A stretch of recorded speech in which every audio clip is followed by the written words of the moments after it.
We're in jail. It is Wednesday, my dudes. Gay ace attorney. Gay ace attorney.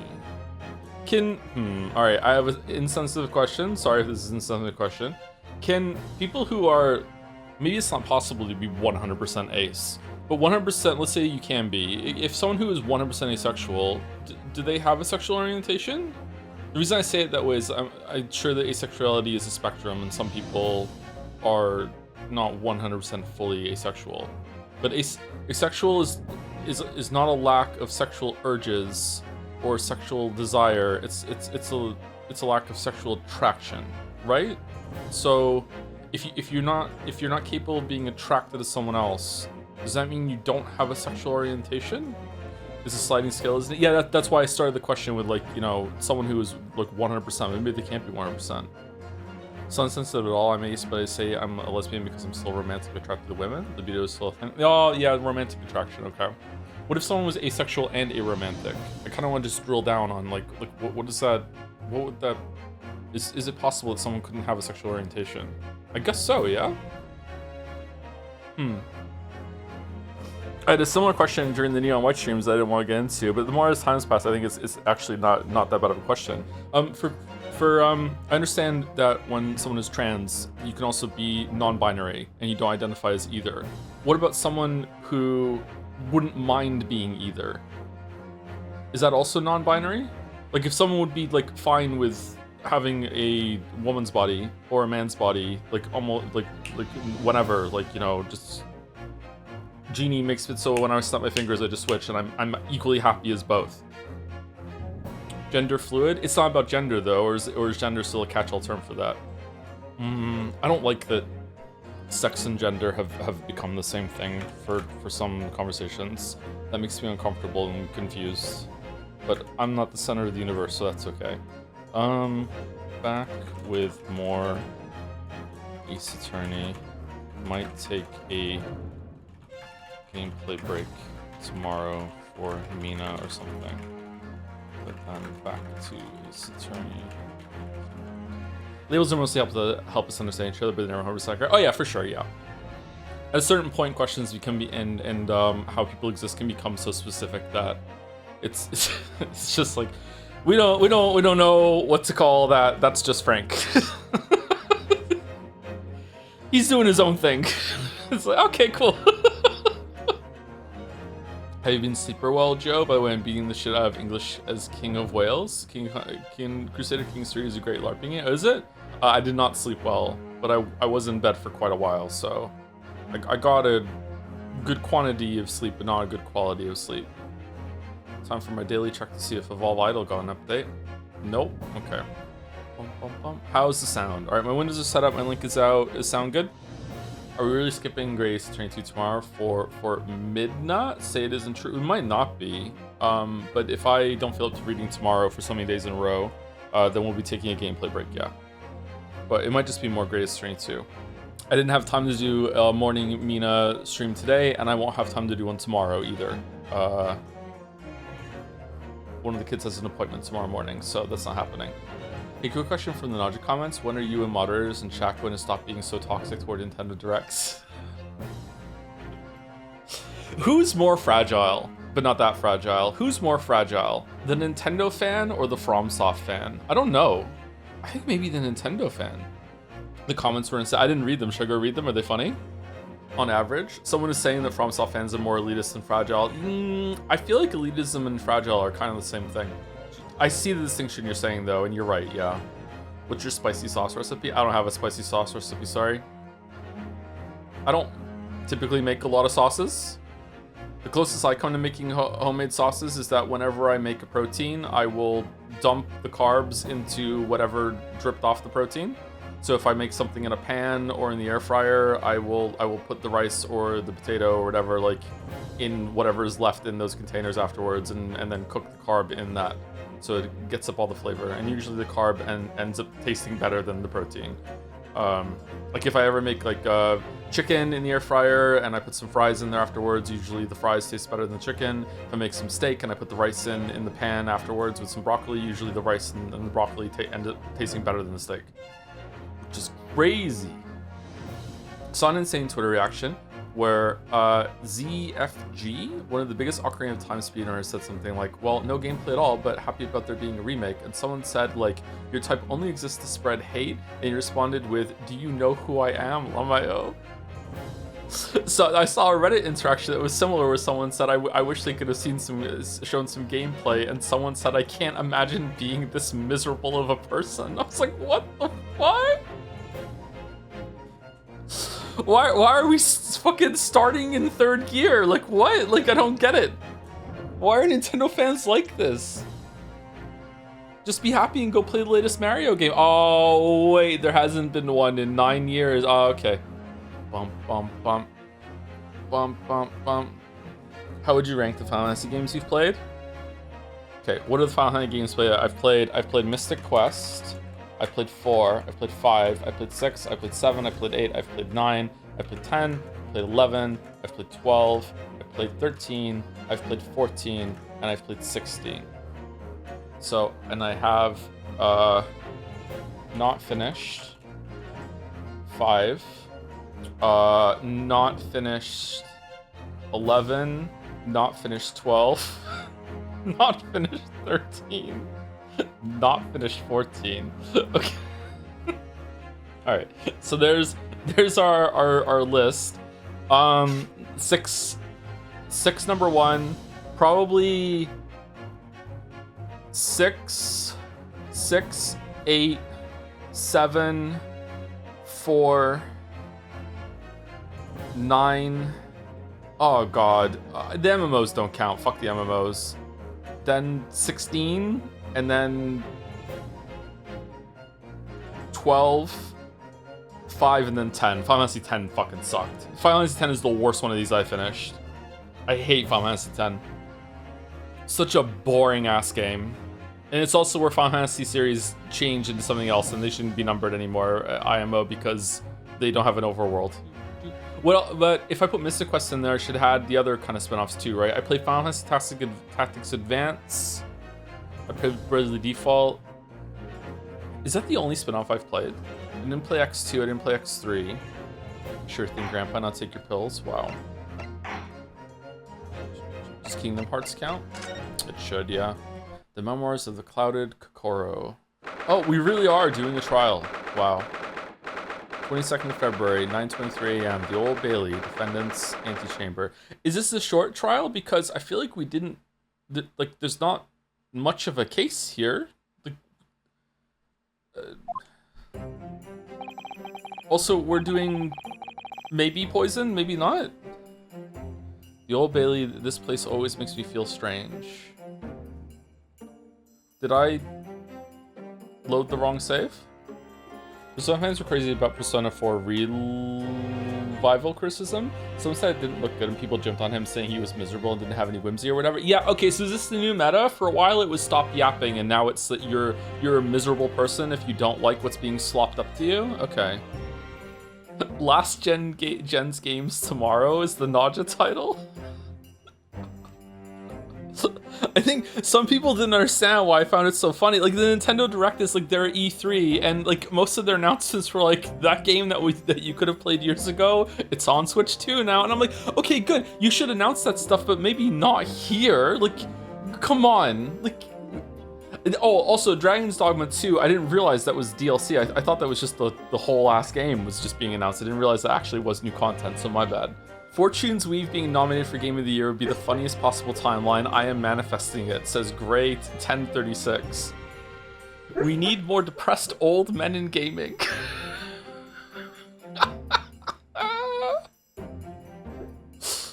Hold on, let me, alright, can we see it? Should we zoom in a little bit? There we go. I cannot for the life of me understand why Nintendo would say Ocarina of Time release date is this year and then show absolutely nothing, not even indicate when more information is coming. It's crazy, isn't it? They don't want to spoil the thumb wrestling minigame. It'll be shown in the Zelda Direct later this year. So why didn't they say that in the announcement? I got excited when I saw a Beato profile pic, then I remembered where I was. What the fuck does that? Why is your name? Please read Umineko.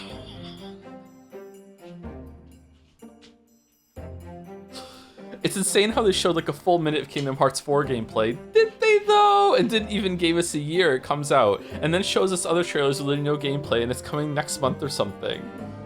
Can't wait for the Joseph Anderson Persona 6 stream series in 2030. Okay, that's an actually really important question. When Persona 6 does come out, if I'm still alive, do we want to stream it like night one? Or do we want to like wait for all the Persona fans to have a month to play it? 2 weeks? Day one? Most people are saying day one. Okay.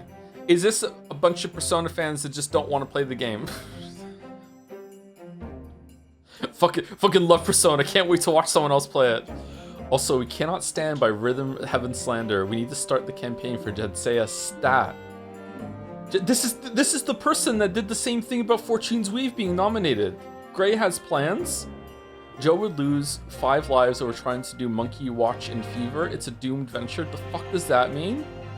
Didn't he claim that rhythm was made up at one point? Not surprised it's not his thing. No, that's not what I said. Agree. How dare Joe not like the rhythm game, considering he's known for having negative rhythm? You can't even spell it. An unbiased source of opinion that has hundreds of hours and stuff like Osu and Quaver, think it looks pretty fun. I've never heard of Quaver. Quavers are like crisps in the UK. I share your passion for Rhythm Heaven, but this has to be the year that Fear and Hunger finally wins. Okay. The thumb game having a kind of parry system is the funniest thing to come out of gaming. No, this is art. Wait, was that Metaphor? Metaphor looked horrible, didn't it? How is that game like so fucking aliased all over the fucking place? Meanwhile, Devil May Cry 5 looks smooth as butter. I call it bullshit, man. Call it bullshit. This was hilarious. The enhanced fidelity on a bag between Xenoblade on Nintendo Switch and Nintendo Switch 2 was the nail in the coffin for what? I didn't catch that one. The fact that was a selling point was the best example they could show. Kingdom Hearts 4 be like, now face your most depraved enemy yet, Disney adults. I cannot believe Final Fantasy Brave Exodus is back, and this time it's an actual game. Also kind of sad Joe didn't see the Persona 4 Revival trailer. It's fine, don't worry about it. Those MC designs for the new Fire Emblem are phenomenal. What the fuck? Are they? Apparently 19 upvotes. Okay, there we go. Alright. Wait, can someone check whether the Thumb War segment got more screen time than any other segment of the Direct? Well, it certainly felt like it did. I think it did. I think that was the longest segment. Yeah. It's really funny seeing all the JRPG streamer YouTubers going crazy constantly this Direct, and many saying this is peak Direct, meanwhile everyone else seems to hate. Yeah, that's what I said yesterday. It's like, for the weebs, it seemed like it was a pretty good showing. Yeah. But, you know, for everyone else. Okay, where's the Nintendo slander? Half the appeal of Nintendo gaming is being able to play games from 5 years ago that run worse and look worse. And it's full price.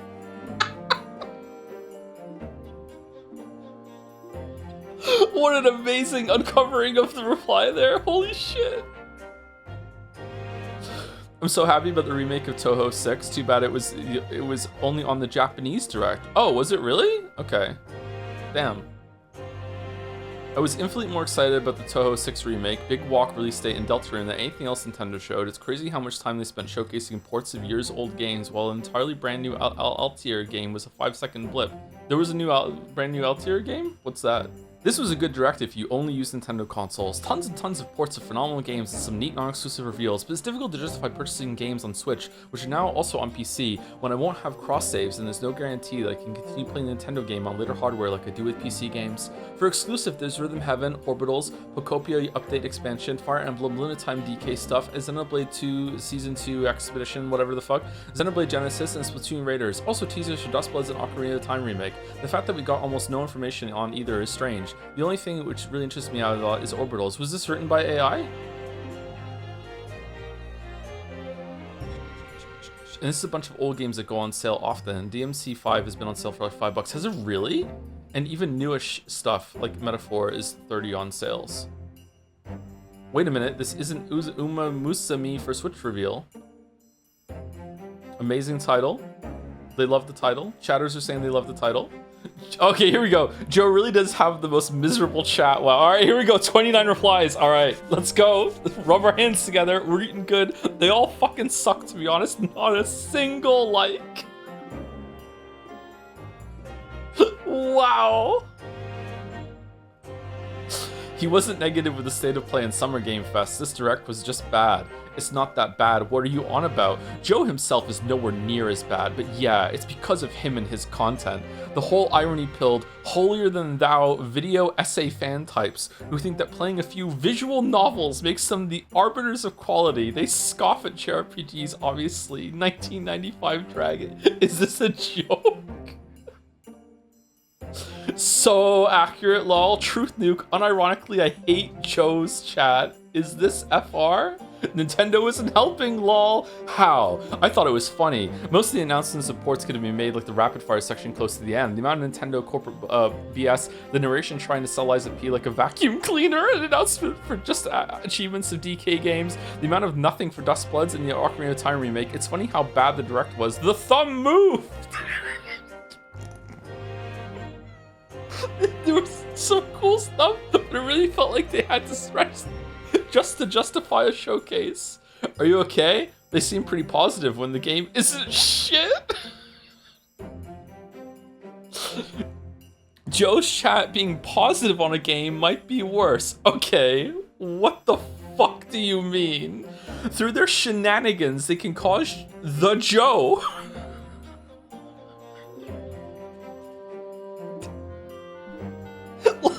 Like I'm a fucking iguana in a tank. They could cause the Joe to hate the game by proxy, like with Nier, or just generally nuke the vibes. It's nowhere near the worst Twitch chat out there, but they do come off as worse because of their heightened ability to ruin things. This may come as a shock to you, but Joe is a grown-ass adult who can form his own opinions without needing others to confirm his views. So true. What do you mean? Joe will absolutely swear off playing or analyzing a game if he has a negative enough perception of fans and has done so before. He said this himself about Drakengard series, for example. This is also true. This is also true, but this is a different statement than this statement. These are two different things. Or maybe he just doesn't want to and people won't leave him alone. So exactly. You know what? Shinny Gamey 244 have a marble. See, the problem is that most games aren't shit, but seemingly see everything not above a 9.5/10 as a 2 out of 10. Really? Most of this direct were old games or remakes that didn't need to happen. Mate, that's just an opinion you and some others hold. Don't treat it like fact, alright? The opinion, persuaders here? You haven't seen Eris's chat. Who the fuck is Eris? They weren't any more negative than him today, though. Lamayo, so sorry, okay? How do all these people keep watching these videos? I've seen so many recently. Watch someone else. What do you mean? My weeb, you're on the phone. You're in there. You're in the photograph. The comment is coming from inside the fucking house. What the fuck are you talking about? I don't know. I legit think some watch the streams with the same scrutiny one would do with an essay or a book and use this place as a way to filter the opinions through judgments of character. This is so true. This is so true. Yeah, this is fucked up. People hold the streams to the same standards as the prepared essay. Sometimes after I finish a game, I change my mind completely and I need more time to think about it. Like if I had streamed some of my first playthroughs of some games that had videos, you'd be like, holy shit, I can't believe how much you changed your mind. Like, yeah, that happens. Personally, I like Joe, but dislike his chat. So brave. So brave. What did you like about the direct? Legit, ignore chat and talk about what you liked instead of complaining about the chat that you hate. Can you engage in the actual thing you like? You are just clinging to others that share your opinion in this comment section. Liked a lot. Oh, he did it! Liked a lot. New Fire Emblem, Xenoblade, Deltarune, Rhythm Heaven, Orbitals, DD2 DLC, which is the biggest surprise for me. Yeah, the fact that it's getting DLC is a really big surprise. An Ocarina of Time remake, that one was dampened by it being leaked ahead of time and not seeing much. Was it leaked ahead of time? Liked the bit, Wii Sports 2 Resort, or whatever it's called. How on earth? Okay, Uncle Jakin. Dude, how?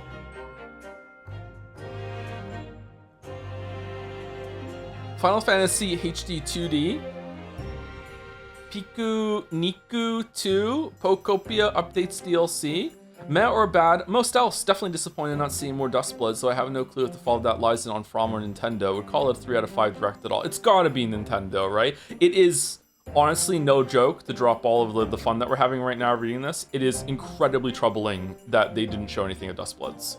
Like, we're so close to release and we can't even show, like, maybe they're saving it for some sort of like showcase where they're actually going to explain what the fuck you do in the game, because I don't know. I think they have explained it a bit in interviews, but like describing what happens in the game is shit when we live in a world where video technology is so good that you can just show it while talking about it, right? I don't know what you do, right? So it's very troubling that they're not showing that. Yeah, nowadays at least, it didn't used to be like this. Chatter, it has always been like this. It has always been like this. Fucking exclamation mark game grumps in the chat. It has always been like this.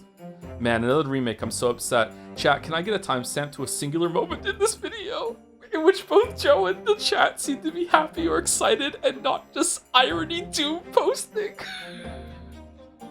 It's 1995 Dragonback, hold on. What did he say earlier? There was a comment. Joe himself is nowhere near as bad. Okay, all right, so you changed your minds? 1642. All right, what happened at 1642? Let's see. Blast off in the two-player. This game looks good. Yeah, that's true. All right.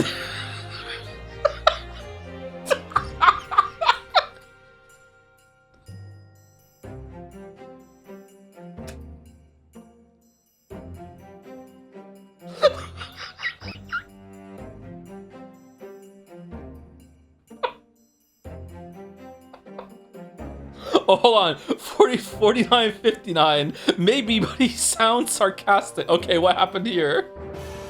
Oh my god. Everyone, chill the fuck out. Everyone shut up. No typing in chat right now. We need to focus. Shh. It's the big ticket item. Upon the ancient blood sovereign. I gotta be honest, I forgot they showed even this. Okay. Nintendo has forgotten about Mario. So true, actually. So true. Okay. I'll agree it's a bit cynical, but not doom posting. Gaming communities do unfortunately have an issue with being toxic to more casual players, people who only run only Switch and literally don't get to enjoy a game until it gets the belated Switch port several years later. I mean, it's their fault for buying a fucking Switch and nothing else, that you can avoid it. It's not even like Nintendo is the cheap option anymore. Like, what the fuck are you talking about? You're mistaking having standards and not getting mindlessly hyped with ironic doom posts is so true. So true. So true. So true. Have a marble, Francomancer. I don't think so. I'm not even sure it's irony anymore. There just seems to be no critical thinking left in the streams. Of course, 33 upvote. Of course, people who only have a Switch are excited to play games you might have already played. I personally remember lusting after Persona 5 on Switch for over a year as a teenager before I caved and made a PS4 my only wish for my birthday that year. Okay, hold on. How old?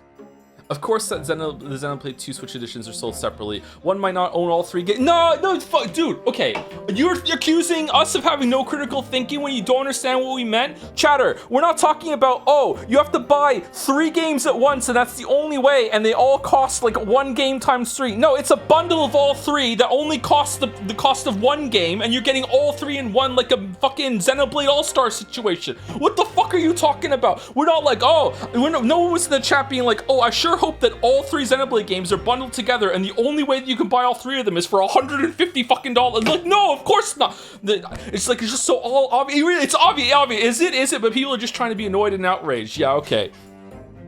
Does this person have a marble? Take it away. And they say comedy is an amazing parody post +2. Sorry for critical thinking.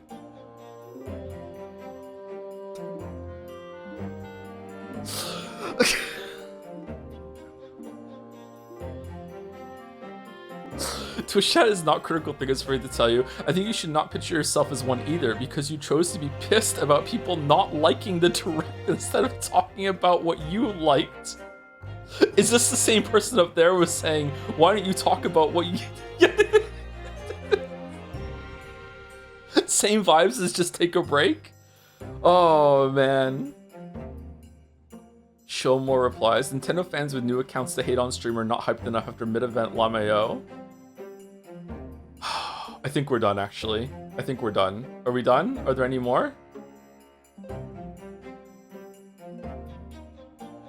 I don't get why he thinks it's so funny. They always show a bunch of ports to Switch 2. Like, yeah, like no shit, they're gonna port a bunch of huge games to the new console a lot, because it's just so fucking hilarious that it's like, this is worthy of big announcement, that like, yay, like it's like, we're getting Devil May Cry 5, yay, more than 5 years after release, yay, like it just seems silly, that's all. I thought it was a pretty good direct. I'm glad that you liked it. What's his issue with Metaphor? Alright. It's bad / funny, but it's the first good Atlas game in a while. Metaphor, more like metaphor. Alright, we're done. We're done. We're done. Bastion OST enjoyer base. And what, maybe one day I'll even play the game. We should play Bastion, actually. Does Bastion hold up? I played Bastion a couple months after it came out, and I didn't have a gamepad, so I played on mouse and keyboard, and I didn't like it.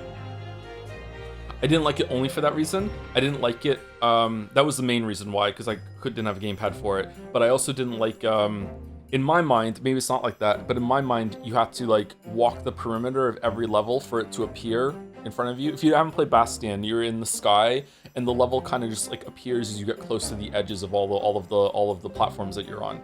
And I didn't like that. It was kind of tedious that you had to move around like that. Maybe I like it now. Maybe it's just because of mouse and keyboard. I would like to play Transistor as well, yeah. OST and Transistor is good also. I dig a hole, you build a wall. I was listening to that when I was walking today. Oh shit! The Old Bailey's place always makes me feel strange. I seem to get chills down my spine and break out in nervous sweat all at the same time. Well, I didn't think I'd be back here so soon. I'll just know what's up with the people calling this most toxic chat on some of the VODs. Like, have these people watched literally any other streamer with 1K, 2K views? I was watching an Cross VOD once, and there was a dude literally posting Nazi shit. It's unbelievable. I think it's because we stay on topic. My close and good personal friend, Mandalore, who I talk to and hang out with all the time, once told me that people get really mad at my videos because they're hard to argue with. Now, he wasn't saying that. He wasn't saying that means you're objectively right, Joe. He was just basically saying that it's because it's so difficult to argue with like the arguments you put forward. It triggers some people into having very strange responses. Yeah. This is when I linked him a Reddit comment that was criticizing my Hollow Knight video because I didn't talk about the hero's journey at all.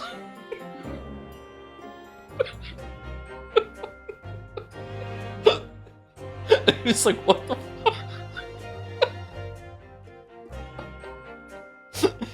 Which is a comment that lives so rent-free in my mind that I talk about it in the Witcher 3 video, yeah.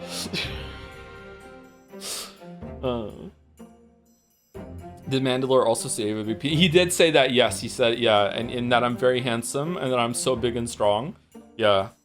I haven't spoken to Mandalore since Jedsay, I think. Hope Mandy's well. Anyway, I think that's what happens.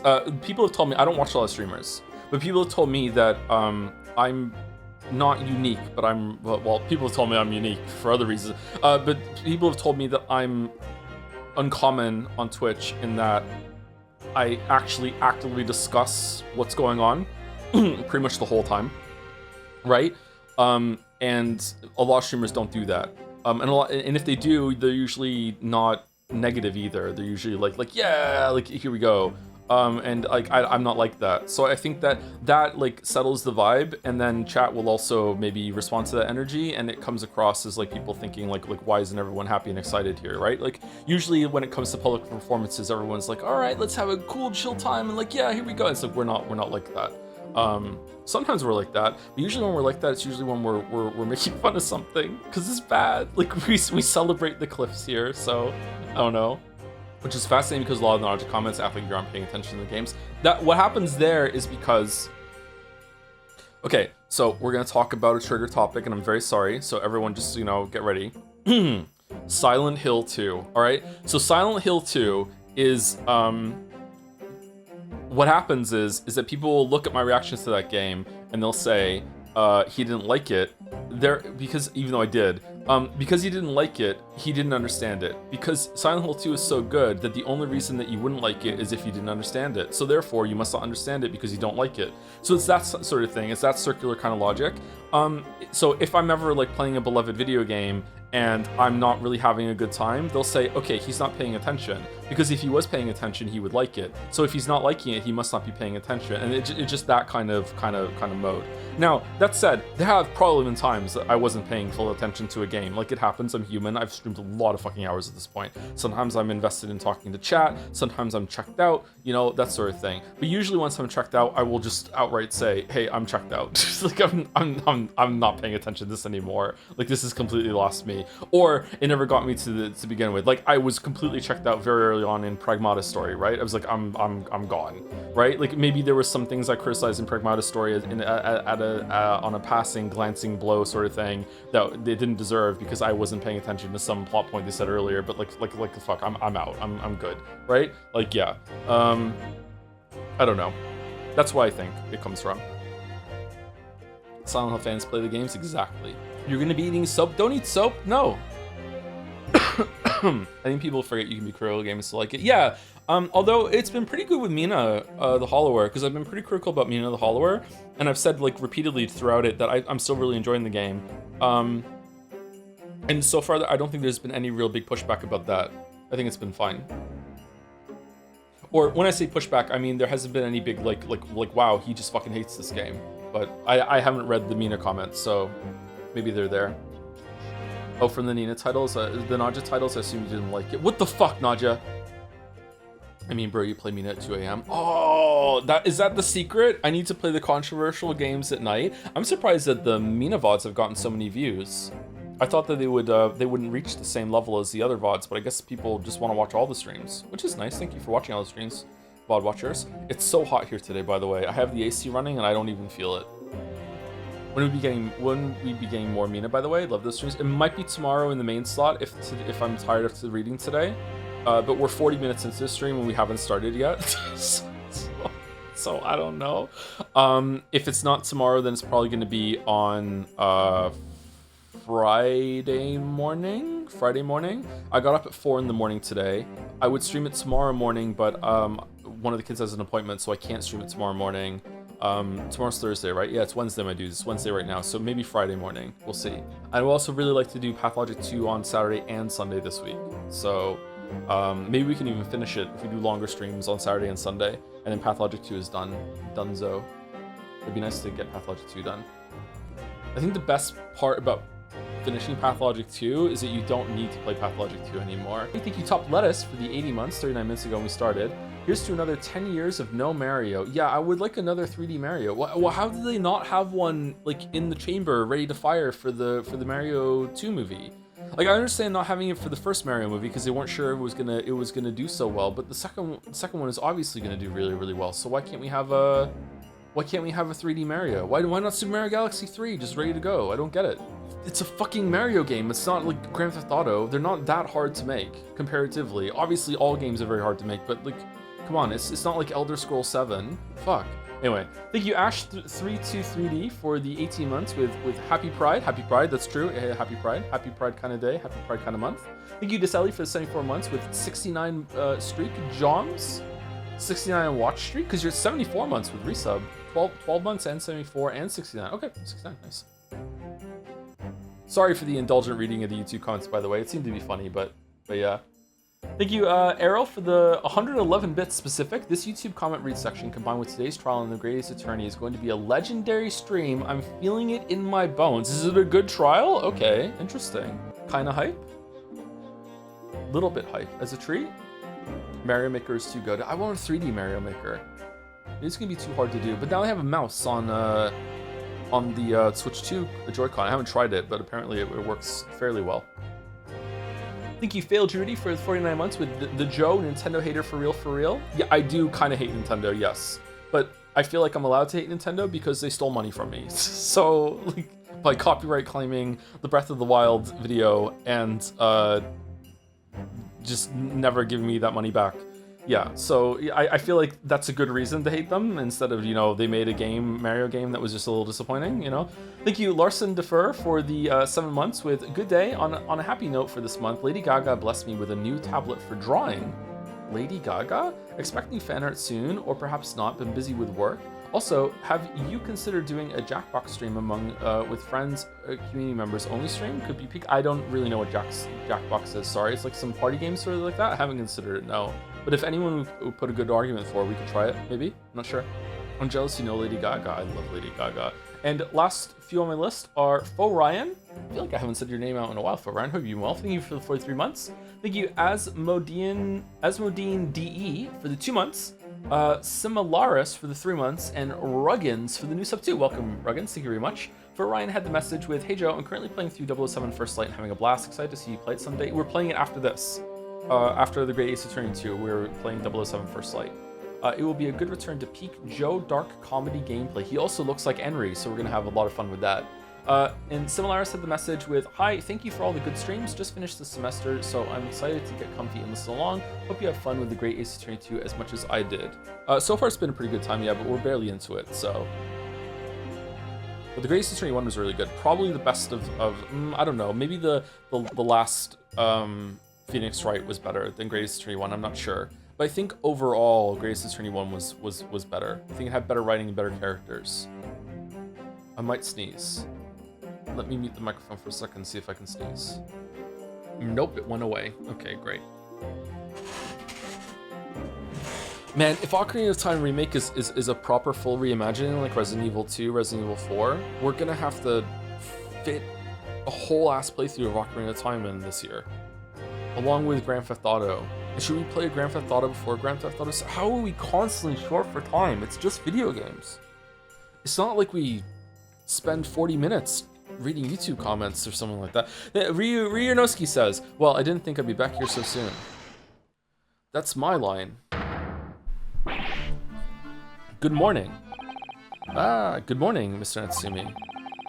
It was only 2 days ago that I was declared not guilty here. Yes, we somehow managed to prove he didn't stab Miss Green in the back. But now this. Another morning, another murder, and here I am again in this hellhole. Can't keep coming to court. Okay, that one was kind of a stretch. I'm beginning to think he's right. It really does seem as though he's cursed. Mr. Naruhodo, I'm afraid I have bad news. Oh. We love Susie. Mr. Natsumi, good morning. Yes, morning. So, here we are again. Yes, again.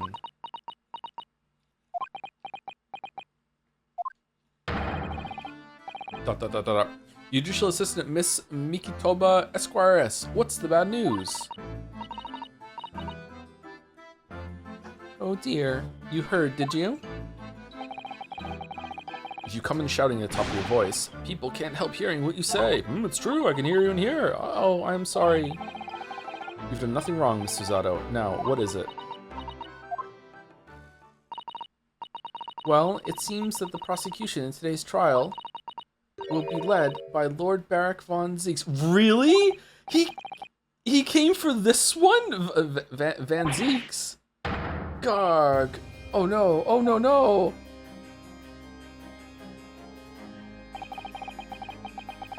The so-called Reaper of the Bailey, the most legendary prosecutor in the land, okay? Has now lost to us 4 times? In the trial 2 days ago, he pursued Soseki-san and I relentlessly.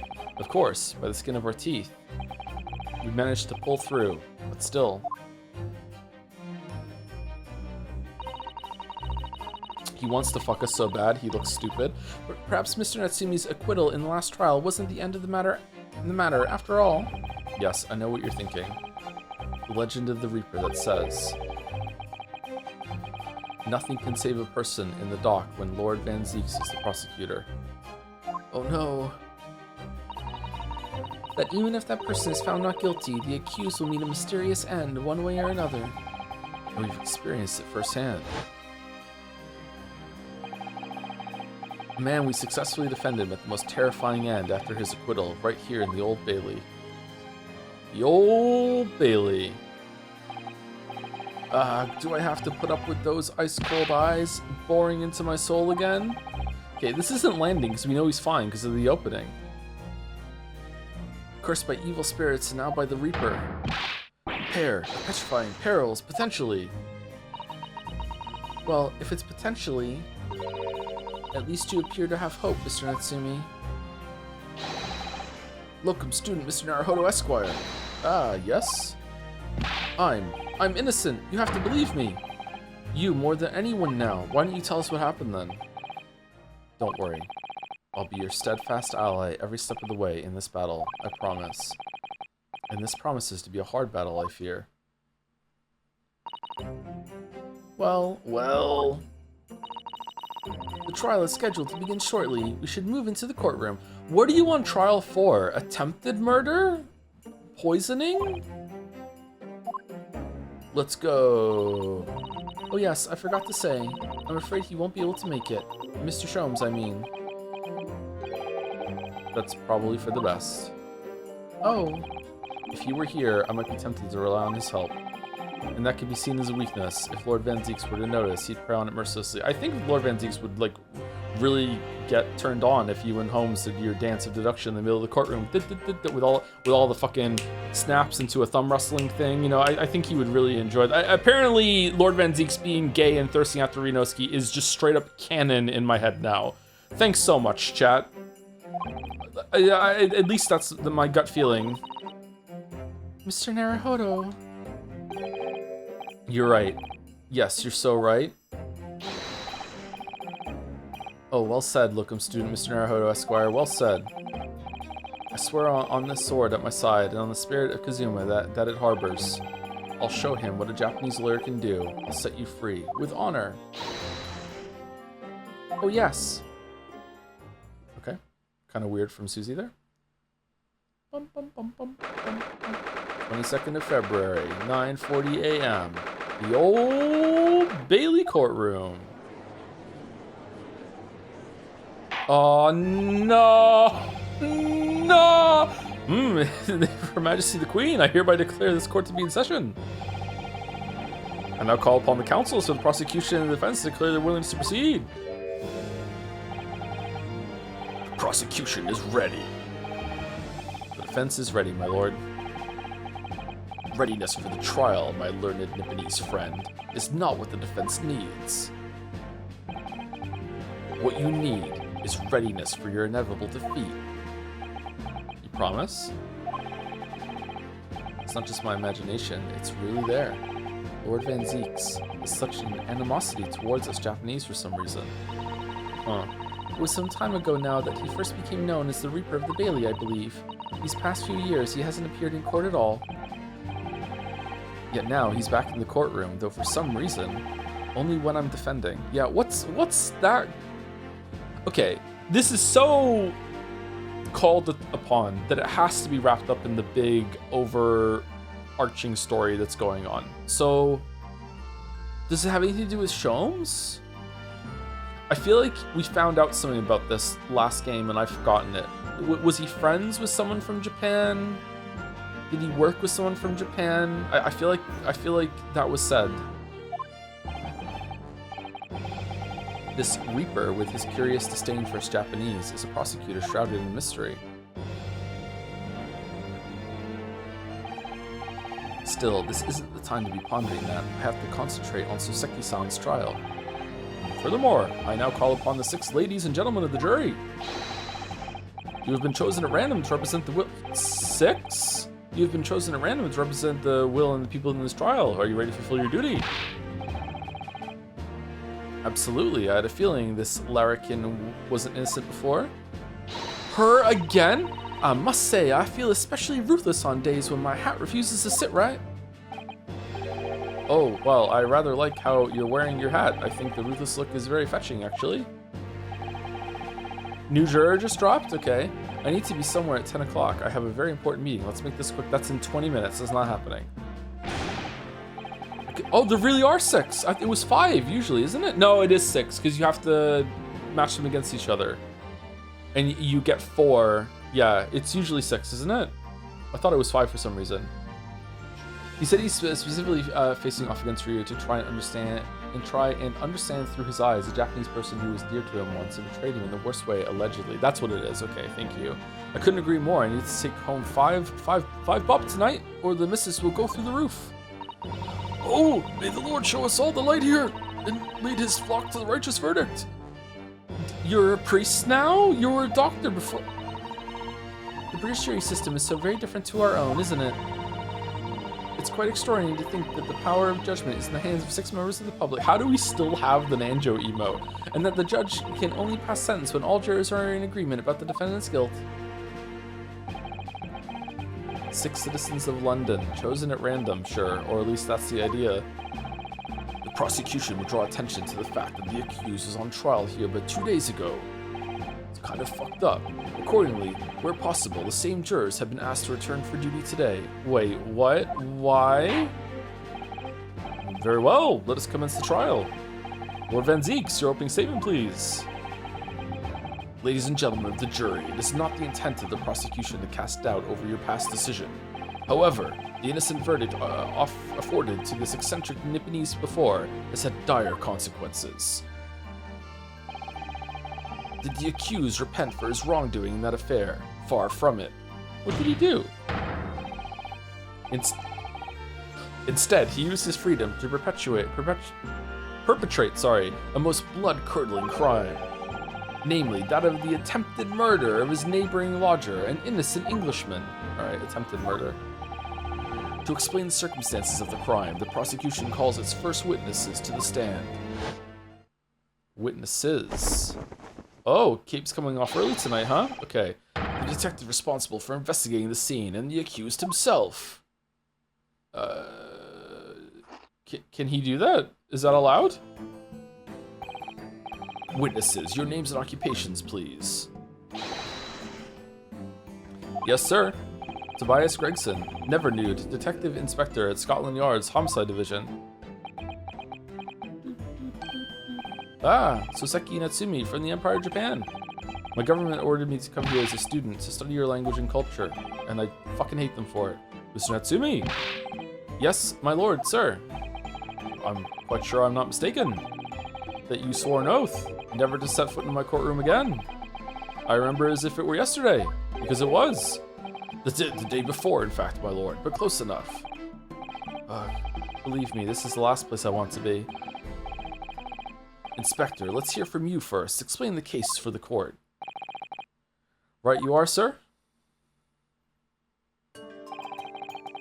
The incident occurred at the Garrideb household where the defendant has lodgings.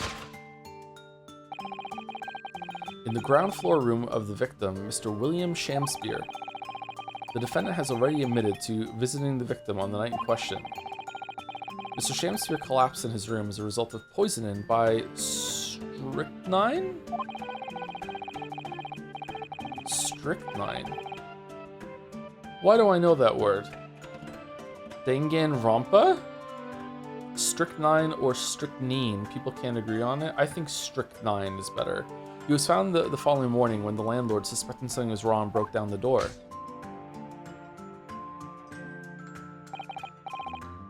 This means, I presume, that the door to the victim's room was locked at the time of the incident. Correct, my lord. It was locked from the inside, making entry to or exit from the room impossible. Sure. Although the victim, Mr. Shamspeare, lives to tell tale. He very nearly didn't. The man was halfway to heaven when we first found him. I was the first officer on the scene, my lord. And I have a photographic print here that I took at the time to show how it looked. Of course you do. Yes, a chilling scene indeed. The man looks very much deceased. That's right, everyone present believed that's exactly what he was. How did you get that wrong? Very well, I shall accept this photographic print as evidence for the court. The crime scene photograph has been entered into the court record. Photographic print of the scene taken by the police upon their arrival. The victim can be seen unconscious at the table having been poisoned. Now then, Mr. Tsumi. Yes. As the defendant, do you have anything to say at this juncture? They're haunted by evil spirits. Good gracious, what's haunted? My lodgings. There's been a whole series of strange happenings in my lodgings. The tenant before me died in mysterious circumstances. A woman was stabbed by no one on the street outside. My neighbor was poisoned. And me? What about me? It's gotta be a gas leak, right? I've nearly been killed countless times. Killed, Mr. Natsumi? How? Even on that fateful night, it happened. When I returned from Mr. Shamspeare's room. I lit my gas stove and climbed into bed, but before long... Man, that sounds so cozy, doesn't it? The stove went out and somebody tried to kill me. You must always extinguish all fires for retiring for the night, Mr. Natsumi. But it's so cold. My runny nose would freeze. The point is, I didn't poison my neighbor. Oh, why am I being accused of this? Why is my existence so cursed? Thank you, witnesses. I believe I have a reasonably clear picture of events. This has to be the least interesting case of the game so far. I agree, actually, in terms of premise, but maybe it's gonna unravel. I don't know. But in terms of like the setup for the cases, this is the least interested I've been in probably any of them, except for maybe Turnabout Big Top. I didn't really like that one. I don't think. I don't give a shit about circus shit. But it was quick though. I feel like we got to the trial really quick, whereas in the other ones, it's like it took fucking forever, right? So yeah, we'll see. If I could raise one more point, my lord, one more conclusive point. Oh yeah, raise it. Conclusive, go on. Fortunately, the victim, Mr. Shamspeare, has regained consciousness after his ordeal, and he has named the true culprit. The poison consumed by the victim was administered in a cup of tea that he drank on the night in question. Tea, my lord, that was brought to the victim's room by the accused. Okay, so the accused, I don't know what you just said, I'm just guessing. Order! Okay, so Shamspeare is either lying or confused. If he's lying, he's trying to cover for someone. And it's got to have something to do with like his soap ring that he's doing. Poison came through the window, the bricks where the bricks are, so it's still a closed room. Maybe he's doing a drug thing, and the soap is just a cover for that. Or he's confused. If he's confused, then he's just stupid. And characters are stupid in this all the time, so it just could be that he's just dumb. He thinks the tea was poisoned, but the tea actually wasn't poisoned. It came from somewhere else. Yes, that's the crux of this whole case. It's not much of a case. If Sozeki-san is innocent, then why? Why has the victim accused him? Well, Mr. Natsumi, what do you have to say to this accusation? That evening, yes, I did take some freshly brewed tea with me when I visited Mr. Shamspeare's room as a gift. The public water pump outside always freezes at night, so I bought bottled water, especially to make it. And this is the result. Never will I touch tea again. Never. Huh. The public pump was frozen, you say? That's not information we've heard before. That'll do, pig. That'll do. Thank you. Now, according to our laws, the defense must have the opportunity to cross-examine witnesses at least once. Therefore, I call upon these witnesses now for a formal testimony. I presume the prosecution has no objection. We're not going to do the examination summation bullshit again, are we? None whatsoever, my lord. Good, then you will give your account of events on the night in question to the court now. Yes, my lord.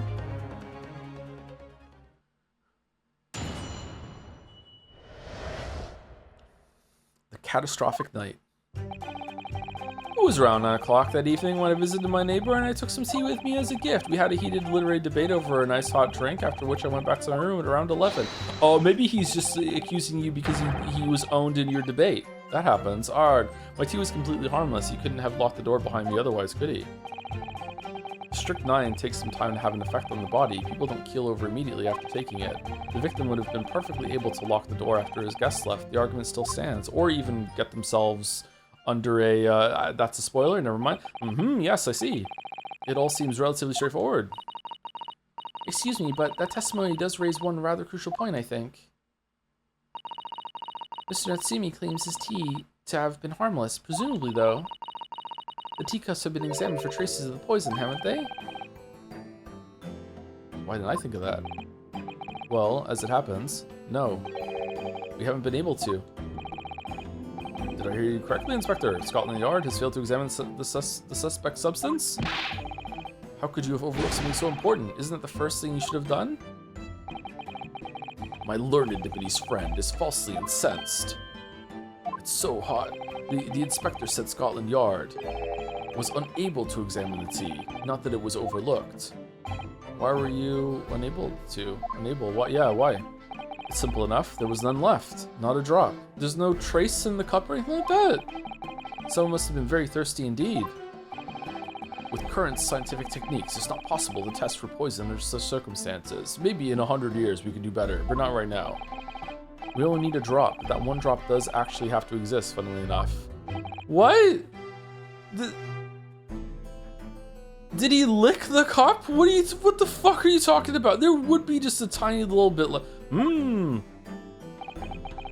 lack of examination notwithstanding, it appears nothing other than the tea passed the victim's lips on the night in question. I see, thank you. The matter is clear. Cast your eyes over the jury, my learned friend. What? You can see it in their faces, I'm sure, the recognition of the accused's guilt. Your client's fate is all but sealed. In mere moments from now, you will lose, and your compatriot will be damned for all eternity. He's right. I can feel all 6 of the jurors looking daggers at me. Yeah, slap time. But I can't let them beat me down. I won't. Counsel for the defense, proceed with your cross-examination. Yes, my lord.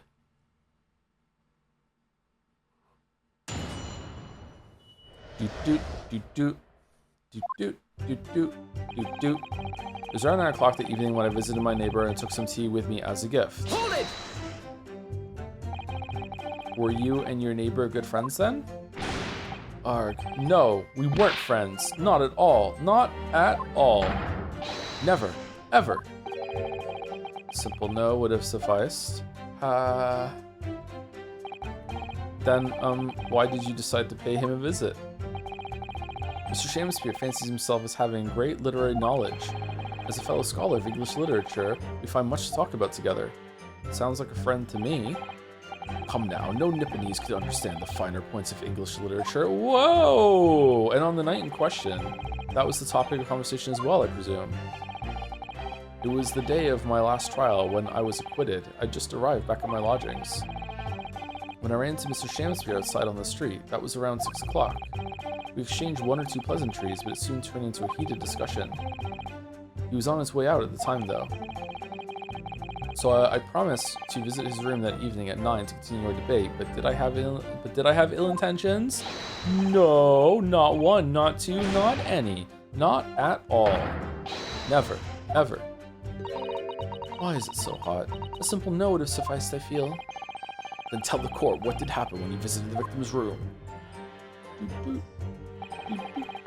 We had a heated literary debate over a nice hot drink, after which I went back to my room at around 11.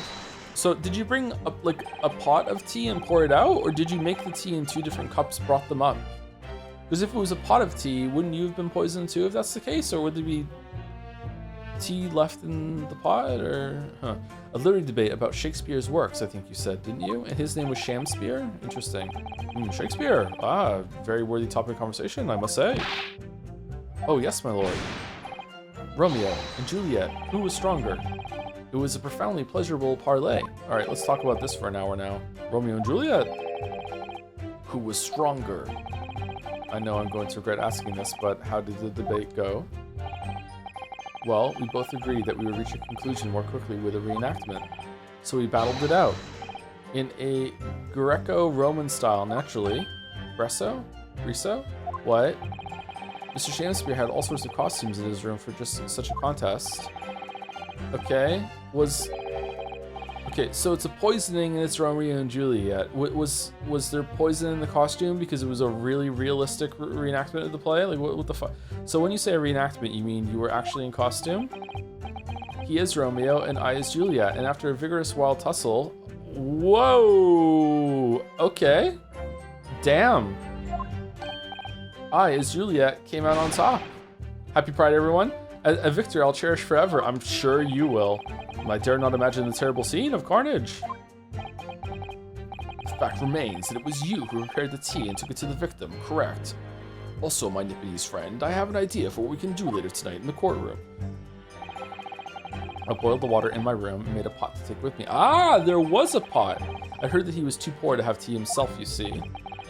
It's true, there was no sign of any tea leaves in the man's room. I want to do something nice, to be friendly. So why is everyone looking at me with such suspicion? My tea was harmless, of course it was. And do you have any basis for that statement, witness? Okay, so you drank some too then from the pot. My tea was completely harmless, he couldn't have locked the door behind me otherwise, could he? We already know that it takes a while to go through. Yes, there was not a drop of tea left in the victim's room anywhere, was there? That's correct. Anyone would think the fellow had never had a pot of tea before. He must have licked it dry. Oh, okay. Which is a pity, because one drop is all we would have needed to analyze it for poison. And you said that you returned home to your room at 11 o'clock, Mr. Natsumi. Alright, are we gonna get a drop from something? They keep talking about the drop. Yes, definitely. By heaven and earth, I swear it. What about, like, if some of it spilled somewhere and dried? Would that be enough if you added some water to it? The landlord was able to verify that, as it happens. He confirmed that the defendant went back to his room at 11 that night.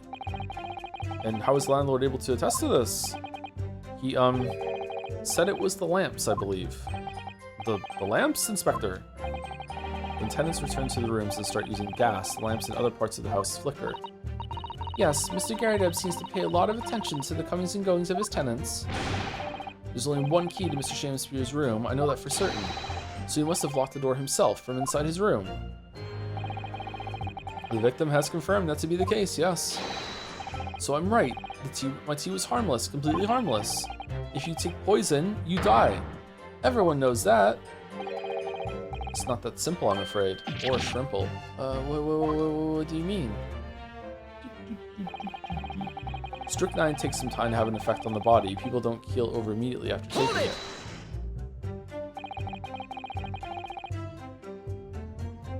How long does it take for symptoms to appear then? According to the coroner I was speaking to at the yard, about 30 minutes after the poison is consumed. Then, the victim suffers violent convulsions, cramping, and stiffness, and eventually dies from asphyxiation. So there's a 30-minute interval between when the poison is ingested and the onset of symptoms, okay? Just enough time to write a huge script that a trial could follow. There seem to be a lot of different types of poison in the world, that's for sure. Oh dear, death by poisoning again. It's always so awful. 30 minutes is a long time. Is it? Certainly long enough for the victim to have locked the door behind the accused after he left. I can't deny that. And it further degrades Soseki-san's alibi. I have the medical report from the doctor who examined the victim here, my lord. It spells it out, really. The accused is the only person who could have done it. Alright, so what bullshit's gonna be in the medical report about, like, the tongue was a different color, or the eyes had, like broken blood vessels, or, like, no, he's not dead! Shit! Very well, the court will have this report to the court record as evidence. The victim's medical report has been entered into the court record. A report issued by Scotland Yard's medical officer. It obviously mentions the poison as well as other details gleaned during the police investigation. Can't they do a blood test for it? Oh yes, I see it here. Delayed onset of symptoms. Great.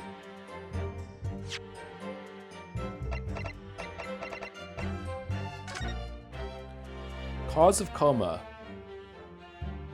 Oh, you're yawning. I'm sorry I'm yawning so much. Ingestion of a small quantity of strychnine. Toxic effects present 30 minutes after ingestion. High likelihood of the substance being mixed with tea the victim was drinking, but no sample could be obtained for testing. The poisoning incident occurred at around 1:30 a.m. on 21st of February. Huh? Isn't that way later than what we just went over? Assessed from the victim's pocket watch that appears to have broken on when the man collapsed after delayed onset of symptoms. No container for the poison was found at the scene. You gonna play the Ocarina of Time remake? It depends. If it's just a graphical overhaul, then I probably won't right away. But if it's like a bigger deal than that, then yeah. What is this? Envelope. Soap. Different colored cups. No drops.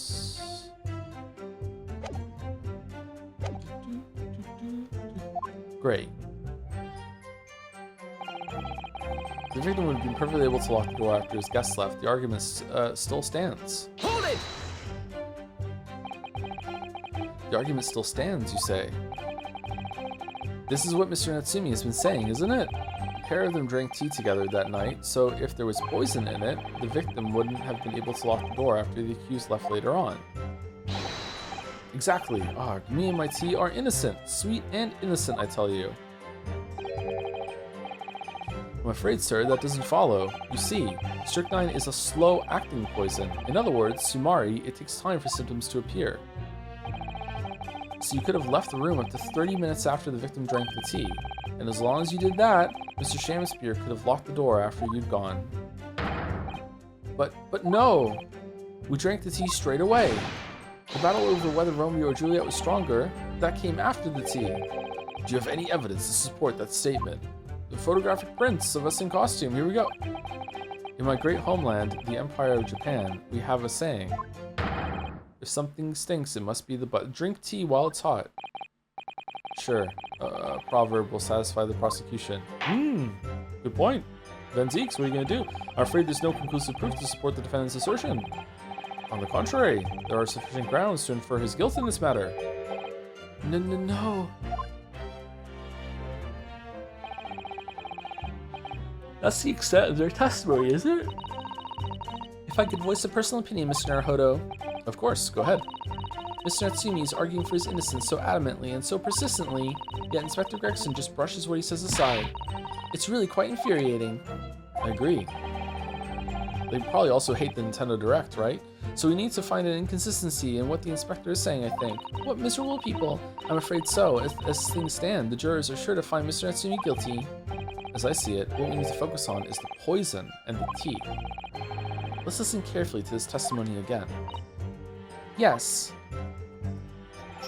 Okay, so it's gotta be around 9 o'clock, and then... Oh, sorry, when did he leave? We had a heated debate. He's harmless. When did you leave?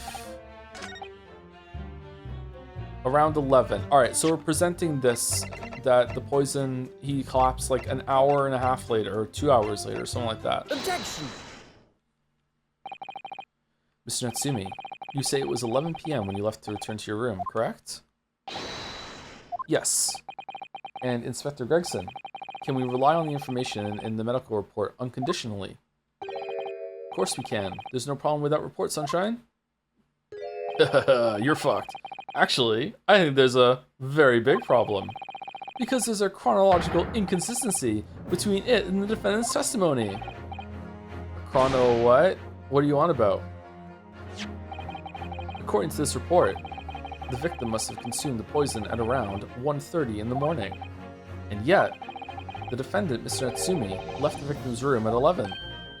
Ah, okay, slam dunk, we're done then. Alright, let's go.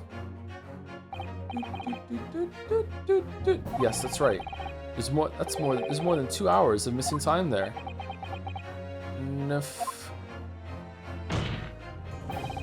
In other words, Sumari, if there was poison in the tea that Mr. Natsumi brought to the victim's room, how could the victim have fallen ill to it 2.5 full hours later?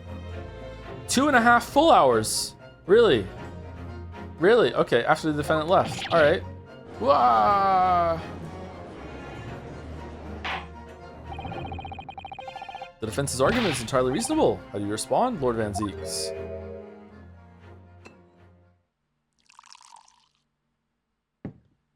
After I take a sip, we will have 30 minutes to finish this trial. Good luck, everyone. Pray forgive the discourtesy if my mind has wandered. Oh, that's a very ostentatious way of saying that you weren't listening. I was considering what cuisine would best complement the contents of my hallowed chalice this luncheon. How could it have happened, you ask? I do hate to shatter illusions, but my Nipponese friend appears to be chasing a phantom idea. A phantom? Is it so hard to imagine that the victim drank his tea after the accused had left? For example, at the time stated in the medical report. Yes, at around 1:30. No, it's not possible. You're saying that the guy brought up tea, poured the tea out, and they didn't drink it, and then 2 hours later, he's like, oh, time for some cold tea? The fuck off. Objection! Is there like a huge pile of shattered glass and pools of not wine on the floor? It's a total girl failure on the other side of the courtroom. Yeah, like it fucking stinks. Mr. Natsumi brought the tea with him to drink together with his neighbor. And in Japan, there's a well-known saying: drink tea while it's hot. Weren't you listening? Oh yeah, Svenzeeks, weren't you listening? Oh yeah, we always drink tea while we're hot. And in my country, there's an even more apt saying: drink tea whenever you fucking want. There is nothing more refreshing than cold tea. No? No one says that. The point is, if there was such a long gap, there may be other ways to explain how the victim came to be poisoned, other possibilities. What sort of possibilities, counsel? He poisoned himself. Well, for example, the man could have had another visitor. Another visitor. Without Garrideb noticing the lamps changing. Don't be absurd. It's a very bold assertion, my learned friend, from someone who has nothing to substantiate it. Well, you can't not prove it, or the victim could have taken the poison of his own volition. You suggest this man may be a suicide, counsel? Objection. Yeah, me and Herlock did a whole dance about it earlier. Mr. Shamspeare has categorically denied suicide. The idea can and must be discounted. He could lie. He's a liar. But he could be lying. Yeah, exactly. Yeah. No, you don't understand. We did a blood test, and he came back with the blood result that makes it so that he can't lie. Get fucked. Yes, I've heard of this too. Counsel, what do you think? Bring him in. Let's solve the mysteries of the universe. Is something wrong, Lord Van Zeeks? I was listening to the sound of the carriage pulling up outside the courtroom. Pray, forgive the discourtesy. Carriage? What carriage? Are you Daredevil, bro? What do you mean? It would seem that the key player in this case has just arrived.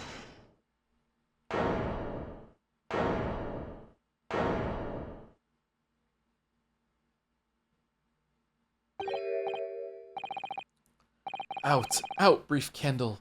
Life's but a walking shadow. A poor player that struts and frets his hour upon the stage, and then is heard no more.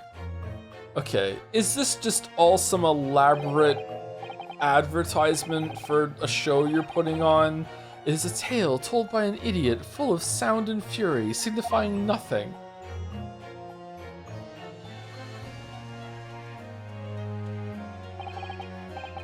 Who, sir, are you? William Shamspeare, my lord. Alas, you got it wrong. 'Twas I, undone by these bitter events. I am the victim. Lord Fuckwad, what? What's he doing here?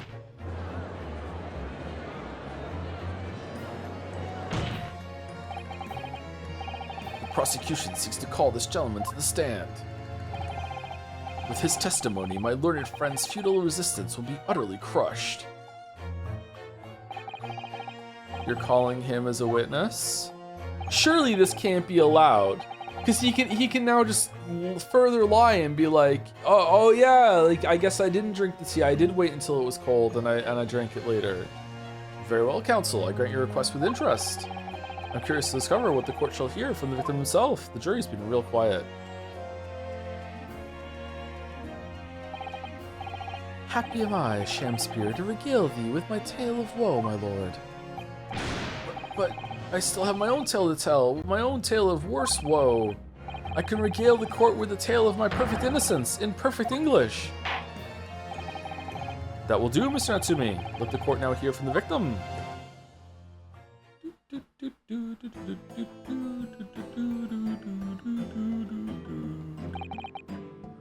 Alright. So that's Mr. Shamspeare, but who's that other man beside him? We saw him outside the house. Yes, I feel sure that we've caught a glimpse of that man before. It's Chin Man. State your names and occupations for the court, please, witnesses. Witness I. A writer of words so sweet, they do scent the breeze, and invent your ideas so profound, they compose the earth. The unrivaled poet, the unmatched scribe, William Shakespeare. Were the great bard to be recalled to life anew, lo, what a magnificent man! Who knew, good fellows, I am he who ponders such a miracle, William Shamspeare. Oh, name's Meterman. Adron B. Meterman. Adron? Adron B. Meterman. What's the joke here?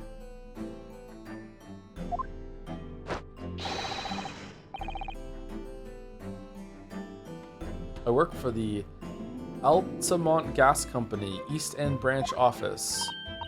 Ah, I remember now. It was yesterday on Briar Road. Oh yeah, she's right. It's him. Oh, what's this? What's that man doing over there? It looks like he's trying to see into Soseki-san's lodgings.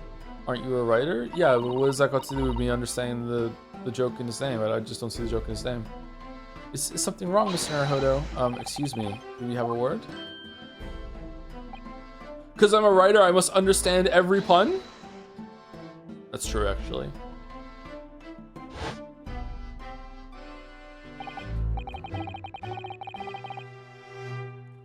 I wonder what pun for this man who looks like a bee. Does he look like a bee? He doesn't look like a bee to me. Yes, we spotted him outside Mr. Garrideb's house that morning. Let me see him again. Maybe he does look like a bee. And he's a gas company employee. What does this have to do with this case? So, Mr. William Shamspeare, you are the victim in this miserable affair, correct? Oh heaven, oh hell, do you command me to remember that sweet poison that didst cross me and crossed mine innocent lips? I subpoenaed him for the trial with his doctor's permission, naturally. He was poisoned. Hearing the testimony of the aggrieved will remove any room for doubt from the jurors' minds, I'm sure. Behold, you have only to rearrange the letters of my name to see that me's a seraph, an angel indeed. Yeah, sure, why not? Thus be I of noble of mind, sweet of nature, and verily honest of heart, as all heavenly angels be. Aren't you poor? How do you have a golden staff? Yellow paint? Because there isn't a less contrived meaning in your name. No, not at all.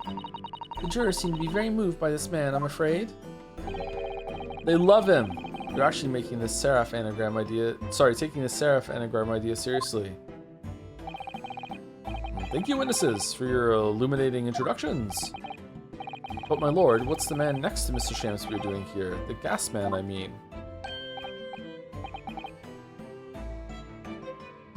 I'm not seeing B. Like, he's yellow, I guess? Really? Does this scream B to people? I guess the back of his scarf kind of looks like wings. Yeah, someone in chat just said it too. I don't think I would have thought B unless someone... Oh, we can't really see it, but the bag underneath him does kind of stick out like a bee's butt or whatever it is. Okay. What? Me? Well, now. Allow me to enlighten my learned friend. You recall, I presume, your earlier impertinence. When you suggested that the victim had another visitor to his room on the night in question. And moreover, that the victim is a compulsive liar. What? No, I didn't quite say that. This young chin stroker is here to controvert your wild claims conclusively. What if he's also a liar? Is that not so, Mr. Meterman? Hang on. No, I'm just here for the free drinks. I hereby call for your formal testimonies. You will tell the court as lucidly as possible what happened on the night in question. One may smile and be a villain. Yes, it doth pain me, but let the truth be spoken. The truth of that wintry night of my discontent. Okay, fuck off. Now is the winter of our discount tent. The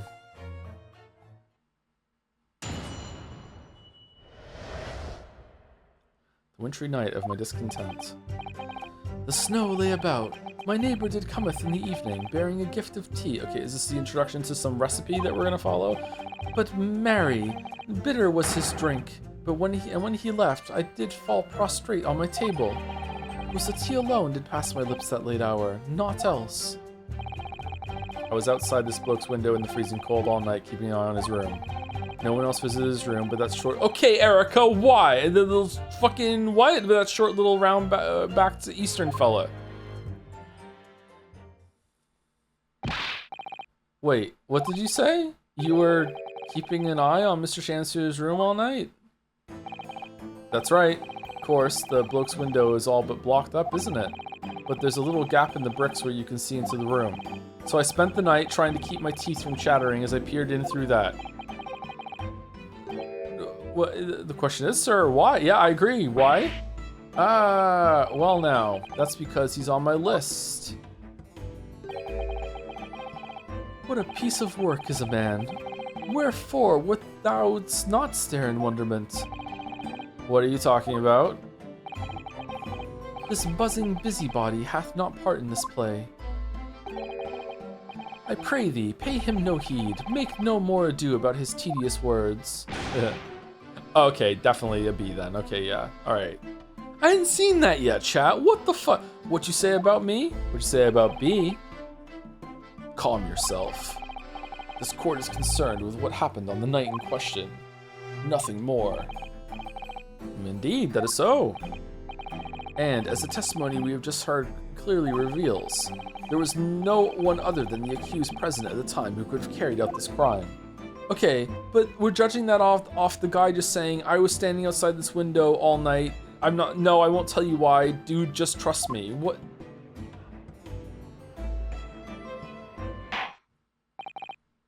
Well, I believe this may be the final testimony of the trial. Now, counsel, the defense may proceed with the cross-examination. Yes, my lord. Gotta be about the gas.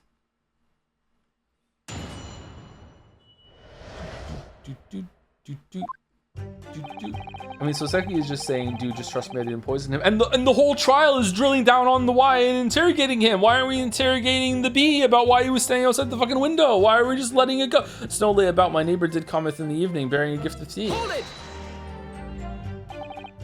To be clear, by neighbor, you are referring to the defendant, Mr. Natsumi? Oh, indeed, sire. Perchance thou wouldst thou call him the man from upstairs? And at what time did the mustachioed Nipponese visit you in your room? Our meeting was promised for the hour of 9, and lo, did he come to tender a gift of fragrant tea. Details which are in accordance with the defendant's own testimony, yes. And we were broiled in such a literary debate as history hath not seen before. We dressed up as Romeo and Juliet and tussled and fucked on the floor. Meanwhile, the bee-cuck outside the window watched the whole thing and can attest that we did indeed do this. And then after that, I drank the tea and died, by which I presume he means the discussion about who was the stronger, Romeo or Juliet. I, Shamspeare, did play the part of young Romeo, whilst my neighbor played the fair Juliet. Each of us dressed as would our characters be, to bring weight upon our merry experiment. I dare not imagine the scene.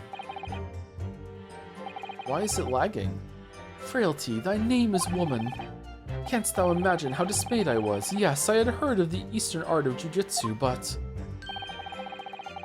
never did I dream 'twould be a skill practiced by the comely maiden. Comely? Comely maiden? Comely maiden?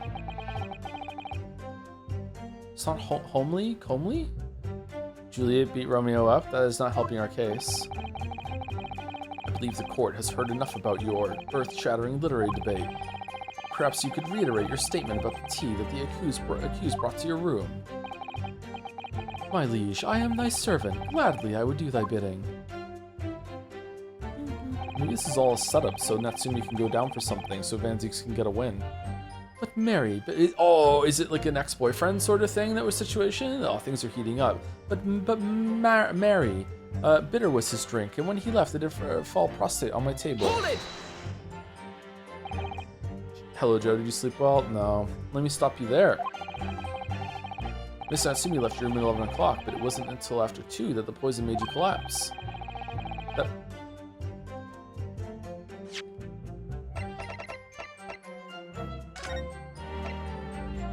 No, it wasn't. It was after 1. Is that a mistake? What time zone are we on? Big Mac? That amounts to more than 3 hours of missing time. What are you doing? If the defendant had really put the poison into your tea, that 3-hour window of time is something you're going to have to explain.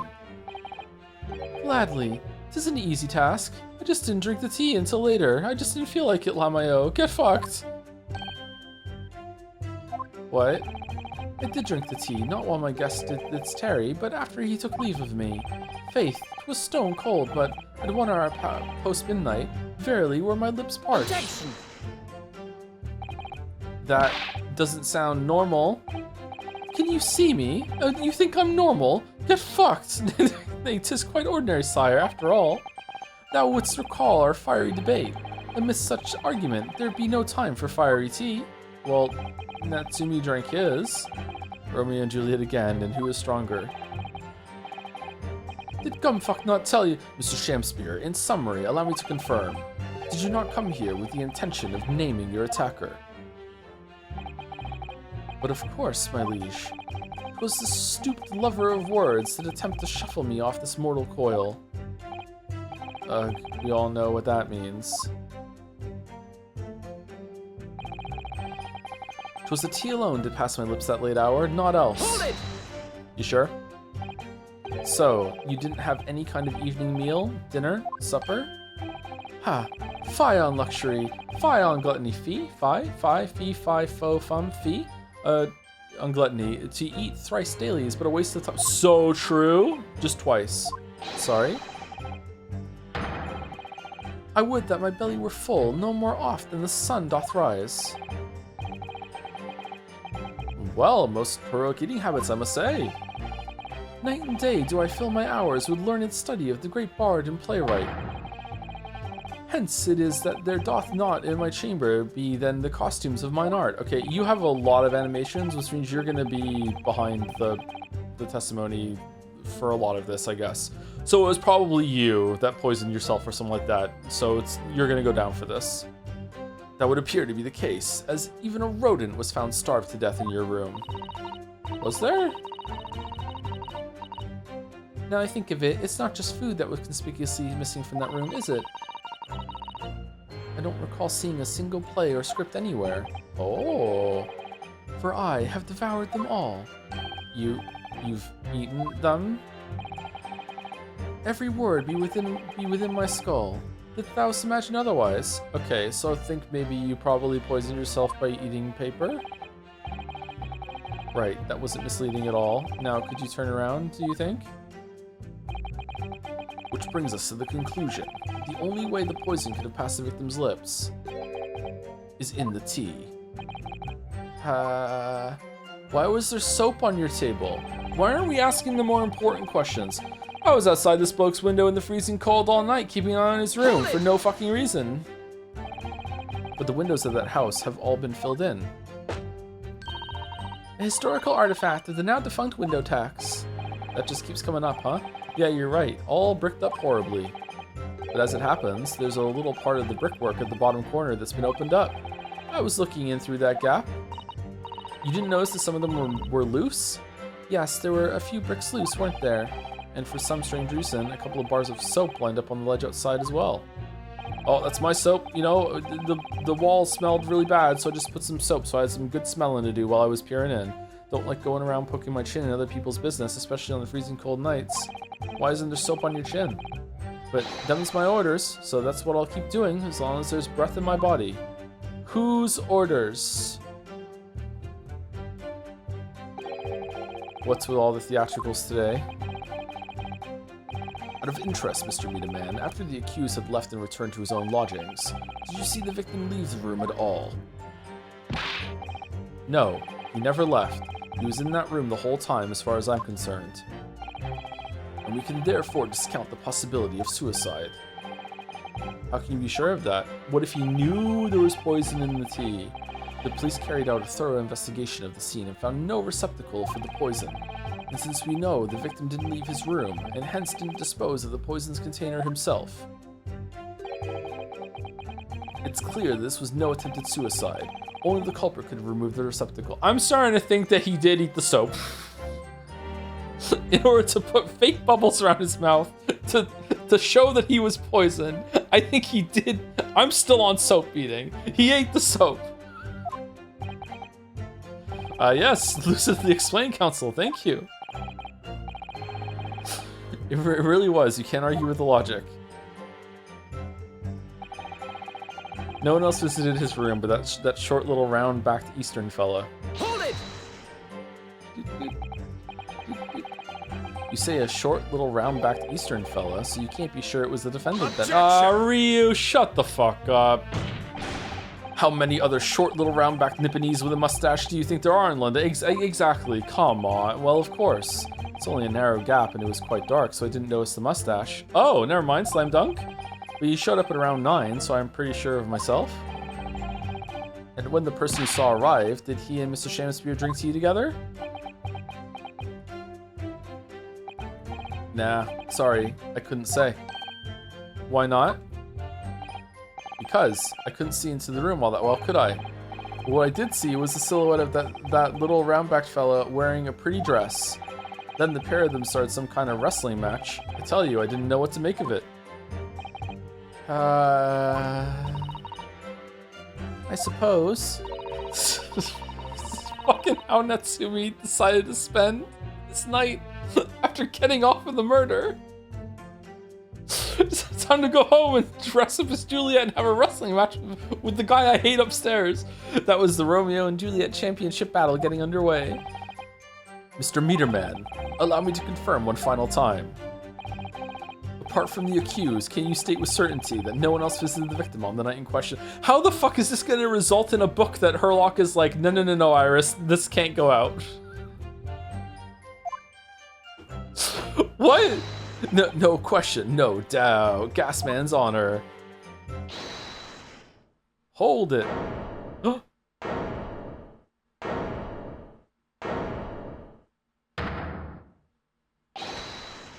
My lord.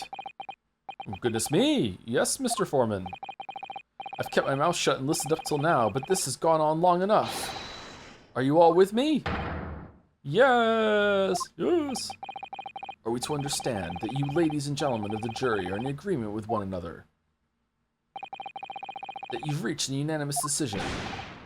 Two right we have? Are you all with me? Yes. Wait, no, the defense is in the middle of a cross-examination. To be honest, I was holding out a bit of hope for you, young man. Especially after you identified those few hours that followed the accused leaving the victim's room. So you were listening! Yes, the 3 missing hours, as you put it. But in the end, what difference do they make? None, as far as I can see. And since that's now apparent, there's really no reason to delay our decision any longer. Like I was saying before, if I don't take 5 bob home with me tonight, the missus will blow her top. Huh? What's that? Sorry, I didn't quite catch what you said. Spilt tea? Oh, guilty. Okay. Very well. Sorry. Very well. The court be apprised of your decisions. Ladies and gentlemen of the jury, you will now state your leanings to the defendant's culpability. Guilty! Guilty. Guilty. Guilty. Guilty. Guilty. Spilled tea.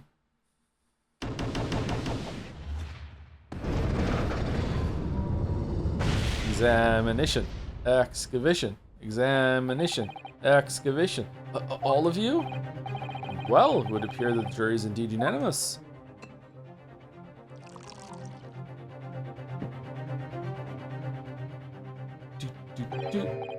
So, this time at least, it seems justice will be done. All's well that ends well, as they say. This calls for a toast, I feel. To you. To the guilty being punished.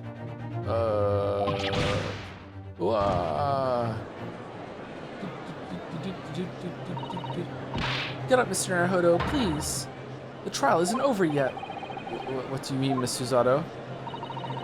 What about the information I found in this encyclopedia of British laws I have? That obscure right that belongs to the defense in these situations. Remember? Get up and slap yourself, Ryu. A summation examination. But it takes so long to get going and set up, I just don't want to do it. Yes, that's right. We don't have a jury in Japanese courts, of course.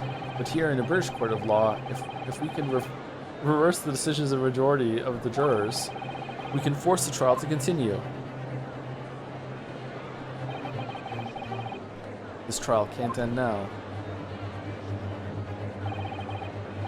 Whatever it takes. I just can't let that happen. The defense moves to invoke its right to a summation examination, my lord. Why am I not surprised at my learned Nipponese friend's inability to admit defeat? You choose to cling desperately to some archaic rule you barely comprehend instead of accepting the truth. Okay, that's a lot of sass and bullshit coming from someone who lost the last 2 trials to exactly this way that we conduct ourselves. Shut the fuck up. Certainly no other defense counselor in recent times has exercised the right to a summation examination. Because they all know that once the jury's mind is set, it cannot be altered. Okay, again. Van Zeeks, you dumb. Nevertheless, the right remains and must be upheld. Base judge. The defense counsel's request is granted. The court will proceed with a summation examination, as outlined in the Encyclopedia of British Law. Thank you, my lord. Are you and your fellows prepared, Mr. Foreman? Believe me, my lord, we know all about this young lad's tenacity, and we're ready for it. Very well. In that case, ladies and gentlemen of the jury, I hereby call upon each of you to state the grounds upon which you find the defendant guilty of the crime for which he stands accused. Listen the fuck up. Judicial findings. The jurors' contentions. The victim may not be well off, but he's a nobleman and straight up. What? There's no reason to doubt the man. Well, I do declare the good gentleman has no reason to lie. In fact, I think he's rather splendid. I'm gonna go see his show after this. Just look at the accused by comparison. He's Japanese, stoops all the time, and has a mustache. Very fishy. So true, actually. So true. Can't trust anyone with a mustache. There's no evidence to suggest the gangling actor is a fraudsman, for now at least. I really don't care, like, I just need this trial to end quickly. Oh, he's from Birmingham? I didn't realize, like, 3 hours of missing time is nothing when you reach my age, you know? Nothing at all. I knew it. Every single one of them seems completely convinced. Oh, he's from Liverpool? It would seem that all the jurors have come to the conclusion that Mr. Shamspeare is a fine, upstanding, and honest citizen, and now we have to tear him the fuck down, Mr. Naruhodo. If you ask me, they've all been bewitched by his strange theatrical movements.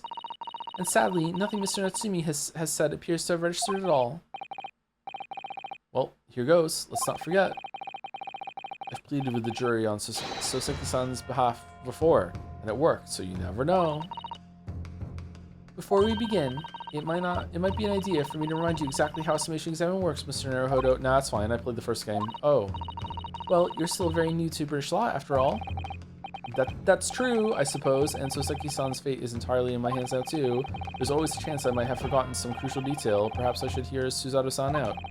We had one tutorial. Let's have a second tutorial. Trial. I wonder, should I let her talk me through it again or not? Nah, I'm good. Thank you for the kind offer, Miss Suzato, but I've been through plenty of these summation examinations already now. I think it's important that we don't delay the start any longer than necessary. So how do these work again, chat? You have to like put their statements against each other, right? Of course, I understand, and I'm quite sure you're right. If you're confused by anything at any point, you can turn to me for advice whenever you like. I'll be here for you. When the rain starts to pour, the key to this is really listening carefully to each juror's statement. All right, so we get a tutorial no matter what. Finding two that are contradictory and pitting the corresponding jurors against each other. Without further ado, please, counsel, proceed with summation examination.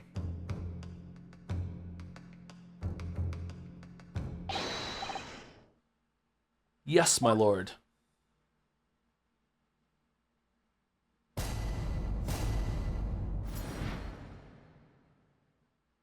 The defense's rebuttal. Everything may not be well off because Sholme is straight up. Is the reason to doubt the man? Hold it!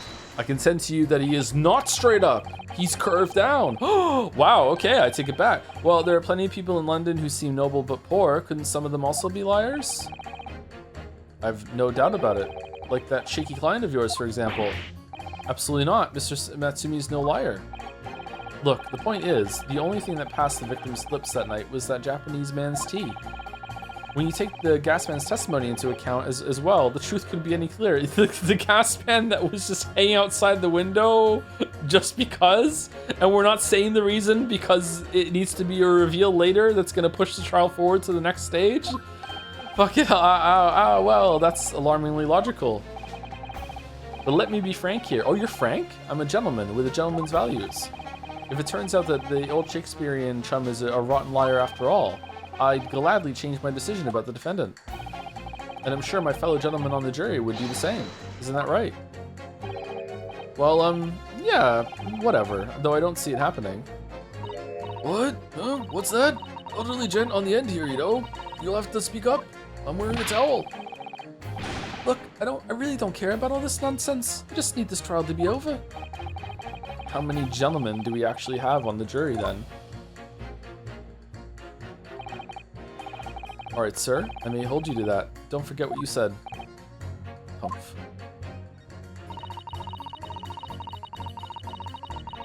I do declare good gentleman has no reason to lie. In fact, I think these are splendid. So this is the same thing. So this is a character assassination. The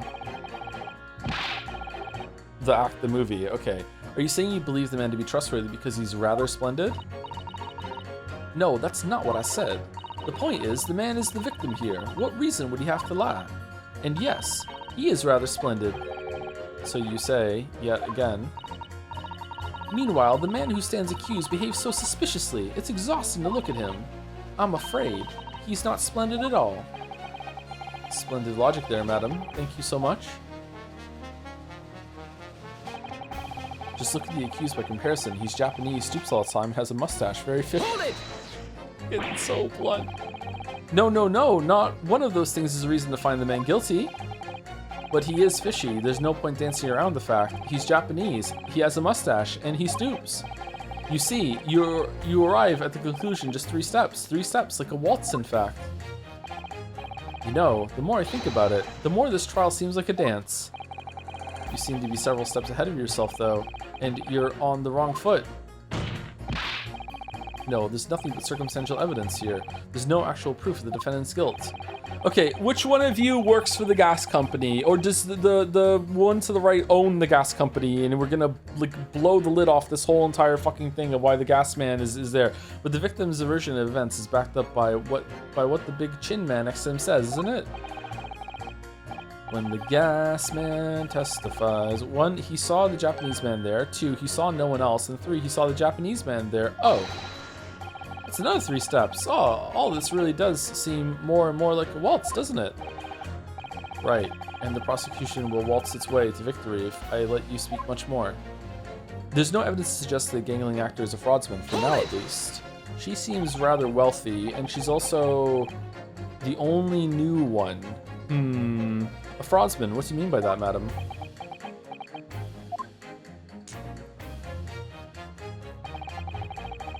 It really is the most tiresome problem for the company, most irritating. We can be absolutely certain that a customer is stealing from us, but without hard evidence, we can't even threaten to take action for fear of being sued. I'm sorry, you've lost me a little there. Who are you? I'm the wife of Augustus Oh, fucking bullseye. How'd I do that? What the fuck? Holy shit. Just the intuitive fucking reasoning there of just, that was metagaming for sure. But god damn, I'm the wife of Augustus Allamont, owner of the Allamont Gas Company. Good gracious, Allamont Gas, you say? Gas is the future of energy in this country and around the globe, but proper handling is essential. As I'm sure our employee from the East End branch office would be the first to agree. Absolutely, Lady Quimby. Gotta be used properly. Allamont Gas is the best in the world, of course. Best in the world. A bloomineer he was. I think we may have solved the mystery of the bow from earlier, Mr. Naruhodo. Right, he bowed in deference to his employer's wife, did he? Ah, so would I be right in assuming the reason Mr. Meterman was watching what Mr. Shamspeare was up to in his room? I'm afraid there's no end to lengths the population of the East End will go in order to steal our gas. So I really have no choice when the company identifies somebody as a possible fraudsman. But to dispatch a worker to watch the suspect day and night, we're very thorough in our investigations. that sounds super duper legal. Judge, are they allowed to do that? I don't know. Why are you asking me for? Because... So just making up bits in my head. So you mean Mr. Shamspeare is? I wouldn't come out and say it in public.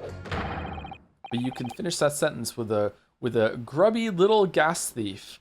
Oh, so she's Queen Bee. Okay. You have noticed the public gallery in here, have you?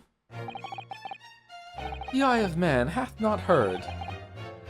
The ear of man hath not seen. Faith, wouldst thou wound me with thy words, were I to let them penetrate the skin?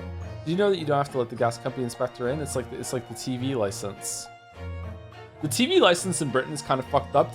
Are people who are not from the UK know about this? Is that still a thing? That you need a license to have a TV? Because it pays for like the BBC and all that other shit, right? Sorry, the what? If you have a TV, you have to have a license for the TV.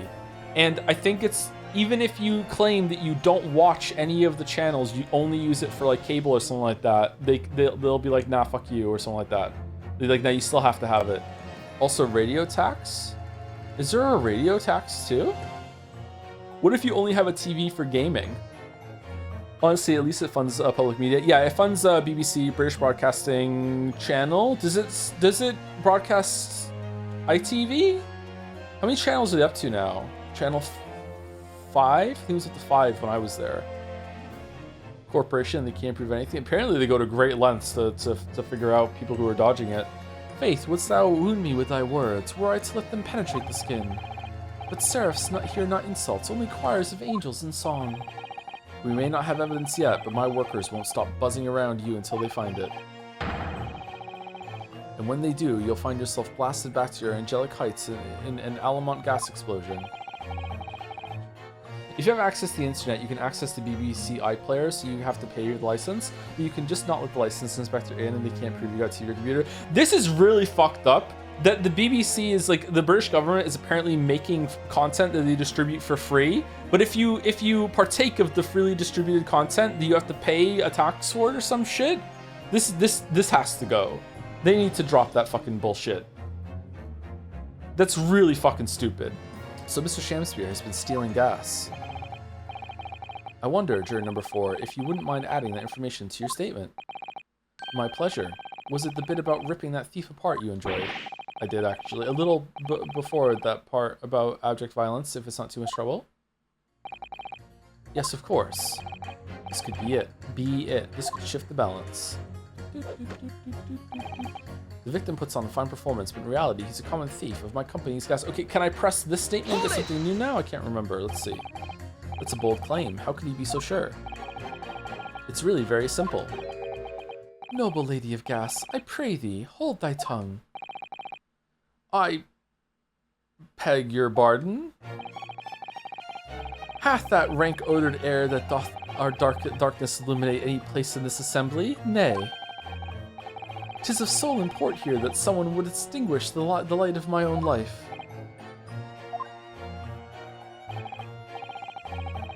Verily, I never recall stealing thy gas, but pray, let the matter rest till anon. Well, you little... Begging your pardon, my lady, but might I suggest you don't say any more at this stage? We need hard evidence first. We need hard evidence to peg the pardon. If I keep secretly watching this bloke, I'll get him in the end. He'll slip up. Do you think maybe that secret's out of the bag? Humph. Oh, this is so frustrating. I really don't care. I just need this trial to end quickly. Hold it! I don't know if I can do this accent consistently. Keep talking about needing to take home some money. What's that all about, sir? How is this relevant? Finish last. That's what it's about. Finish last? What's that? I'm talking about the Derby at Hyde Park, aren't I? It was the Queen's Cup last week, wasn't it? Derby? Derby. It was a dead cert. That's the thing. I couldn't lose, so I took my wife's secret savings, But then that hopeless old mare went and did the unthinkable. That stupid finish last. Oh dear, I think it's clear what happened, isn't it? This is the day the missus uses her savings for a trip down the pub. So come on, let this business lie now. Just give it up. No, that's not going to happen. 3 hours of missing time is nothing when you reach my age, you know, nothing at all. That's your testimony that we're pressing. That's it. What do you really mean by that, sir? Well, I'm not one to boast, but I get up at 5 every morning, I do. Oh, I get up at 4. This is me and juror number 6, like looking in the mirror. At 5, you're a really early riser then, aren't you? Huh? What's that now? I said, you're an early riser. Oh, well, I wouldn't say that. I mean, I like to while away the hours in the evening reading books as well. But by about 2 in the morning, I'm usually too tired to go on. He sleeps at 2 in the morning and gets up at 5? Oh my, that means he only has 3 hours of sleep each night. Huh? What's that, dear? Only 3 hours of sleep each night. Oh, that's right. You see, 3 hours of missing time. Like I said, it's not much, is it? Oh, that was good. This really isn't helping. The key to summation examinations is identifying contradictions between juror statements, Mr. Naruhodo. Right, and once I found 2 jurors whose statements can't coexist, I need to pit those jurors against each other. Then hopefully, when they see that what they're saying doesn't make sense, they'll change their leaning. Yes, and if you're able to change the minds of a majority of the jurors, the trial will continue. But conversely, if you're unable to do that, the judge will declare the trial over and move to adjudication. I can't let that happen. Somehow or other, I have to turn this trial around. Juror 6 is a surgeon, that's true, yeah. Okay, so, victim's a liar, it's this one, right? Victim is a fire department's reality is a common thief my company's got, or is it that one to you? Okay, I feel like this could go to juror 1 or 2. Let's go 1 and see. Objection. Those 2 statements clearly contradict each other. Good gracious! To whose statements do you refer, counsel? Juror number 1. Eh? What are you yelling about, lad? I presume you've heard juror number 4's statement, made by the wife of the owner of Altamont Gas. Well, yes. The victim, who you claim to be a noble, straight-up man, in fact, turns out to be a common thief. So the good lady says, but there's no evidence, is there? You and I both heard them say as much. It's true, we don't have evidence as such, just yet. But the claims aren't baseless, you know. What? Baseless? You heard me. Seeing as this operation has already been compromised, I would suggest that the court hears testimony from our East End branch office employee over there. I'll do whatever you say, my lady. Gasman's honor.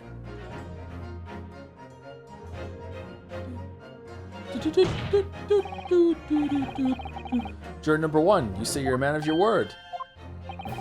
If I could show that Miss Shamspeare was a liar, you assured me that you would reconsider your decision about the defendant's guilt.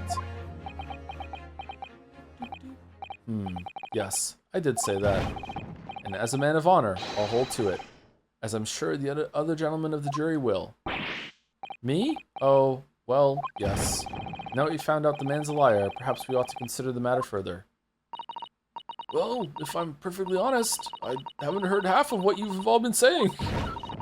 So if this means you'll recap a few points, that would suit me down to the ground. Oh no, I'm not having any part of this. I want this trial over and done with. In that case, I shall change my leaning. So, Mr. William Shamspeare, if that is your real name, we of the jury demand to know exactly what kind of a man you really are. Oh, that was easy. It was just 1 that we had to do instead of 2. Or 3. Actually, if we did 3, they would all say innocent and we'd be done, right? That's 4 jurors. 4 for not guilty. Yes, Mr. Naruhodo. Yay! Victory! Yay! Order! Order! Time for a break. Be back in a couple of minutes. Alright, I'm back. Drink. I just was standing in front of the air conditioner for most of the break there. Stupid hot. Okay, I think I got 2 more hours in me. I don't know if that's long enough to finish the trial. If we're close to the end in 2 hours, then we can continue finishing the trial. We'll see. Let's see how it goes. Order, order! Xbox One controller disconnected. Well, fuck me then. Alright, there we go. Well, this is quite extraordinary, I must say. As a result of the defense's summation examination, the jury's leaning has changed. For the 5th time this week, now only 2 jurors say guilty, whilst 4 say not guilty. So if we convince all of them in that, would it be over, or does Van Zieks get to do a summation and argue them back? I therefore declare this court to be in a state of disaccord. Disaccord. In order the trial to continue.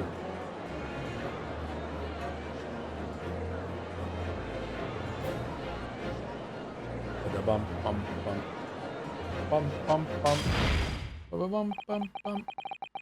You have spoilt the bouquet, Mr. Shamspeare.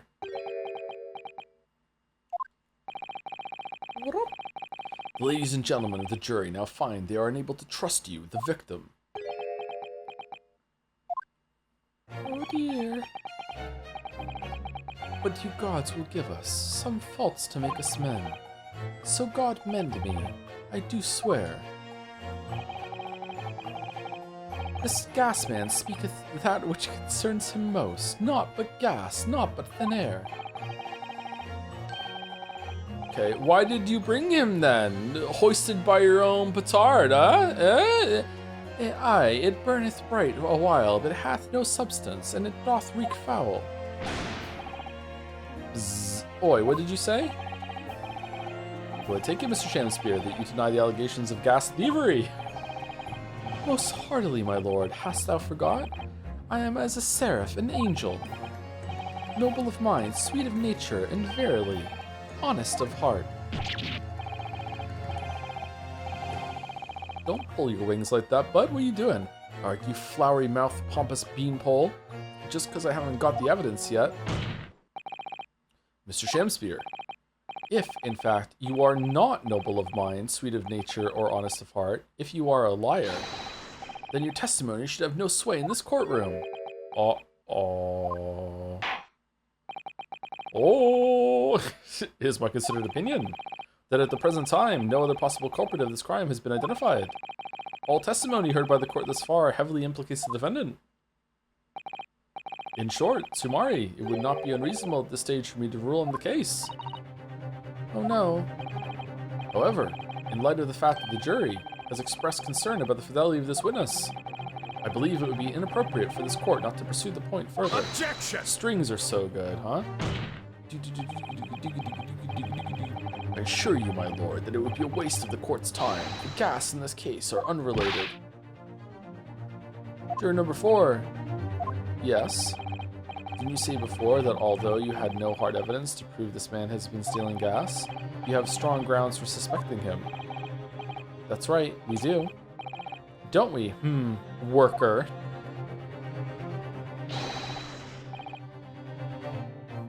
Absolutely, Lady Quinby. Gasman's honor. Very well then, we will hear your testimony now. You will tell the court precisely why you believe the victim, Mr. William Shamspeare, has been stealing gas. Yes, my lord, it'll be my pleasure.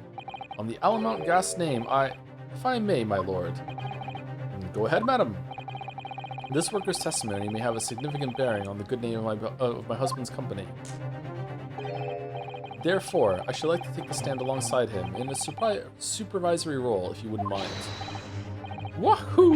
Oh yeah! Sweet as honey! Yeah, yeah, yeah, yeah! Very well. As an exception, I shall honor your request. Thank you, my lord. You wait till the boss gives you an earful. Oh, it's gonna sting. You mark my words. I like this lady. So you'll both testify before the court on the subject of the legal consumption of the Altamont Gas Company's fuel. Yes. Is that clear, my good man? Clear as Altamont gas, my lady. Which is the clearest in the world. Because she's rich? Yeah, because she's rich, yeah. Do you think the gas has gone to his head, Miss Susato? Is that a clue? I think the man is just a very dedicated employee, Mr. Naruhodo. Is Garrideb stealing the gas? Doot doot doot doot. I'm proud to be the company's East End branch investigator and meter money collection agent. Altamont gas meters accept threepenny bits? Threepenny bits? Each coin giving customers about 2 hours of gorgeous gas. And yet, the meter in Mr. Shamspeare's room didn't have a single coin in it. The meter doesn't appear to have been tampered with, though, and the collection agent has the only key. Ooh, the twirl. Somehow, he's using all the flamin' gas he wants without paying a penny. If that's not thieving, what is? Thrupney? Oh! What about an apeny? Christmas is coming, the goose is getting fat. Please put a penny in the old man's hat. If you haven't got a penny, an apeny will do. Or is it Thrupney in that song? And if you haven't got an apeny, then God bless you. I think so. I think someone just said, recent games have been a joy to have on second monitor. I just finished my Garrideb project. Thanks. Oh, good luck with that. Happy to give you a distraction for that. Hopefully it helps. The soothing sounds of a weeb losing his mind to Ace Attorney to help you study. Pray forgive the discourtesy. The irrelevance of this testimony caused me to turn to my hallowed chalice. What do you mean by that remark, Lord Van Zeeks? Did the mustachioed nippities poison the gangling excuse for an actor, or didn't he?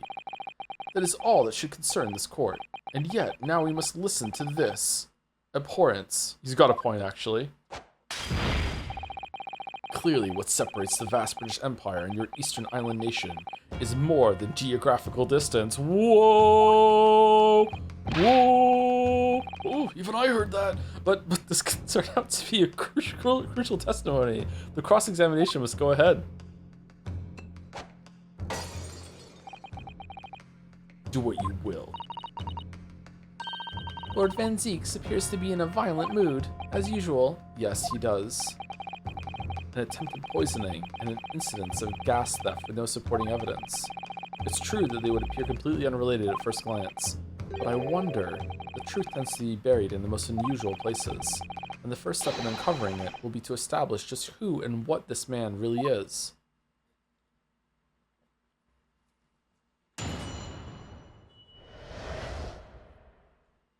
The Altamont Gas Company's investigation. So the fact that they haven't said maybe there's a gas leak and that's what made him have a coma and there was no poison at all, the fact that they haven't said that yet makes me think that is probably going to be relevant to the answer. It's kind of annoying they haven't said that yet because it feels like that should be something that should be brought up right now. But that's why it's relevant. I'm proud to be the company's East End branch investigator and meter money collection agent. Hold it! So does that mean you enter people's houses in order to empty their gas meters? That I do. Have to try to catch people when they're in. Then I ask permission to come inside and do my business. Does that mean you've been into Mr. Natsumi's room before, as well as that of Mr. Shamspeare? Well now, interesting you should bring that up, because I couldn't believe how little money was in his meter. There are electric meters outside houses in this area, I think all throughout Moncton, that will, I don't know if they still have to physically come and read them. I guess if there's a discrepancy, they can come and read them. Because it has to be all like done remotely at this point in time, right? But it is backwater fucking Moncton, so who knows? So something like this still exists in this part of the world, at least. I mean, how the pair of them survive the winter is beyond me. It really is. When I was in the UK, one of my friends had a house. And they had an electric meter in their house that they had to put money in to get electricity. And rarely, because they usually were on top of it, or rarely they would forget, and the power would go out, and they had to go get more money to put in it. I don't know if it was actually straight up money that put in, or if they went and bought like the equivalent of tokens, and the tokens went in to get electricity, or lecky as they called it. Yeah, I don't know if that was when I was 14 at least. So I don't know if later on they changed over to a different system, but yeah, 14. So 26 years ago, that was still a thing at least. Lecky, they were cringe, I don't know what to tell you. Knowing Mr. Natsumi, he probably spends all his gas money on books. And then when he's finished reading them, he probably burns them for warmth. You will kindly reiterate your statement about the gas meters themselves, Mr. Meter Man. Not much to say, really, but as you wish. Ultimate gas meters accept threepenny bits. Each coin given customers about 2 hours of gorgeous gas. Hold it! Loves gas. So all London houses that have a gas supply are fitted with these gas meters, are they? It makes me, said this on stream before, repeat it again, makes me extremely uncomfortable, the idea of gas just being fucking piped around long distances like that. Fucking volatile as shit. I don't like it. I don't like gas pipes. I don't like it. Gas for cooking is really good though. It has its uses, don't get me wrong. But like fuck, I really don't like it at all. The latest model, the height of technology, developed by our company, Altamont Gas. And anyone who uses our gas will have one of these meters in their property, yes. So if a 3 pence coin gives 2 hours of gas, most people would use about 3 coins in a night. A bit more than that usually, if they have both gas lights and a gas stove, that is. Thinking about it, Soseki-san doesn't have a fireplace in that room of his, does he? Why would the other people using the gas make the other gas slow down the other units then? It's just one pipe that you draw from continually? That isn't a clue, is it? No, that makes sense. There would just be one pipe that runs through the house, and then you get to use it from that. Okay. Huh. Thinking about it, Soseki-san doesn't have a fireplace in that room of his, does he? Some people still choose to use candles, of course, and only have gas for heating. Ah, yes, I do remember seeing candles in Mr. Natsumi's room, actually. What does Herlock's house do? And how does the money in the meter get back to you at the gas company? Every 3 days, gas man... 3 days? You're coming twice a week, bro? What? Did gas man visit properties on the gas supply and empty the meters of coins? I must say, the design and manufacture of the new meter costs the company an awful lot of money. But happily, it did put a stop to people not paying their dues, for the most part. Because they have to pay in advance, you mean? I'm coming more than twice a week? You gotta talk to Heisme, bro. I don't know what to tell you. Yes, exactly right. And yet, the meter in Mr. Shamspeare's room didn't have a single coin in it. Hold it! Out of interest, how long has this been going on? Weeks and weeks. He's been pinching gas off us for ages. And you've examined the meter in Mr. Shamspeare's room, I take it? Naturally, we took it off the wall and went over it with a fine-tooth comb. And found nothing suspicious at all, I presume. Oh, look who's interested! Oh, got a little bit of a buzz going as you look into the bees from your Hilo Chalice, and you're like, yeah, fuck it, I'm in. I want to know. All right, okay. No, I'm afraid we didn't. Which is exactly why I demanded a new type of meter to be produced. One with an indestructible lock. The Shamspeare Special. Man, all this to get your fucking 3 pennies a night. That sounds like it would have cost an awful lot of 3 penny PC. Exactly, yeah. But even after that, the rascal's meter was still empty. Okay. Did the special lock have a leak on it? I'll never forget the humiliation. When I opened up the money box and found it bare, you said, you what? I said? You what? Apologies if this is obvious to you, but my interesting thing I learned the other day is that a lot of things like this eventually moved to the token system to combat the fact that inflation kept making them have to update and rebuild a whole new model of meters. Oh, that makes sense, doesn't it? Yeah. Although people could buy a lot of tokens early and then save them for when the price goes up later, right? But I guess if you're buying a lot of tokens early, then they're getting their money earlier, so it might just balance out. I remember in Toronto when the TTC famously just got, I don't even know what a TTC fare is now, but when I was still in Toronto, it was I think it got up to $3. And we joked that it was the $3 coin was the new fucking bus token, because it was the most expensive coin around. If you got a fucking bus token, holy shit, man! Fuck the TTC, awful public transit system. Fuck off. And the look on his face, that smarmy smile of his. Looney Tune, yeah, the $2 coin in Canada really is actually called a toonie, yeah, which I like actually. It has whimsy. I pulled the meter straight off the wall and took it back to the office. It's got a polar bear on it, but you know what? Nothing. Not a trace of it being jemmied open anywhere, not a single sign. And what's happening to my salary as a result? Down by 3 shillings a day, that's what? Wait, you take a cut?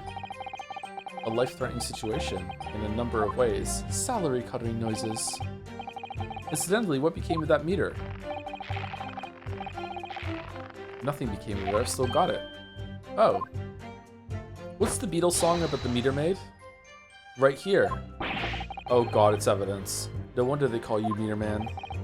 I think it would be prudent for the court to sequester this item while the trial is ongoing. Lovely Rita, meet her maid. A meter that dispenses gas for a set time after a coin is inserted. Oh shit, put a coin in! It sports a very strong lock, developed especially with Mr. Shamspeare in mind. Oh. Definitely. Oh, so after it didn't work, you put the old one back on? Wait, what's happened here? Although, at first glance, there doesn't appear to be anything unusual about it. Bro, how could you know? Let's move this along, shall we? Continue with your testimony. Though I would say it has as much value as the contents of that meter. Oof. Oof. The meter doesn't appear to have been tampered with, though, and the collection agent has the only key. Hold it! What about lockpicking? I'm the lockpicking. Shamspeare, there's only one key for all your meters? Well, in truth, there's another key in the company vault at our main office. What has this got to do with soap? But even if someone had somehow managed to get a hold of a key, we'd know if the coin box had been opened. Then, can you make a key mold out of soap? No, it would melt. Could you make a temporary one? You could make an imprint of a key with soap. Why would you have 3? Caramel? Oh, fucking the caramel. But even if someone had somehow managed to get a hold of a key, we'd know if the coin box had been opened. Oh? How? I came up with a rather clever way to expose any little shenanigans as it happens. Would you care to explain? Oh yeah, the new meter box has a fucking camera in it. That was set to go off every 10 minutes. And oh look, it just so happened. Well now, in order to empty a meter, you have to unlock the padlock and remove the cover. But when I close the cover again, I stick a little beeswax seal on it, you see? A seal? Like the sort of thing you put on an envelope, you mean? Like the sort of thing that was on the soap, the red one? Something like that, yes. Basically, you can't remove the cover again without breaking the seal. Now, in the case of Mr. Shamspeare's meter, there were no coins inside at all, as I said. But the seal hadn't been broken either. So that would mean Mr. Shamspeare somehow managed to steal coins from inside the meter without opening it? Wait, what? What? He's paying for the gas. He's putting his coins in. And then he's opening it. And then he's taking his coins back out? Is that the argument right now? He's got, it's just infinite money value he can do. Is that what they're arguing? It would seem so, but that would be impossible. Somehow he's using all the flaming gas he wants without paying a penny. If that's not thieving, what is? Why can't he put the coins in wrapped around on a string and then pull them back out again? Hold it! Maybe he's making, maybe he's weighing out soap that's the same weight as the coins and putting them inside the machine and then getting like a fire that he's using your gas for in order to heat up the box from the outside that melts the soap and then it's gone. There you go. Yeah, fuck you. Soap effect. But he did it too much and the gas from all the soap went to his head because it's poisonous and then he passed out and that's how he died. But he's not dead. He's back now. So in a way, he inhaled soap instead of eating it. There you go. Done. Done. The twist, the soap costs more than the... Yeah, soap isn't free. What the fuck is this shit? How do you know that he's been using gas though? Well now, since I started investigating this bloke, I've been to his room more than a few times. And on every single occasion, his lamps have been blazing and his stove pounding. It's the middle of winter and he still turns to me, sweat dripping down his cheeks and says, "Get thee to a nunnery." Aw, banger Hamlet line. Me using gas? No. No, widow, oh me. Hamlet indeed. Yay! Judge knows it too. Alright, I could wring the bloke's neck. I get all hot under the collar, but still. Every time I open up that flaming meter, it's empty. He's robbing me of my salary too. What's wrong with the world? Where's the justice? But how can Mr. Shamspeare possibly be stealing the money? I don't understand. The simple explanation is right before your eyes. What? Soap coins. A toast to you eventually realizing but the gas man could be an accomplice.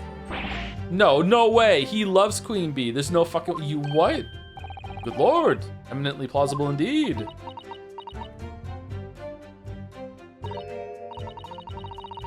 Well, oh, nice. Well, what do you have to say for yourself? There's so much character in these.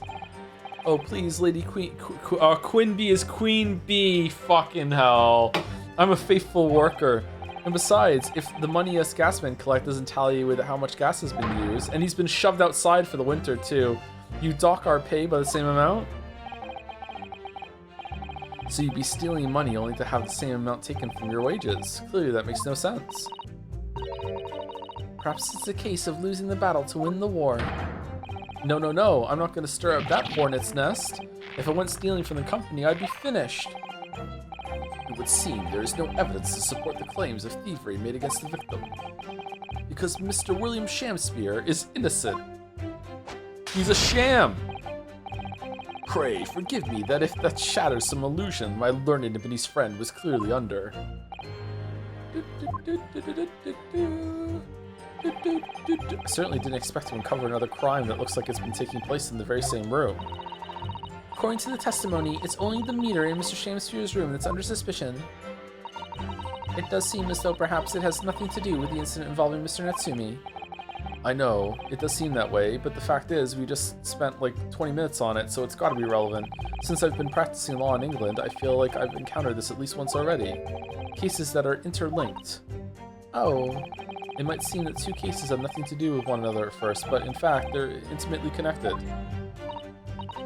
And then Iris came in and then said, here's what's the case is going on. It turns out they were stealing gas. And then Herlock said, oh, just like we are at our house, we're doing the exact same system. And Iris was like, oh, very interesting. Let me write that down on my book. And then Herlock was like, no, you can't publish it. Then they'll know we're stealing gas. No, I'll always be pawning. Put the book in the pawn shop. That's it. And that's the whole mystery. It has nothing to do with anything else. Yes, we have experienced that before, haven't we? I wonder if this is another instance.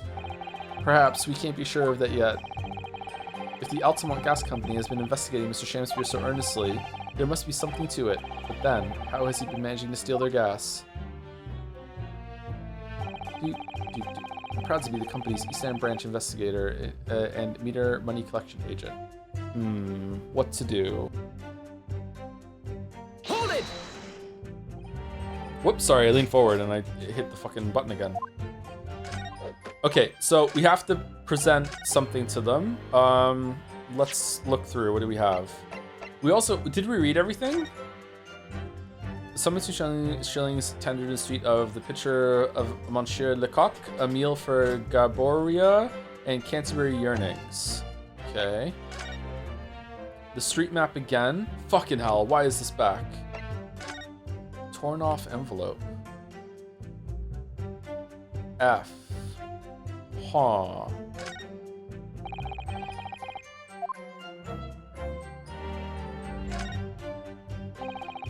Whoever opened this envelope didn't bother with a letter opener or scissors, did they? Yes, whoever opened it was clearly someone with an unrefined temperament, and judging from the angle of the rip here, the person in question must have been right-handed. Miss Susato, I think perhaps someone's been reading too much of the Adventures of Herlock Sholme. Yeah, how the fuck did you figure that out? You can never read too much of it, Mr. Naruhodo, never. Huh. Cheap bar of soap that was discovered just outside Mr. Shamspeare's window. It's one of 2 that were found there.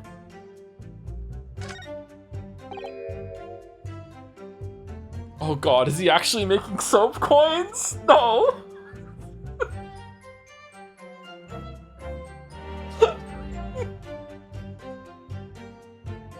No fucking way, right? Oh. What is it, Mr. Naruhodo? This bar of soap, when we first found it, I could have sworn there was some sort of round disc in this depression just here, a reddish one.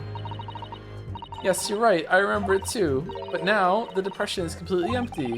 Where could the disc have gone? The details of the bar of soap have been updated in the court record.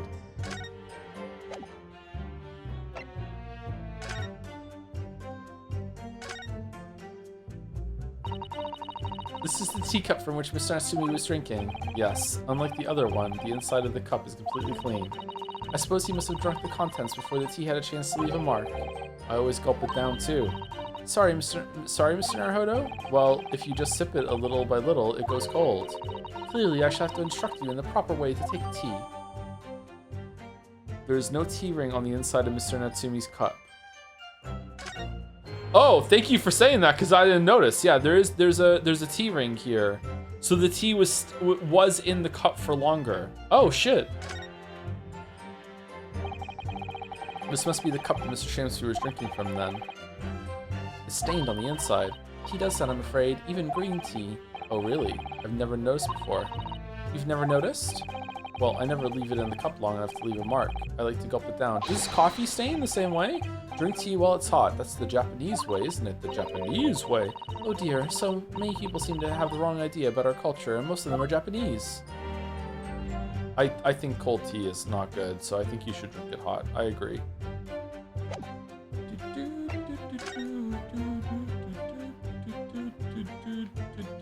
He is. He's making soap coins, and then they're melting and dripping out, and that's what this fucking puddle is on the floor. What the fuck? What the fuck? He's making fucking soap coins. It was red though. No, he's using the soap as like a mold. What is he making them out of? What the fuck? We looked at this one already. Okay, what's this? Oh, what? Have you spotted something, Mr. Naruhodo? Just here. There's a little hole. Do you see? Goodness, you're right. I wouldn't have noticed. It's not a very neat hole, is it? Not professionally made, I'd say. So, you think it might have been opened by Mr. Shamspeare? Possibly. It seems the people at Altamont Gas must have missed it. Well, it certainly seems to go all the way through to the inside. Yes, but there's no way a coin could fit through there. That's true, but even so, it seems more than a little suspicious. The details of the gas meter have been updated in the court record. It's a very sturdy looking padlock, isn't it? And the money box is sealed with beeswax too. Could you make coins out of beeswax? In soap? So if Mr. Sholmes were to get up to any mischief, he'd be found out immediately. Mr. Naruhodo, mischief of that kind is not the sort of thing that Mr. Sholmes would... You know, you didn't finish that sentence, don't you? Well, anyway, it's understandable that the gas company would want to safeguard the money that's rightfully theirs. But it does feel a little over the top, perhaps, doesn't it? Okay, I have no idea what I'm presenting. Okay, on the proud to be the company's East End branch investigator and menu money collection agent, Altamont Gas Money is authority to each plan give to customers over 2 hours of gorgeous gas. And yet the meter in Mr. Shamspeare's room didn't have a single coin in it. The meter doesn't appear to have been tampered with, though, and the collection agent is the only key. Okay, so it's that. It is tampered with. You just didn't know about the hole in the bottom. Objection! Lady Altamont, I'm afraid to say that this meter clearly does show signs of having been tampered with. What? Get away! I've been over and over that thing. How'd you miss it? I'm telling you, there's nothing wrong with it. In that case, what do you have to say about the small hole that's been made at the base of the coin box? Hole? What? You're right. You're quite right. There is a little hole there. The meters aren't supposed to have that. None of the others do. In other words, Sumari, we can assume that Mr. Shamspeare secretly opened up this hole himself. Or it's just a flaw, like a mistake. Yes, I wouldn't be at all surprised, but why? Yeah, why? I mean, it's tiny. You couldn't get a farthing through that. Lady Altamont, I wonder if you could give the court some more details about your meter design. What sort of details? Well, what I'd specifically like to know is how it's dismantled, how it differentiates coins. How does the meter tell the difference between different coins? What do you mean? Well, for example, if someone were to put in 1 penny coin, that wouldn't work, presumably, would it? No, of course not.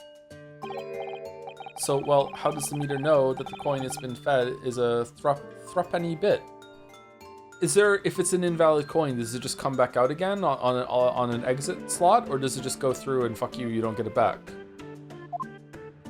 Because usually things that take coins have like sometimes they can error out and they just spit the coin back out at the bottom. It just doesn't get accepted. I see what you're getting at now. The meter tells coins apart by their shape and size, which includes their thickness. A threepenny bit is about 3/4 of an inch in diameter, you see. Other coins just won't fit. Ah, I see. It's clearly been very well thought out. Have you ever actually said another word Sumari IRL? I recently caught myself making an Enry joke at work while reading some documentation. I'm so cooked. I haven't done the Sumari IRL, no. Don't think so. I probably would though, yeah. Or it would be poker face time. The witness will amend her formal testimony with that information in case it is pertinent. As you wish, my lord.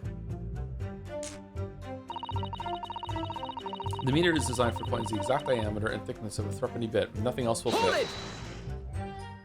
If the coin doesn't fit, you must acquit. But conversely then, it would seem that anything matching a three-pence coin exactly in terms of diameter and thickness could equally well be used. Would that be true?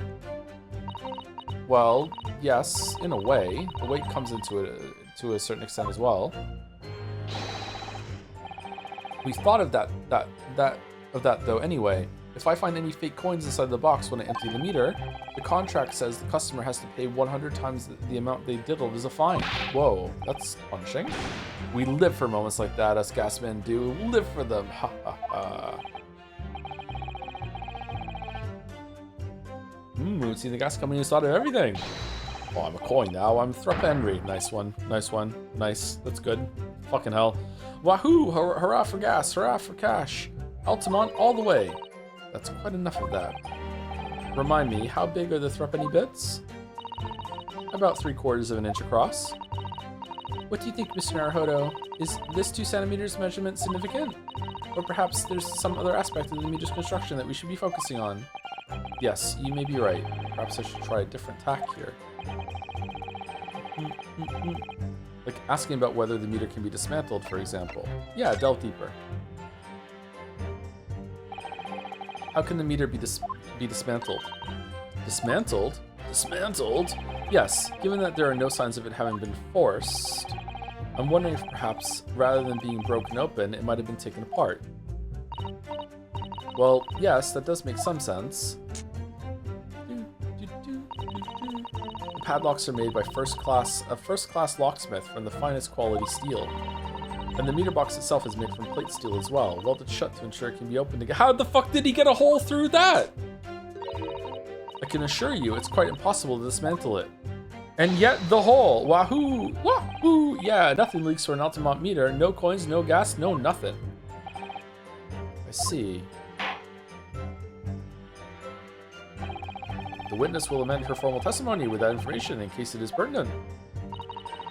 As you wish, my lord. Wow, this is a rabbit hole. Holy fuck.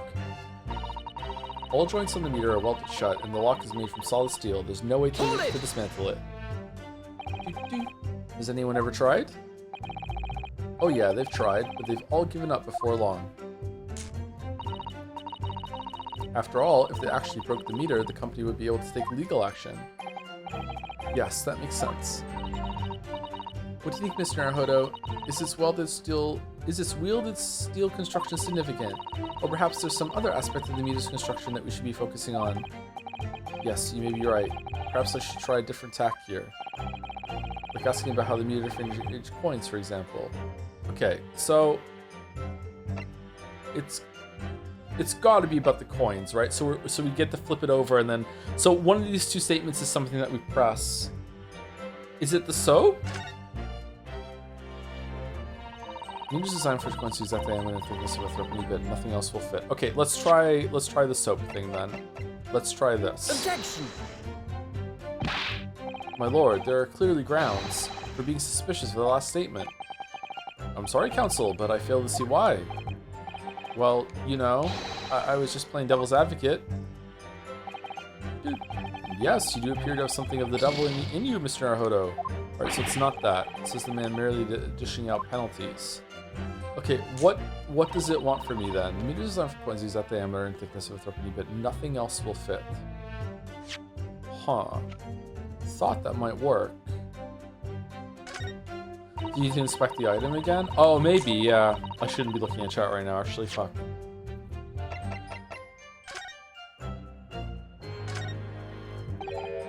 Oh, look at this bar of soap. There's a circular depression on this side, about 2 centimeters across. Or 3/4 of an inch. Ah, do you think? We did find the soap at the scene, didn't we?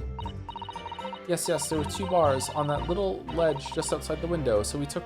Oh, they're outside, so whatever it's made of stays cold in the outside air. All right, so he's made them out of something that melts pretty easily, yeah. And then he's melting it and draining it out. So what the fuck could this be? Could it just be water? Just ice? It was red. What's red? Blood? Yeah, it's blood. He's making that blood. I'm sure that when we first found it, there was some sort of reddish medallion in the middle of there. I remember it clearly. Yes, but there's no sign of it now. Where could it have gone? Alright, thank you for the help, chatter, because I wouldn't have realized to press this again.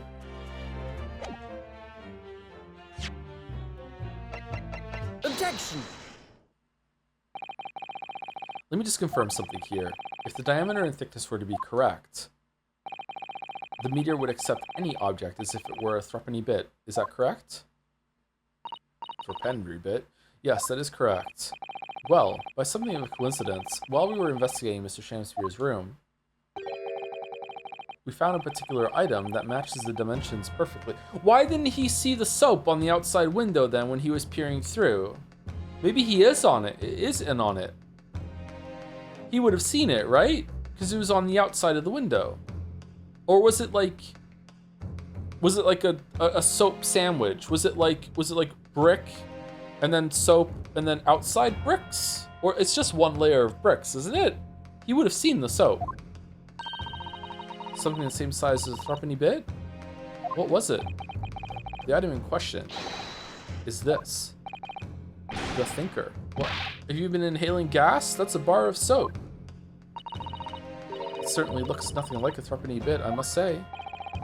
It looks like I'm going to have to point out exactly what I mean here. Maybe it was made of poison. What's so important about soap is this part here. He was paying for a supply of strychnine was actually cheaper than paying for the gas. And it just so happens that it freezes and melts in this perfect way. And here we go. Got it! You have to turn over the soap to see what I mean. Ah! Are you referring to that round depression in the middle of the soap there? That's right, a depression that's approximately 3/4 of an inch thick in diameter. Or in other words, Sumari, almost exactly the same size as a threepenny bit. Get away. Does anyone here present have in their possession a threepenny bit? Quickly now, hand over your coins, ladies and gentlemen. It sounds rather like a highway robbery, doesn't it? I happen to have one.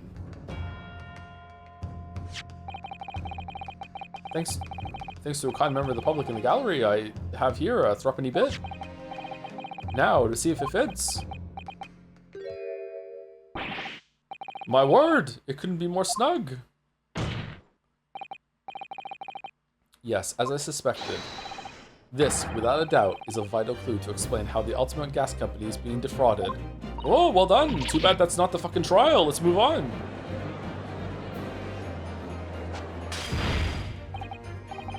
So, your assertion amounts to what?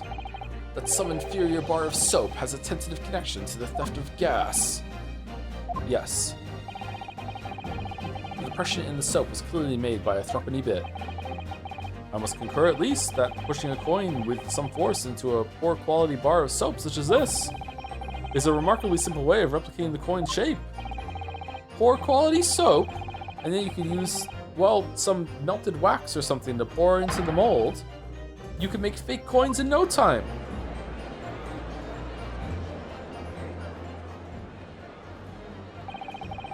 This brings all the pieces in the puzzle together.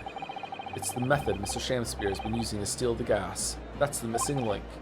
And now, if I follow the train of thought, it's going to bring me to a new explanation for what happened that nobody's considered yet, not even me. But this is all nonsense. If the man had been making fake coins, my worker here would have found them when he emptied the meter. Quite true, my Lady Altamont. In the absence of some black magic that could make them disappear. I see. That's what we're dealing with, is it? There is one form of black magic that could cause the fake coins to disappear into thin air, yes. Exactly. And the meter here gives it away. What on earth? There are remnants of the magical method used visible on the gas meter taken from the victim's room. If that's your assertion, counsel, the defense will identify these remnants for the court at once. Where on the meter can the remnants of the method used to make the fake coins disappear be seen? Okay, what does it want from me? Does it want that he was using wax, so he's taking the wax? Does it want these weird stains that are up here, or does it want the hole that you're letting it drain? It's gotta be. Got it! We found this bar of soap at the scene of the crime, just outside the victim's window. Outside? Yes, outside, where you yourself, Mr. Meter Man, were loitering in the freezing winter air. How did you not see them? That's where we found the soap. Ah, I get it. That's right. The answer, of course, is ice. Did you say ice? Well, how many coins did he make? 9? Ice? Not, sorry. Mr. Shamspeare has been leaving soaps like this outside his window each evening, filled with water. After a night outside in the bitter cold, the water is completely frozen solid the next morning. Then he takes his fake coins of ice and feeds them into the gas meter, giving him light and warmth in spades. As his room becomes very comfortably warm, the ice now inside the meter's coin box melts. Well, at least they're using ice like this instead of, the person was killed with a knife, but we can't find it. It turns out the knife was made of ice and it melted afterwards. It was the icicle stabber was back at it again. The perfect crime. Turning back into water and draining harmlessly away through the small hole made in the underside of the meter. How did he make that hole? That is how, without leaving any evidence of his wrongdoing, this man has been stealing Altamont gas.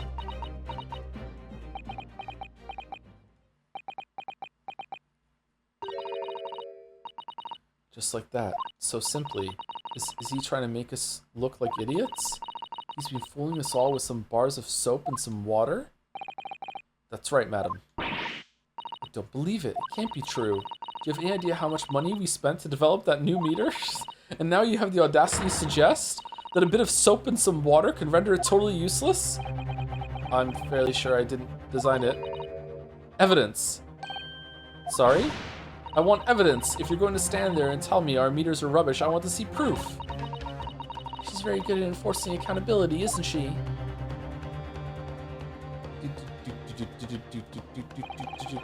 Very well, Lady Altamont. Very well. If you'd like evidence, I'll provide it. Will we? What? Mr. Naruhodo, are you saying you do actually have evidence to support this theory? I did notice a trace of something that bothered me a little at the time. And I have a feeling that this theory you've come up with now could explain it. A piece of evidence that substantiates the theory about how Mr. Shamspeare has been stealing gas is... the casino! The thing on the melted part of the photograph, right? Yeah? Take that! This is a photograph of the scene at the point when the victim was discovered, taken by Inspector Gregson. And it clearly shows the remnants of the crime carried out by Mr. Shamspeare. What remnants?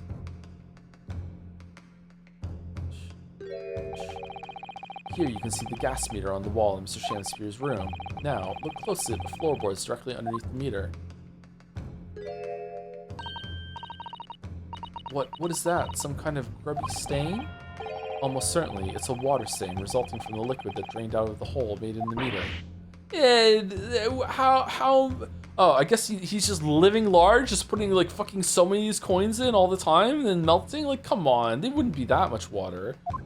If one coin gives around 2 hours of gas usage and the occupant was heating his room in all his waking hours, we can imagine he would have used around 10 of his fake coins each day. Holy shit! The melting ice inside the meter's coin box would have been dripping out almost constantly. Leaving a stain on the floor. This is awful. And there's further evidence too. Mr. Shamspeare slumped over his table, apparently having consumed strychnine. And right there next to him is a bar of soap, broken in half. You're right. It would appear to me then, counsel, that the man was eating the soap.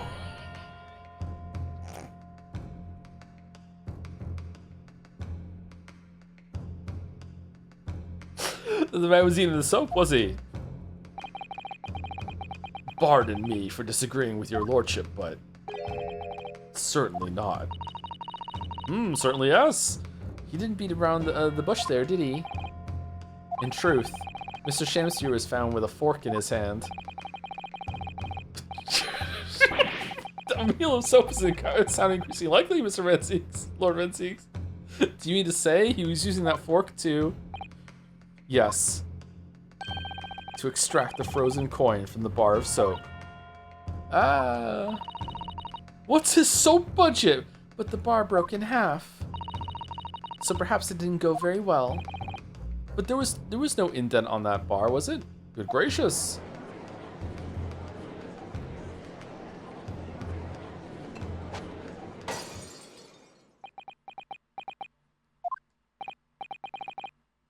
Lord Van Zieks. I was throwing my hand up in despair and happened to catch my hallowed bottle on the way. Pray forgive my maladroit mistake. What is the meaning of this, counsel? Allow me to pose my learned friend a question. What exactly did you establish with your most recent cross-examination? Well, that Mr. William Shamspeare is a liar and a thief. In other words, sumari, that his testimony is unreliable. Yeah, that's it. Yeah, that's exactly it. Yeah, what Susie said. I actually just got caught up in the mystery of how he was stealing gas and ice coins made out of soap. But yeah, oh yeah, Natsumi's trial for attempted murder. Yeah, okay, the poison. To be fair, I think a bar would have probably cost about three pence back then, so I think it'd be profitable since you can get at least 2 coins out of a bar. I think he's getting way more than 2 coins out of a bar. You can reuse it, can't you? Do you think that the seats in the gallery right behind Van Zieks go for a premium? I feel like every trial there's surely a throng of big-hatted Victorian ladies scrambling each over to try and catch his wine bottles whenever he flings them over his shoulder. The splash zone? Van Zieks' splash zone? Holy shit. What possible difference does that make? Well, we know that suicide can be discounted. Scotland Yard's investigation revealed no sign of another vessel that contained poison. And on the night in question, there were no visitors to the room except the accused. The young gasman's testimony, which we have no reason to doubt, has confirmed that. Furthermore, the only possible way the poison could have entered the victim's body is via the tea. The court has seen no evidence whatsoever that suggests otherwise. What? Even if William Shamspeare is the liar you claim him to be, these facts have been objectively established. We don't even know if he was really poisoned. There's no escaping it. Therefore, in light of these facts, the prosecution calls for immediate adjudication. You... What?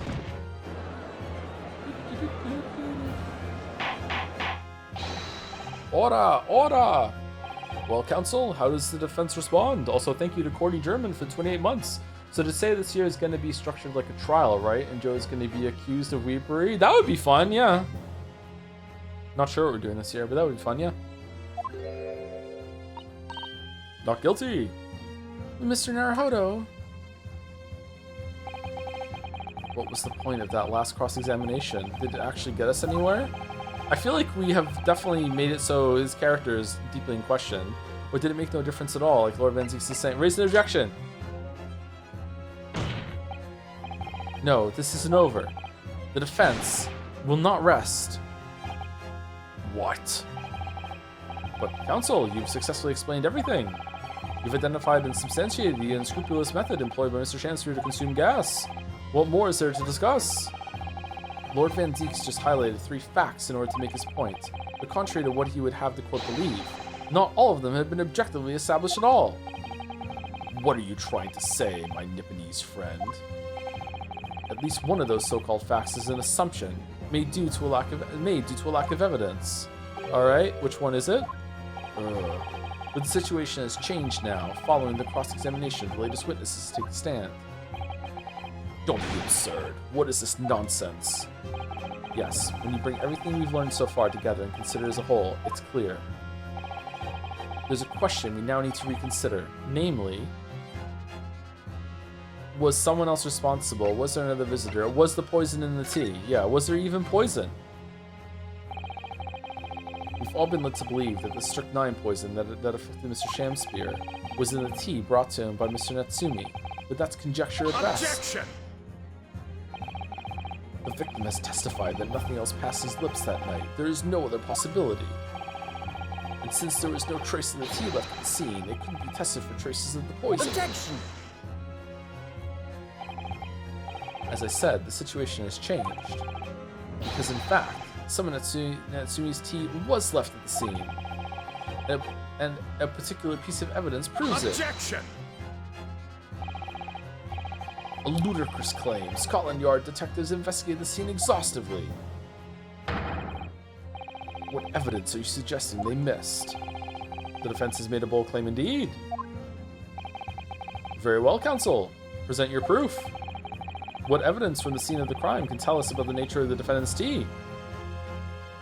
I don't know. The tea ring on the cup? It's not that one. It's not that one. Right? Is it that one? Cause of coma. Ingestion of a small quantity of strychnine. Oh, was he actually poisoned? Toxic effects present 30 minutes after ingestion. High likelihood of the substance having been mixed with the tea the victim was drinking, but no sample could be obtained for testing. The poisoning incident occurred around 1:30 a.m. on 21st of February. Assessed from the victim's pocket watch that appears to have broken when the man collapsed after the late onset of symptoms. No container for the poison was found at the scene. Could it be something like he was poisoned from the soap? Like when he got one of his coins out, he put it in his mouth for some reason, and then it leached into the coin, like the water they use in the coin, some shit like that. Was he using the tea to make the coins? But there's no trace of it. What's the envelope? Okay, I think what evidence from the scene of the crime could tell us about the nature of the defendant's tea? It's either somehow he was using the what would frozen tea look like? Wait, if he did that, then when he put them outside, he would have seen the guy standing outside the window, and the guy outside the window would have said that, right? Would it look like that? Either it could be that, or it could be the ring on the tea, or it could be something in the photograph. I'm gonna go with the rings on the teacup and see. Take that! Nope, it's not that. What exactly is this piece of evidence supposed to reveal about Mr. Natsumi's tea, counsel? Well, I suspect it may possibly be related to the tea in some small way if we dig deep enough. Maybe. Then you'll be digging for a very long time indeed, my learned friend. Oh, even at the bottom of the deepest chasm, or some say chasm, you will find no sense in that absurd assertion. He's not standing outside the window 24/7, but he was standing outside of it. Sorry, maybe I wasn't clear of the idea, probably because it's wrong. My idea is that the red thing that we found on the soap was frozen tea, and was frozen tea that Natsumi brought. But if that's the case, the guy was standing outside that whole night throughout that whole entire thing. So if he was to use that tea on that bar of soap that night, he would have seen him. He was there that night. But I don't think that's it. Look, sometimes I wish I could disappear down a deep chasm to escape his deep sarcasm. I advise you think more deeply before you answer again this time. What evidence to the scene of the crime? Let's just try it. Is it this? Take that! Good gracious! The soap again. The same bar the victim used to fashion his coins of ice. Yes, it's this? That's right, my lord. It's just come back to me. Somehow when we first found this bar of soap at the scene yesterday. It's more bars of soap. Soap? What are bars of soap doing lined up on the ledge outside the window? I'm quite certain that when we originally stumbled upon the bars of soap, there was actually a frozen coin in each bar. So you discovered the gas thief's coin factory. Fascinating. In a way, yes, but there's more. The coins we found in the soap at the time weren't normal ice. There was something strange about them, you mean? Exactly, something very obviously strange. They were red. The ice was red. No, you mean? That's right, it's obvious to me now. The fake coins in the soap were made from frozen tea. You didn't see him do that? Okay, so Shamspeare's sitting at the table and he's like carving them out or putting the indent, and then what? He pours the tea in and then he's like, "Oh shit, hope it doesn't spill," while he takes it over to the window, or does he take the bricks out first and then he pours it in over there? Wouldn't that melt the soap? He waits till the tea's cold, right? What?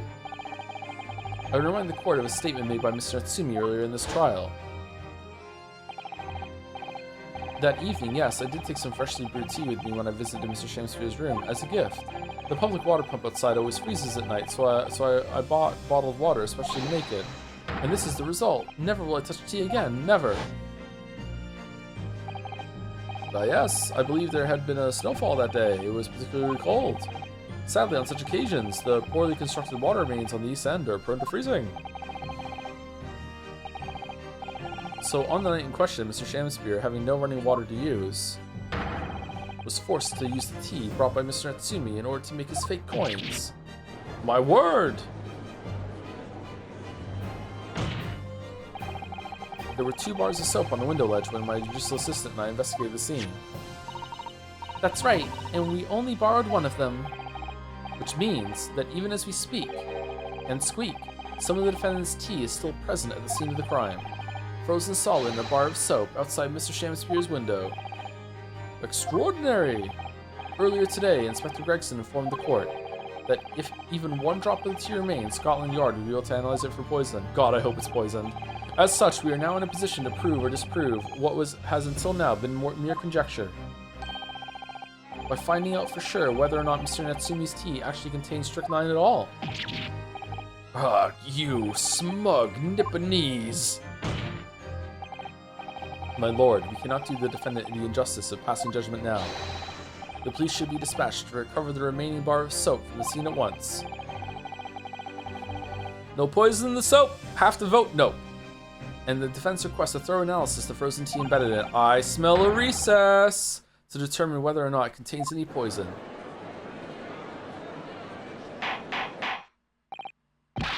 Bailiff! Bailiff! Instruct the police to attend the scene at once. I need to know what happened here. I'm so curious. I'm in. Yes, my lord. Understood. It would seem we have no choice but to suspend these proceedings for the time being. I trust you have no objection, Lord Van Zeeks. None, my lord. Scotland Yard will recover the tea from the scene and carry out the requisite test immediately. We'll reconvene tomorrow because there's no way that they're going to go get it and do that test today.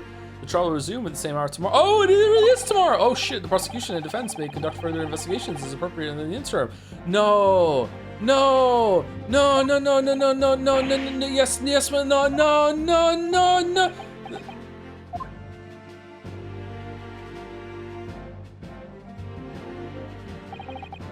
Well, we managed to scrape through there somehow. Thank you, counsels. Court is adjourned until tomorrow.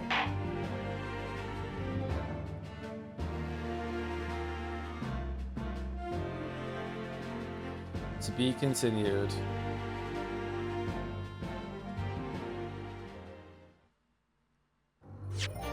Do do do do do do do do. 22nd of February, 1:11 p.m. Naruhodo's legal consultancy.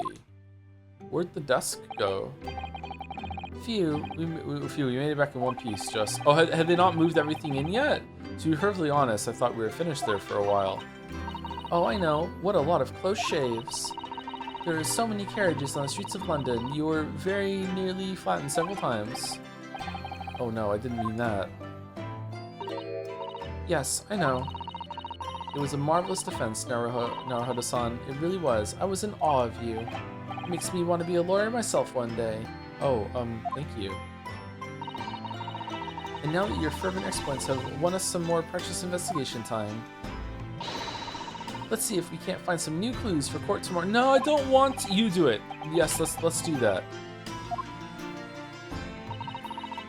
Is everything all right? No, I suppose I still can't quite believe it. That's all. But I'm here in England, working as a lawyer, I mean. In the Old Bailey, no less. Truth is, it shouldn't be me, should it? It should be him standing in my shoes. Gumshoe? It should be Kazuma. Kiru? It was Kazuma-sama's wish that you follow him to Great Britain and work alongside him. He even hid you in his closet for no reason.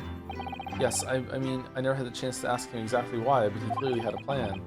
I wouldn't be here today if it wasn't for him. You're doing wonderfully, Naruhodo-san. I've no doubt that Kazuma-sama would say exactly the same if you were here with us. Thank you, Suzato-san. Thank you. Ah, fucking hell.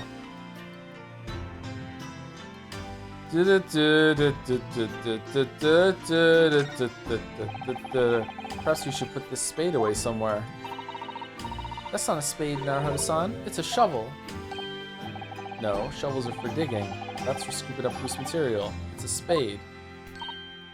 No, spades are for digging. That's for scooping up loose material. It's a shovel. Is this reverse from last time? Whoa. Well, it doesn't really matter, does it? You're so right, Naruhodo-san. We mustn't quarrel over such trifles. On reflection, then, I think I'll leave the spade where it is. Yes, I think that's for the best. We may need a shovel when we're working in the garden.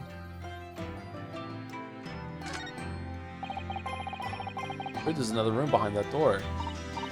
Yes, it's my bedroom, Naruhodo-san, as you well know. Shall I help you unpack your things? That's very kind, but no thank you. Your luggage looked very heavy. Are you sure I can't help you move it? That's very kind, but really, no thank you. A young man's private chamber is a place of bittersweet secrets, you know. The only secret I have is the 5-yen banknote on the backside of my Daruma doll. You get some more secrets, bro. These things are for keeping sea creatures. They're called aquariums, and they were all the rage in London at one time, apparently. Still are, bud. Yes, the English are so clever, coming up with the idea of having ocean life on display in the home. And it means you always have an emergency midnight's feast on hand, too. I'm not sure that's really the idea. It's like a fridge, but for fish. Okay, that's it? Okay. 3?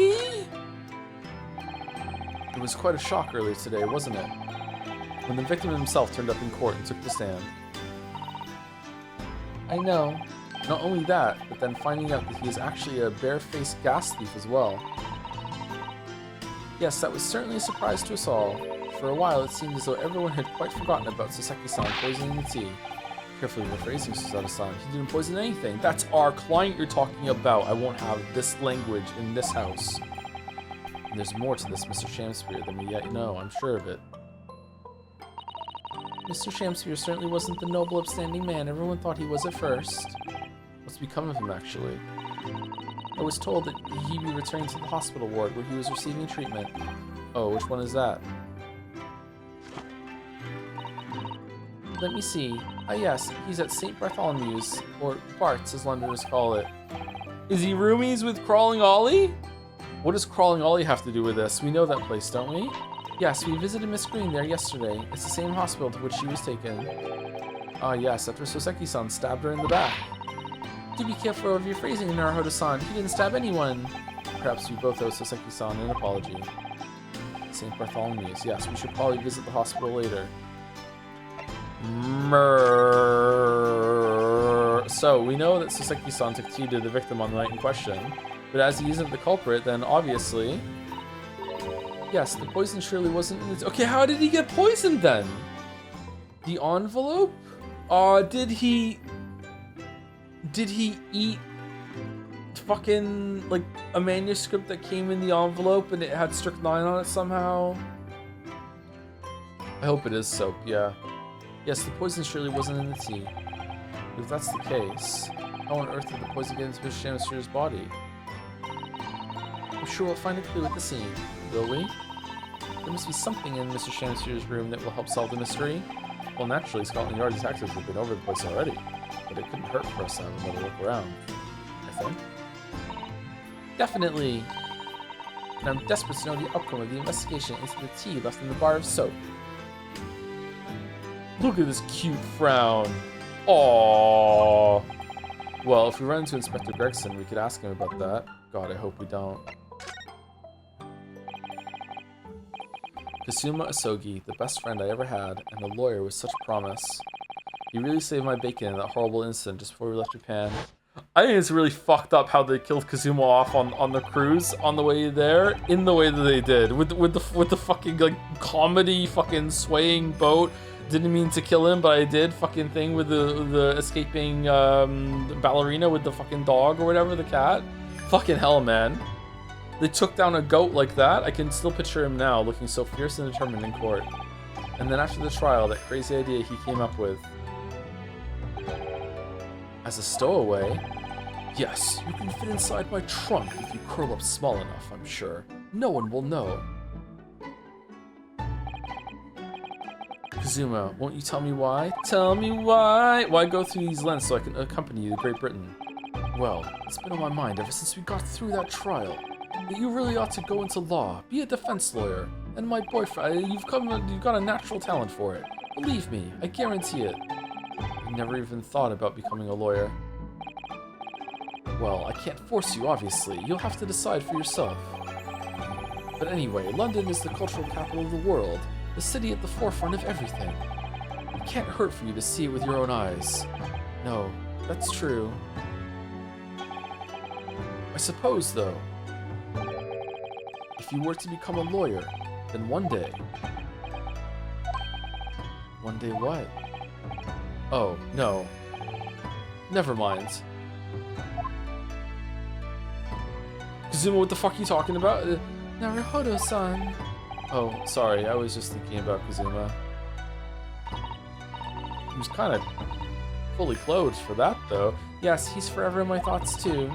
To change the Japanese judicial system for the better. That was his dream. And that's why he so desperately wanted to come to Great Britain to study, of course. Yes, that's right. But... Yes? I do wonder if his true intentions lay elsewhere sometimes. I don't know. The thought just takes hold of me every now and then, that's all. He was really fucking suspicious. It was like he had like a secondary motive. I felt like he was coming here to kill someone, to be honest. But maybe it's just because he has a sword. Naruhodo-san, what do you mean by Kazuma-sama's true intentions? He definitely had a secret mission because what's his face? I can't remember his name. The lion guy in the clock tower. He seemed to be like, oh, you're gonna do what he came here to do. I mean this. Male Strongheart, yeah. His katana. I never expected to inherit the sword after Kazuma passed away, of course. No, I know. It was because I asked you to take it.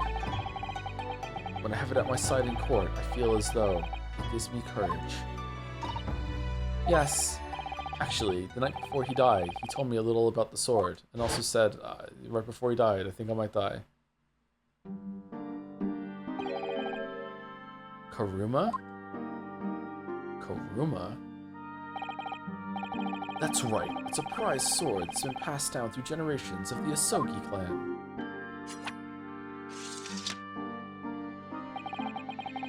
A Japanese man's sword is his soul, Ryunosuke.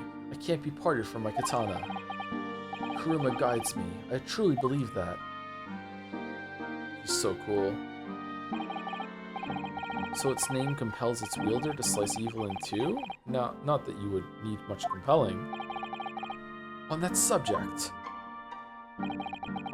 there's something very important that I have to do in Great Britain. Ah, for sure. Okay. Something you have to do? Yes. I'd appreciate you seeing it through with me. Of course I will. Whatever it is, I'll see it through to the end with you. I knew you wouldn't let me down. What did he mean by something very important that I have to do? I had hoped that the answer to that question would become apparent when we arrived here, but as yet, I've not found a single clue. I see. What the fuck has this got to do with Van Zieks hating Japanese people? Alright, back to the gas leak bullshit. Alright, here we go. Wait, is Iris around or no? 22nd February, Shamspeare Suite. Oh, Runo and Susie, hooray, you're back, yay! Hello, Iris, you're in fine spirits as always, I see. I am, and you look as immaculately presented as ever, Susie. Oh, you flatter me. Well, you couldn't have come at a better time. I've just made a pot of tea. I'll set some cups. Nope, could be poison. Nope, nope, nope, nope. Really, really thanks, Iris, but actually, what is that foul smell? Where's that smell coming from? Aha! The Wanderers return at last. Where on earth have the pair of you been? We've been in court? Oh, for Mr. Mustache's case? That was today, was it? I'm sure I mentioned it only yesterday, Mr. Sholmes. I'm sure you think you did. Ha ha ha ha ha ha. Well, we can laugh about it now. Is this pipe a different color? He's fucking crazy. So tell me, how did the trial go? Reasonably well so far. We've managed to escape without a guilty verdict, at least. Really? I would have liked to see it. And I must pass the time of day with Mr. Reaper again. It's been too long. Is Lord Van Zieks an acquaintance, Mr. Sholmes? Naturally. There's not a person in the world who doesn't know my name, Mr. Naruhodo. Not quite what I asked, but still. Mr. Sholmes? Whatever is that odor? Yes, what is it? It's faint, but absolutely awful. Where's that smell coming from? What does that even remind me of? Ah, indeed. That's the scent of victory, my dear fellows. Victory in science. So it's B.O. Okay. Oh dear. Alright, I'll bite. What's he up to now? It's my new concoction that conveniently detects the presence of where ice has been. Lord Van Zieks. Lord Barack Van Zieks. Yes, it's an interesting sobriquet. Fucking hell. Sobriquet? He has, isn't it? The Reaper of the Bailey. I don't know that word, but I'm too tired to look it up, so we're just going to keep on going. Once the legendary prosecutor has fought for someone's conviction, that person is doomed. Even if he or she is found not guilty by the courts, sooner or later, the hapless soul will vanish from the capital. But vanish how exactly? By falling under a passing carriage, or drowning in the Thames, or succumbing to a sudden fever, or quite out of the blue, being set upon by a highwayman. There are numerous routes to one's final terminus, my dear fellow. It all seems a little far-fetched, really. Well, on the bright side, Mr. Mustache is fighting fit, for the time being at least. It's not overly reassuring. If the rumors are true, though, the obvious conclusion would surely be that those acquitted are, well, by Lord Van Zieks' own hand. As it happens, Mr. Zato, that is quite impossible. Oh? Why? He doesn't have hands. He puts on fake ones when he goes into court. Naturally, the man is very quickly came under such suspicion. However, whenever these incidents occurred, the Reaper always had a cast iron alibi. Really? Huh. And so his reign continued, but 5 years ago, he vanished from the courts, never to appear as a prosecutor again. Oh, he had a Japanese friend that would do the assassinating for him.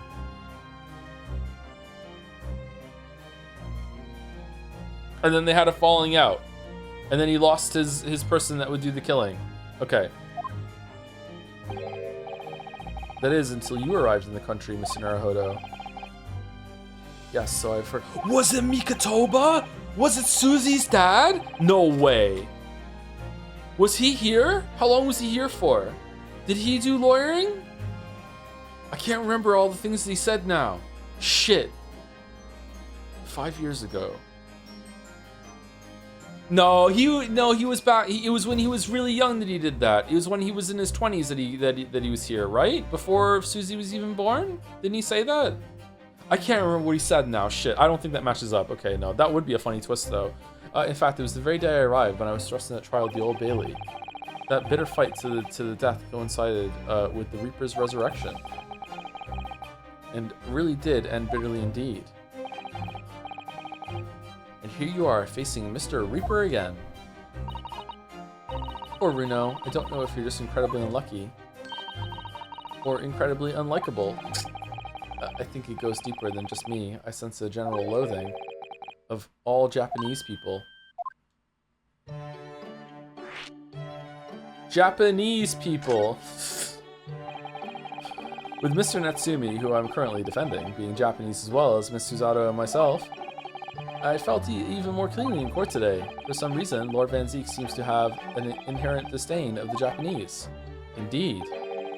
It is an interesting observation. Do you know something about it? Do you, Mr. Sholmes?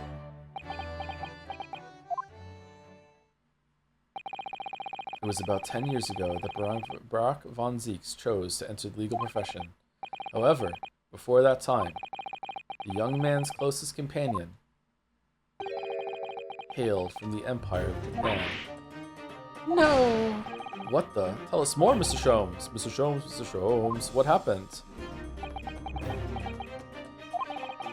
Was it the judge? I believe I've made it clear before. I'm unable to tell you anything about the affair. So it was oh, but...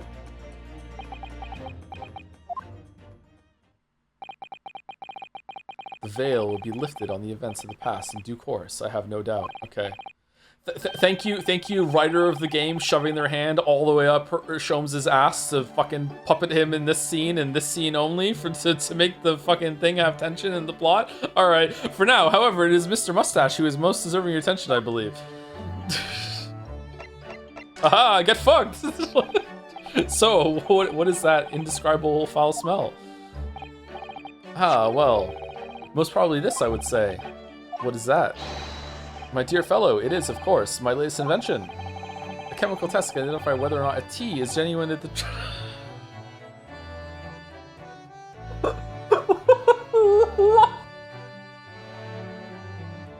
A chemical test can identify whether or not a tea is genuine at the drop of some tea. Oh my! There are some unscrupulous sorts manning the stalls along some of London's less frequented streets. They regularly sell what purports to be high-quality tea, but it is in fact merely dyed leaves of drab flavor. Well, that's certainly unsavory behavior. So when one is presented with what appears to be black tea, one must be careful. Iris.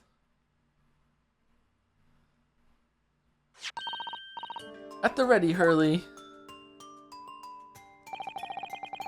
You get to make a cat flap-o-matic after this. Let's add a drop of my chemical to this cup of tea here. Do you see what happens? My chemical romance. Turn completely black. Parade. And what a foul odor it's giving off. Indeed. The blacker the tea becomes, the more foul the odor, the better the tea is. It would appear that this cup was a particularly fine Darjeeling. That's very ingenious, but what do you do with that black liquid now? Why, dispose of it, naturally. Surely you wouldn't like to drink it, would you? There does seem to be a rather obvious problem with your new invention, Mr. Sholmes. Hence why this chemical test is merely a test, my dear madam. Right. The point is, we are entering a new era of science. In the world of criminal investigation, also. Yes, forensic science. Oh, these are such exciting times. I regularly engage in this scientific experimentation alongside my unofficial consulting detective work.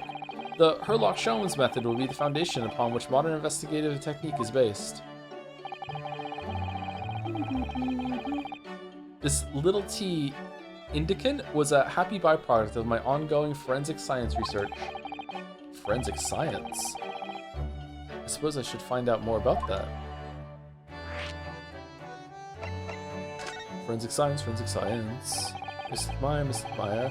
So your t-test, is that an example of forensic science? Indeed it is.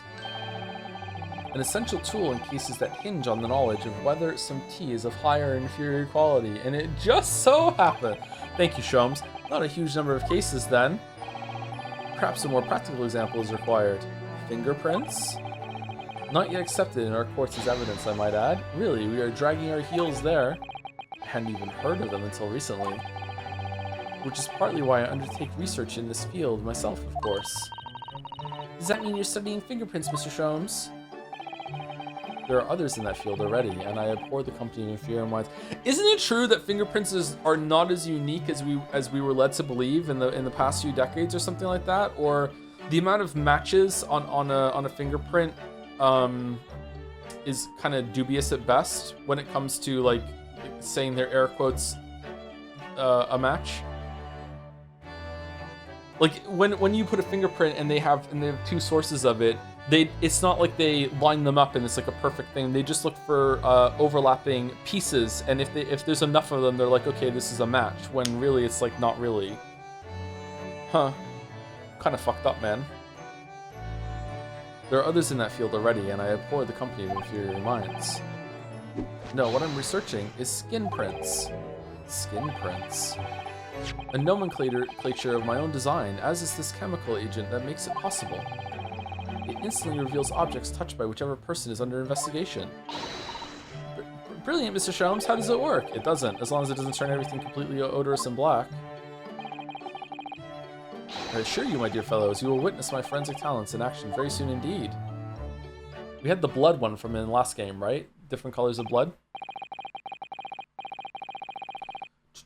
Most forensic science is surprisingly unreliable. TV shows just like to pretend it's conclusive. Generally, you need additional circumstantial evidence for a lot of forensics to be useful. I remember one of my friends' sister, who she was also my friend, so I don't know why I'm saying friend's sister, was going to school for that, and she told me about during one of the lectures that she had that the professor voiced some frustration in how a lot of shows like CSI have changed the public expectation for how much of this forensic work is actually done in courts, and that it's unrealistic for them to have all everything backed up by that sort of shit.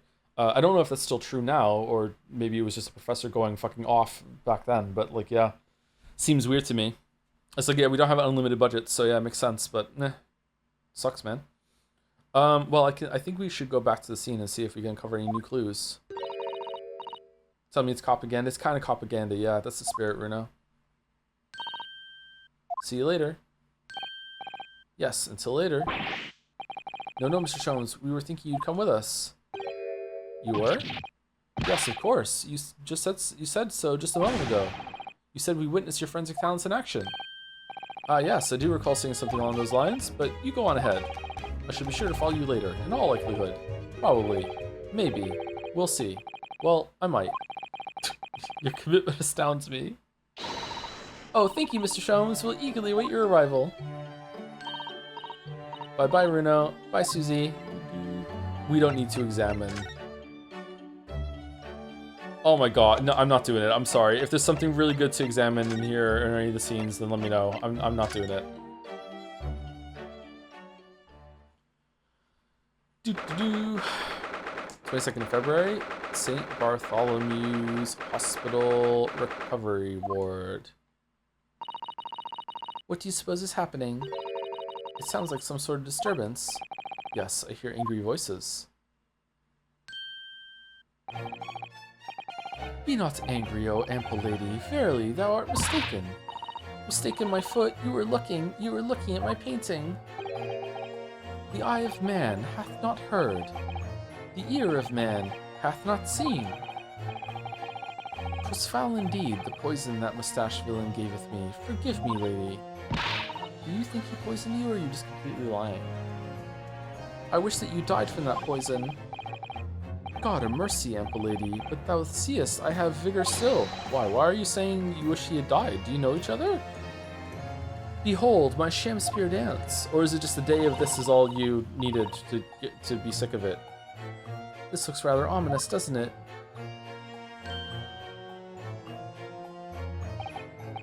He reminds me of the villain in the last case of the game. Ah, lo. Of the first game.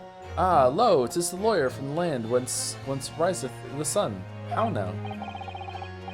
What are you doing here, Mr. Shamspeare? Marry, do I believe I am returned unto another lord? He was looking, that's what he was doing, looking at my terrible work.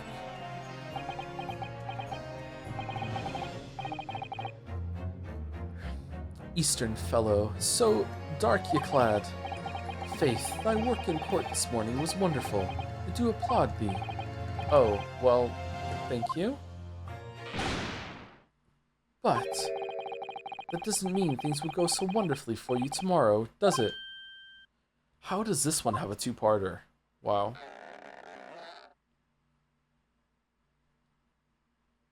Oh, that's straightened out nicely. Okay. Anon, exuent? Exeunt? I think it's exuent. Mr. Shamspeare might technically be the victim in this case, but there's definitely a lot more to it than that. It's very hard to pin the man down. I'm so sorry. I'm such an awful person. Ah, Miss Green, is everything alright? Oh, yes, I mean, don't worry about me. They're about to discharge me, so I must get ready to leave now. Oh, I see. We're delighted that you'll soon be well enough to go home, Miss Green. Oh dear, you're too kind. I don't deserve it.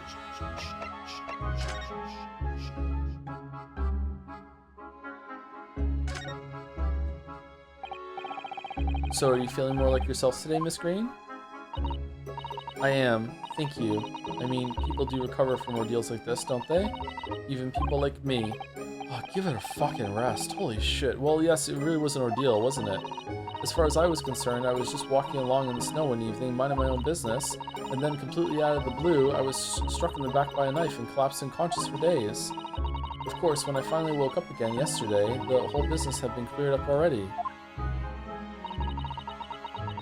What a terrible week it's been for you.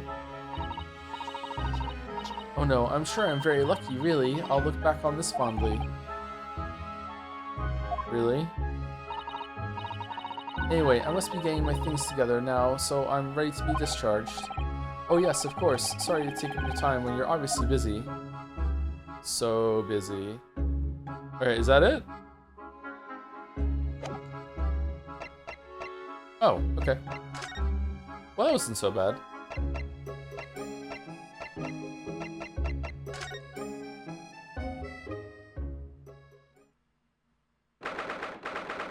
Why is the soap green now?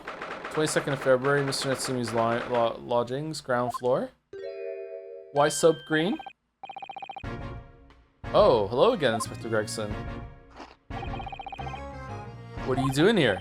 Well, we were hoping to have another look around, actually. The lawyer representing the defendant has a right to examine the scene, as I'm sure you're aware. Yeah, I know the score. Oh, yes, one other thing. The soap on the ledge outside the window. Did you find it? With the tea in it? Yeah, we found it alright, and there was a small amount of tea in it, as you said. I knew it! It's with the identification section at the yard now. They're looking into it. The results should be available later today. That's wonderful news. Thank you.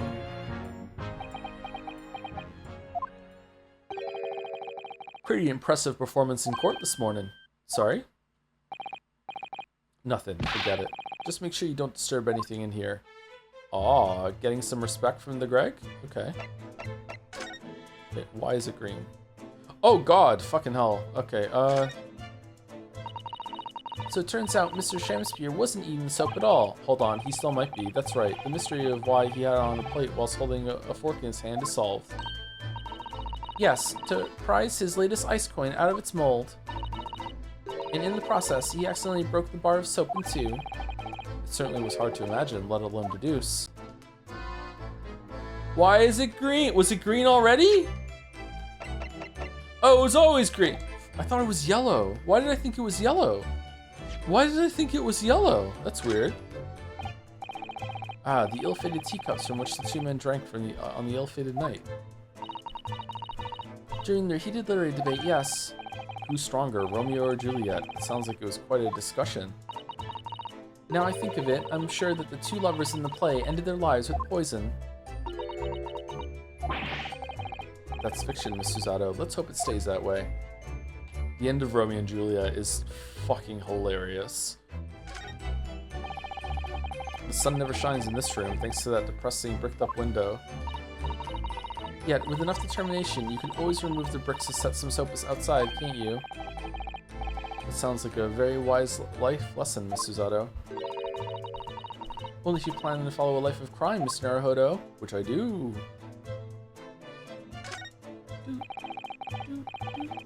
If you ran out of change, you wouldn't even have any light, let alone heat.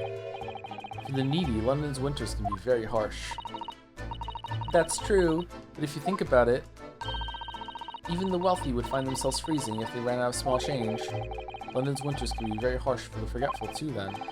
Frankly, I'm starting to wonder if Susato-san and I are going to make it to spring. You're not. That's true, we don't even have a meter at Baker Street, let alone a gas stove. Look how dark the stain on the floor is underneath the meter there. Yes, from all the water dripping out after the ice coins melted, as you established in court this morning, like a fucking genius. It's a very large and obvious stain, isn't it? Mr. Shamspeare must have used an awful lot of ice coins, I suppose. It was an ingenious idea, I'll give him that. He'd been more of a genius if he mixed in some coins and paid legitimately now and then, so it just looked like a consistent fucking error on the thing, that it was just giving out too much gas instead of you're not paying at all. That's what he should have done. This is a gas wall light, isn't it? It must be connected to a gas pipe in the wall. Gas lights, a gas stove. London really is a city of gas. I wonder if Garrideb is siphoning the gas from all the other units without paying for it. Now I think about it, Mr. and Mrs. Garrideb had an open fire on the top floor, didn't they? Oh yes, you're right. I don't recall seeing a gas stove up there. Well, I much prefer a real fire anyway. It's so much cozier. I enjoy a fire, yeah. This is some sort of makeshift stage, I think, isn't it? Where does the audience sit, though, for the nightly Shakespeare performances? Actors aspiring to the great stage must practice their art, Mr. Naruhodo, with or without an audience. In fact, on a related note, perhaps you should set up a mock bench for the defense in your office. What? Then you could practice your art every single day. Uh-oh. I'll think about it. If you promise to don a beard and play the role of the judge. Well, if that would help you achieve your goal. This I have to see. Are you looking for new clues, Inspector? It's a new clue. On Lord Van Zeek's orders, yeah. Why isn't he here doing it himself? Don't come back till you got something for me, he says. Oh dear. Poor you. It's Susato's famous catchphrase, oh dear. Says it 7 times a day. Yeah, poor me. Because we've already searched every bleeding nook and cranny in this place. Don't know what he expects, to be honest. Thank goodness for warm chips is all I can say. I could go for some chips right now. Oh well, at least he's honest.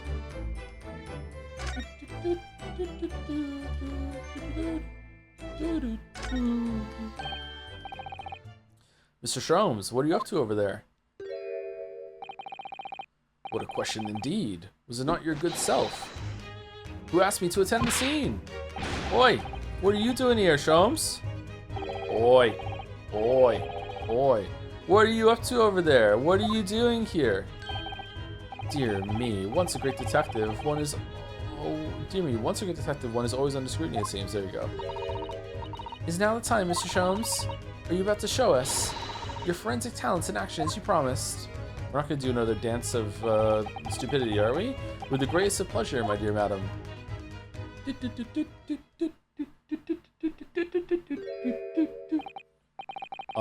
What's all this?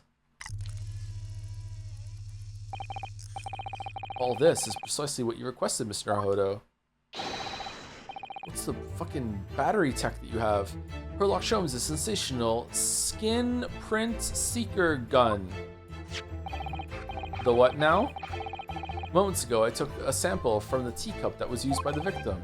A sample from Mr. Shamspeare's cup? Each individual leaves microscopic secretions on everything he or she touches.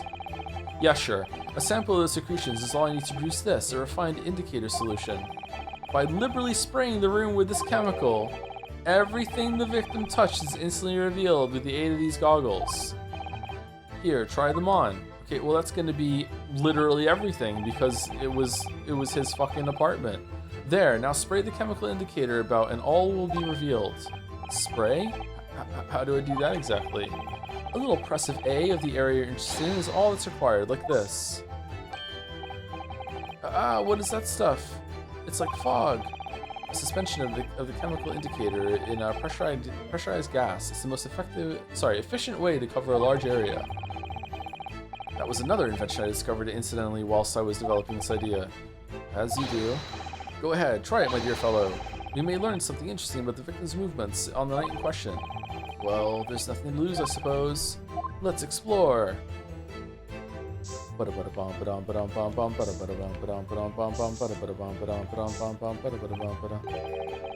Oh, look at all this here.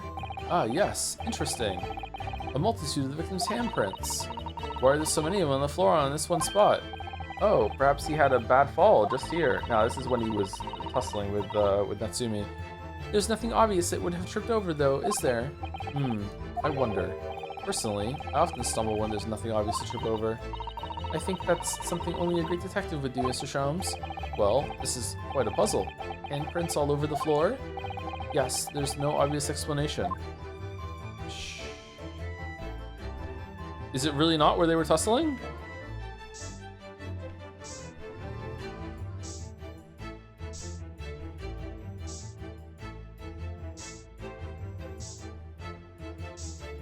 Man, I love this shit. He didn't touch this? Oh, he did.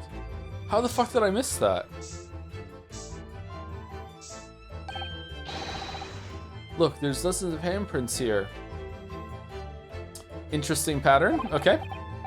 So there are a great many indeed. So much so that it's hard to make out any one individual print, in fact.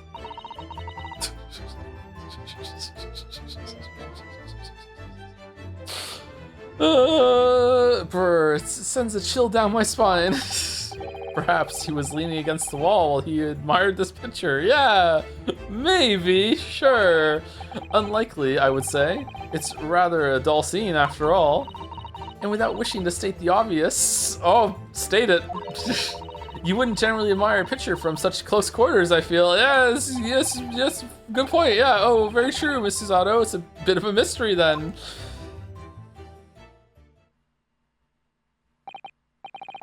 Well, we sprayed Mr. Sholme's amazing skin print indicator all over this room, didn't we? We did, but there are two places in particular that are of interest, I would say. The handprints on the floor there. Oh, loose floorboard and hidden thing behind the hand painting. I love secret compartments. The handprints on the floor there and the wall, by the picture you mean? Yes, and I think the floor warrants closer investigation. It won't be a moment. Drowners, gotta be.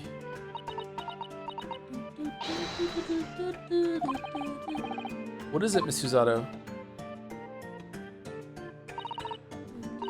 Look here, Mr. Naruhodo. One of the floorboards has popped out. One of the... You mean? It's a secret hiding place? Excellent work, Mr. Suzato. So, what do we have in here? Boy, what are you lot doing? Inspector Gregson, stand aside right this minute. It's my job to investigate there. No need, Inspector. You continue to dig in your portion of chips while we dig around under the floor here. Your fancy talk's putting me off my food anyway, Sholmes. A new bit of evidence is exactly what I need.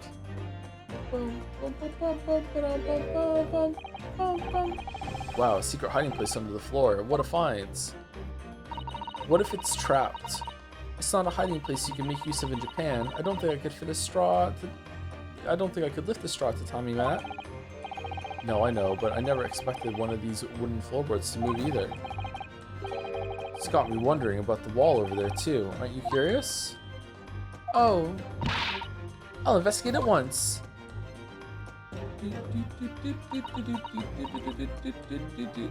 Oh man, they even had something to stand on. Well, that's good. There's nothing behind the picture, sadly. Only the wall. Oh, okay. Really? How disappointing. But then how to explain the handprints? I really can't think why anyone would have been touching the wall over and over in one place like that. You sure? Click were. There you are, a print for you. The photograph of the handprints on the wall have been entered in the court record. Trace of handprints on the wall discovered using the skin print seeker gun. There are multiple prints on either side of a hanging picture. Oh, thank you very much. His invention can make prints too? Well then, I wonder if Inspector Gregson has found anything under the floor there. I'm desperate to know. So am I. Nope, it's for Van Zeeks only. Really? There's nothing behind? I'd love to know if there's anything hidden underneath the floorboard there. Allow me to ask Gregson now. After all, we're well acquainted. Just kick him. Kick him. Kick him. Inspector Gregson, really, it's been too long. What is it, Sholmes? I thought perhaps you might show me what you found there. Seeing as we're such good friends. We're not friends. Oh, we're family then. No, I suppose not. Great friends. A dismal failure. Yes, I heard. I'd kill to know what was under that floorboard. Let's kill him then.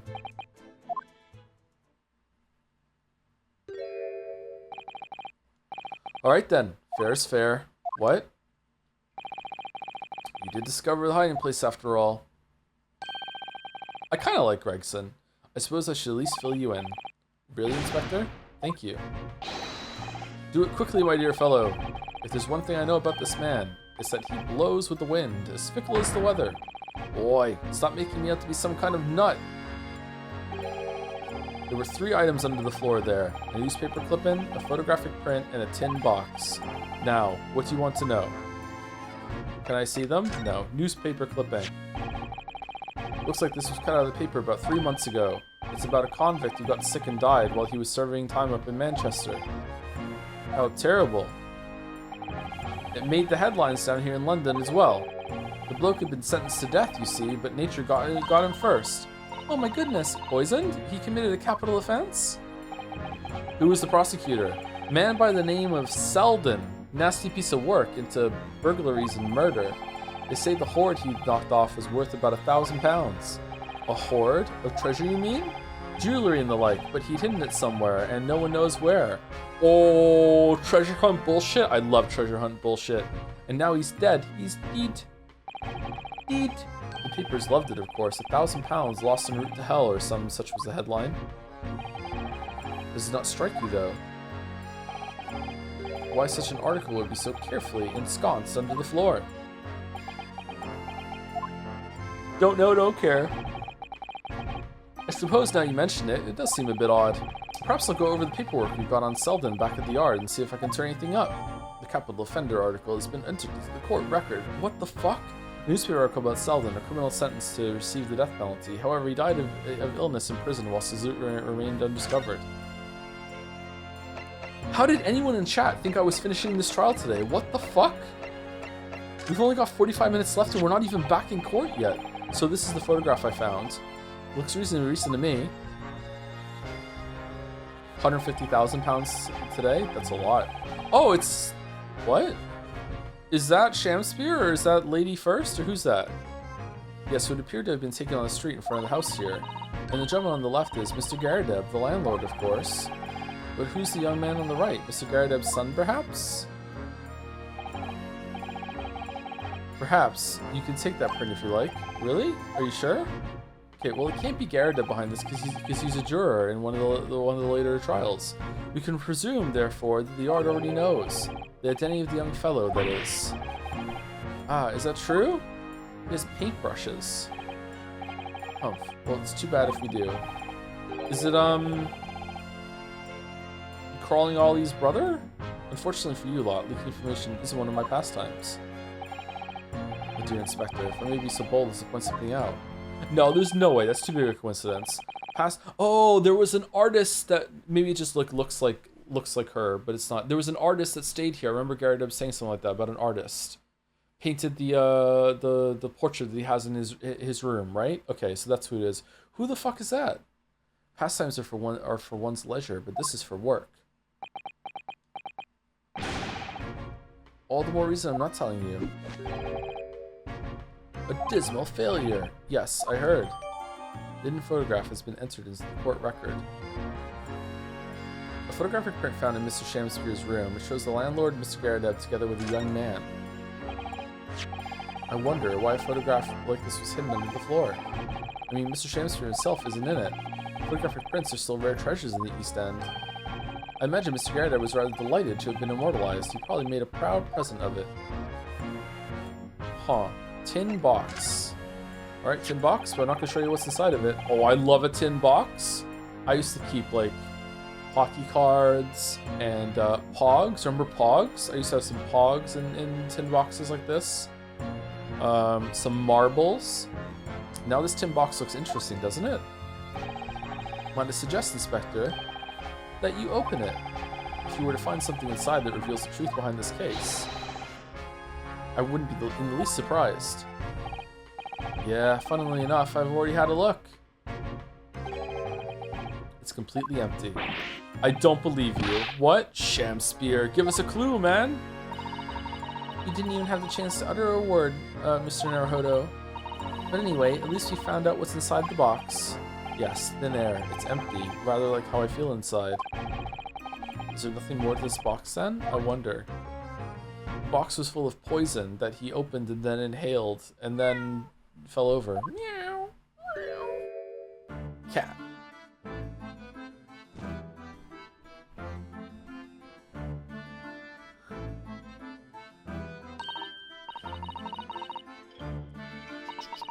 The model environments really help with having different perspectives instead of it always being the same static image, huh?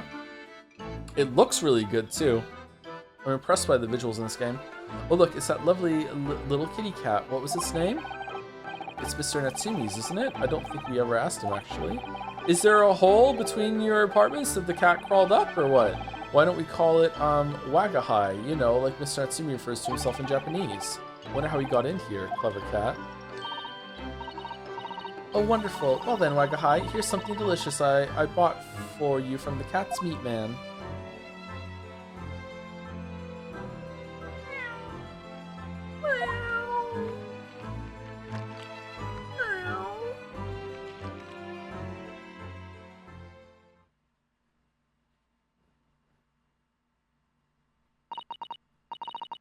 He couldn't be happier now, look.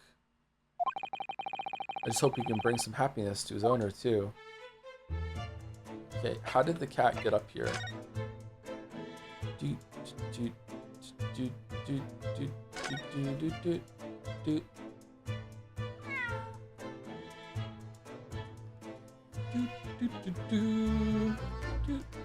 Cats are overrated. Meow! That was a cheeky little meow, Wagahai. Oh, but he's so adorable. I could sit and watch him forever. I think you may not appreciate that after a while. We have an investigation to get back to. It's so true. It's so true. Your face is overrated, not even a little bit. Look, cats are fine. They're good. I like cats. They're fine. But dogs are way better, and it should never even be a discussion. And the fact that it is means that cats are overrated.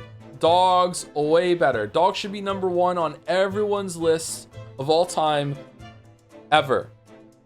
Dogs are a man's best friend. Can we investigate behind it? No. Okay. Oh, excuse me. Okay. I think we're done here, right? Are we done? Can we move on? What was with the cat appearing at the end there? Briar Road. 22nd February, Briar Road. The soap is just left out like that. How did he not see the soap outside? I think that's a plot hole. I'm saying it. No second break. I think we're gonna be done soon. I think we're about to go back to the pre-trial, and we're gonna get a save point, and then we can end, because I don't think we should start the trial and then end it like, you know, 20 minutes in. 22nd of February, Mr. and Mrs. Garrideb's room. Do we want to break real quick or no? Mr. Garrideb appears to be out. Oh well, I suppose we'll just have to come back again later. Are we coming back after we go to the prison, or what? Okay, it seems like it.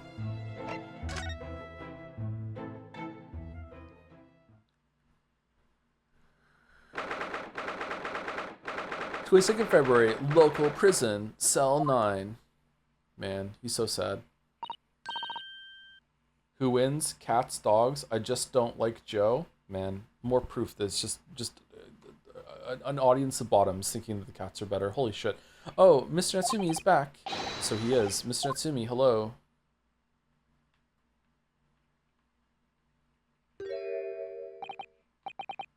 I am a cat. Sorry? I don't know who Mr. Natsumi is, or Herlock Sholmes. I don't know about courts or trials or Old Baileys. I am a cat. That's what I am. Just a cat. Mr. Naruhodo, he's trying to escape from reality. Trying to. He already has. Completely. So, what is your name then? Cat.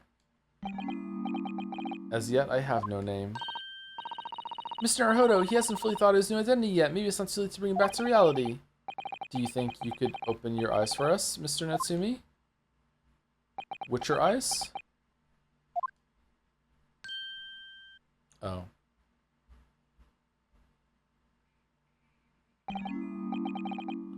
I am not a cat. I'm a Cat is the title of one of real life Natsumi's books. It was mentioned earlier, I think, yeah. So he was writing I Am Cat. I think it was mentioned in the first tutorial trial, I think. It worked. He's back to the real world. What's going on? What's going to become of me? Just making up words. Shit, no.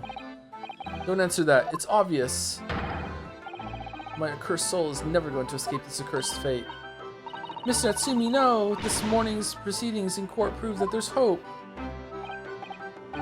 Yes, Locum student Mr. Naruhodo Esquire was brilliant, but... The Reaper is omnipresent, in court, in my lodgings. Here, there, everywhere. What's he looking straight at me for? I think perhaps there are some things we should discuss. Oh, yes, we must.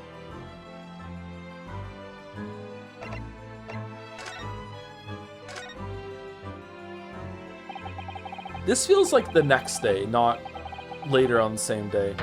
In my whole life, have I ever been so moved as I was today? No. Of course, if I cast my mind back, there were perhaps one or two other occasions that moved me more. But if I just block those out, then today, being in that courtroom was... It was the most moving experience of my life, Locum student Mr. Naruhodo Esquire. You're too kind. Scotland Yard found the remaining tea, just as we deduced, and are analyzing it as we speak. There's nothing wrong with that tea. They won't find a drop of poison in it. That's, solemn, sworn, Soseski, certainty. Why didn't they bring up the fact that he drank the tea too for the poison? Tell me, did you both drink the tea at the same time that night? Yeah, there we go, okay. Oh yes, most definitely. Remember, drink tea while it's hot. We both poured it down our throats like it was a hot bath for our bellies. And at the time, you were both completely fine. How did a tea stain ring get on the cup then? As shown by the fact that he and Mr. Shamspeare then engaged in Romeo and Juliet match. Okay, so Shamspeare is just completely lying then. It's not just he genuinely thinks that he was poisoned by you, because that's the only thing that he drank. He's just a liar. Okay. Why? I suppose the focus of tomorrow's proceedings will be how the poison was taken by the victim then. Okay, good forward thinking there. It's true. That rotten Shamspeare. What have I ever done to him? You don't recall him taking issue with you over anything you've done recently? I've been holed up in my room, immersed in books. I don't recall anything. Anything at all. Right. But what I don't understand is why he didn't let me know sooner. Let you know what, Mr. Natsumi? About the soap, of course. What else? Oh dear. Are you struggling with such a meager stipend? Of course I am. If I had money, I wouldn't have chosen to live in a cursed existence in such a cursed lodgings. Wants to do the soap trick too? Oh yes, you said it's because the place is cursed that it's so cheap, didn't you? Exactly, especially the room that I rent. The spirit of that capital offender who lived there still haunts the place. And it's trying to kill me. Capital offender. Might I ask, locum student Mr. Naruhodo Esquire, that next time you visit me, you bring scores of super soft soaps.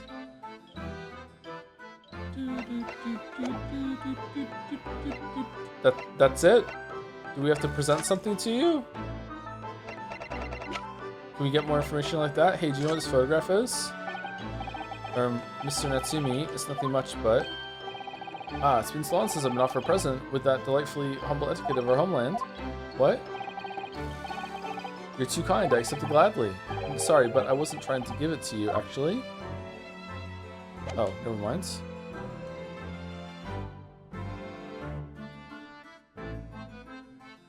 Huh. Manchester Strangeways Prison announced the death of convicted murderer and burglar Selden by natural causes in the early hours this morning. He'd been suffering with fever since the end of October. Lured by the shouts of his fellow cellmate, medical staff arrived to find him already dead before his capital punishment could be carried out. Natural causes, you say? Maybe it's not the painting, but it's this up here? Trace of handprints on the wall discovered using the skin print seeker gun. There are multiple prints on either side of the hanging picture. What the fuck is going on here? I have no idea where this is going now, which is really interesting. All right, let's go to the Garridebs now. Is he back? No? Oh. Can I show you the picture? Because you kind of look similar.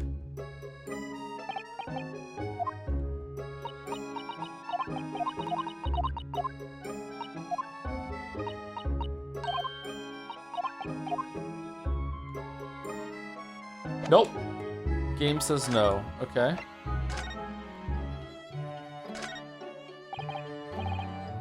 Iris. That's incredible concentration, that is. I find it quite remarkable how she can focus on so many different things at once. Perhaps I should try drinking more herbal tea. A blend third from the right would be good for you, Runo. Oh, Iris? This girl is destined for great things, I'm sure. I think maybe we do have to show something to Natsumi. Do we talk to you about it? Susanoo-san, what do you make of this? Oh dear, what indeed? Let me see. If you don't know, really, it's fine to say so. I won't hold it against you. Has no fucking clue. Okay, I guess we go back. Okay, let's try this one. Try them all. What's this? It's a newspaper cutting that we found in Mr. Shamspiere's room. Ah, so he knew, did he? Sorry? About this man, Selden. The convicted killer, and the evil spirit behind the curse that afflicts my lodgings. What? He's already taken one young man's life, and now he's trying to take the life of another. A miserable, mustached, much maligned Japanese man. Mr. Natsumi, if you know something, please, you must tell us. Tell us everything you can about this evil spirit. Man, that was a shot in the dark. Holy shit. The truth is, I didn't know the details myself until very recently. That Selden man was arrested about a year ago now, and at the time he was hiding out in lodgings at Mr. Garrideb's house. Wait, what? What, he lived where you do now? That's right, yes, exactly where I live now, in my very room. Oh, so the treasure's in the house somewhere. Is Shamspeare trying to find it? Oh my, your room was previously occupied by a criminal found guilty of a capital offense?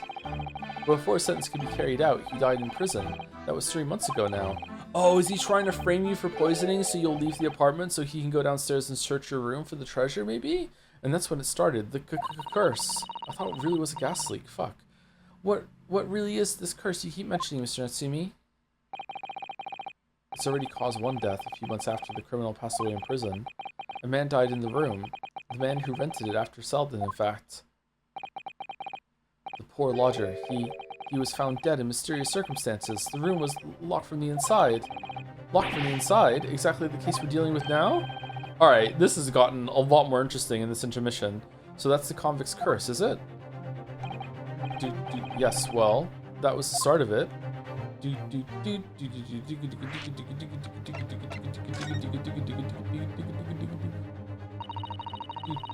have any idea how the lodger before you passed away, Mr. Natsumi? The official cause of death was asphyxia. When they discovered the body, the room was full of gas. Gas? I only found out after I'd signed the lease. When Mr. Garrideb came to tell me later, I couldn't stop myself trembling. In fact, if I'd known beforehand, I'd probably have been too scared to take the room. Oh, is that why Garrideb is so fanatical about the... Or not fanatical. Fastidious about the gas? Is that he doesn't want someone else to die? Landlord's lease, luckily legal. Lucky for Mr. Garrideb, maybe, but not so lucky for poor Mr. Natsumi. And now you believe this curse is affecting you? It is, at first. I just felt as though I was being watched. All the time. And you talked about having nightmares, didn't you? The dead are just trying to take me with them. They come for me and try to suffocate me. Just when I'm struggling to breathe, I wake up. And the room is as cold as ice. Ready to sacrifice. Why is your room so cold? London winters are too cold to bear without any heating on overnight, or for some reason, even though I light the stove before I climb into bed at night, the pilot light always goes out and the room fills with gas. But that's terrible. It's exactly the same situation as what led to the previous occupant's death. And then there's what happened to Mr. Shamspeare last night when he was mysteriously poisoned. There's clearly more to that incident than can be explained by a curse, though. Okay, Natsumi, are you stupid? Whatever can be the cause of all these strange happenings in Mr. Garrideb's rooms. It's a ghost, completely. Definitely a fucking ghost. Ghost. 100%. Ghost. Okay, now can we talk to Garrideb? 22nd of February. Mr. and Mrs. Garrideb's room.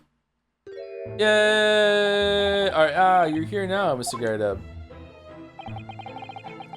Right belly business it is for me, you know? Getting out and about, what? Were you at the Old Bailey by any chance? Was it your threepence? Naturally, fate of my lodgings hang in the balance and all that. Not a trial to miss.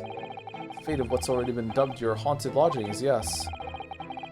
Of course, the place has caused quite a stir around the capital on more than one occasion already. As the old haunted lodgings or some such? Ah, well, at least he knows. Makes you wonder what the blazes is going on, don't you know? Yes, I'm sure it does. In fact, thinking back to Mr. Natsumi's other trial just 2 days ago, you were at the Old Bailey then as well, weren't you? Testifying with your wife about what happened.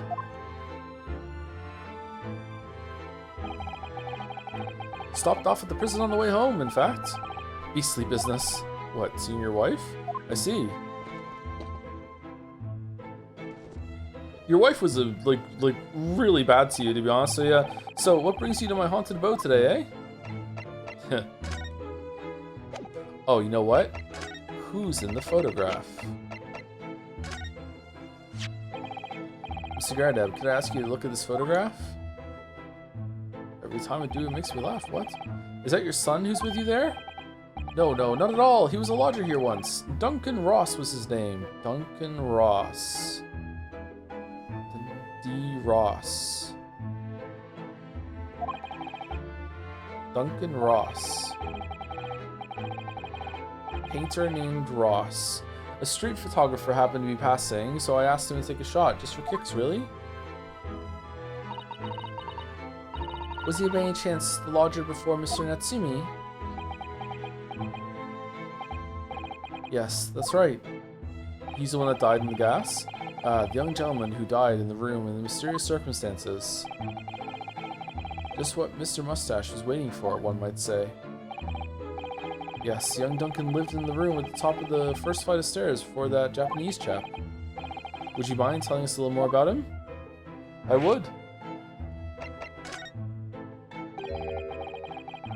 Some fishy fellow from the Far East and a failed actor chap with questionable character, eh? Yes, the house does seem to have become something of a magnet for rum fellows of late. Thanks to that bally curse. Convict's curse, you mean? Heard the stories, have you? Rotten scoundrel was arrested here. Then the next chap in the room goes and keels over. Then there was that woman who dropped dead just outside on the street, not to mention the actor yesterday. Am I next, eh? Well, can't help but get the collie webs, can you? The lady on the street was because your wife threw a fucking knife out the window, bro. What the, when you say the woman who dropped dead outside on the street, do you mean Miss Green? Because Miss Green, who was stabbed by the knife, and Mr. Shamspeare, who was poisoned last night, are both very much alive still. Yes, well, so it was that blasted convict's curse, it seems. Personally, I should be quite content with such lodgings. A bath, a toilet, a fireplace, a fascinating history? Why? It sounds like the lap of luxury. I'm not so sure about that. Why don't you move in then, Herlock? Well, there's no bath or toilet included, and no fireplace either. But you do look out for your tenants, don't you? By watching the rise and the fall of flames in your gas lamps up there. Yes, never hurts to keep an eye on things, in case there are any mishaps or such like. I think you've had your mishap already, sir. That's not helpful, Mr. Sholmes. Heaven forgive me, the words just came to my lips.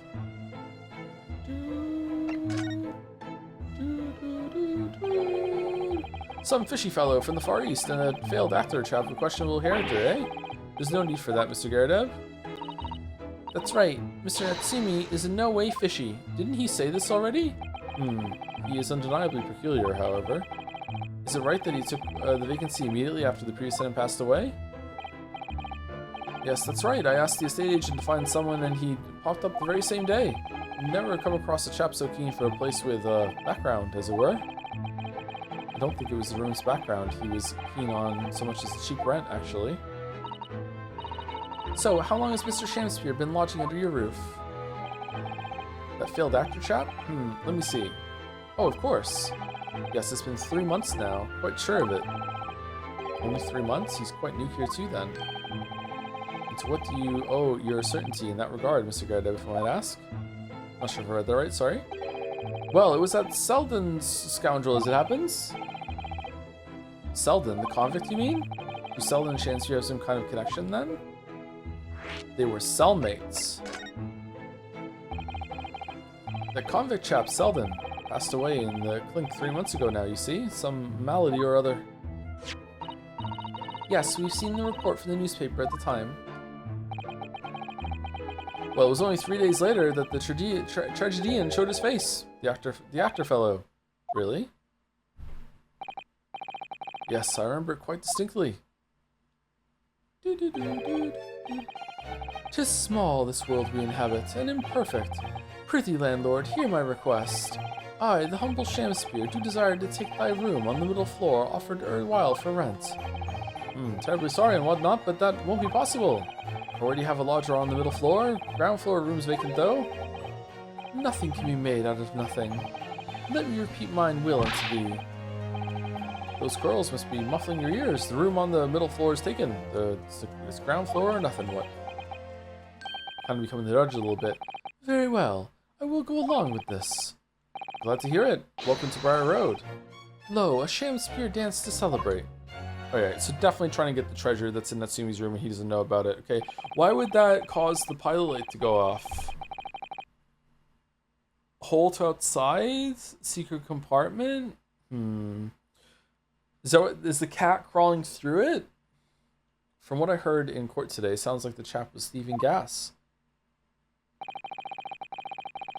He was 3 months in arrears of the rent too. Yes, the fellow was a bally player, alright. Oh shit.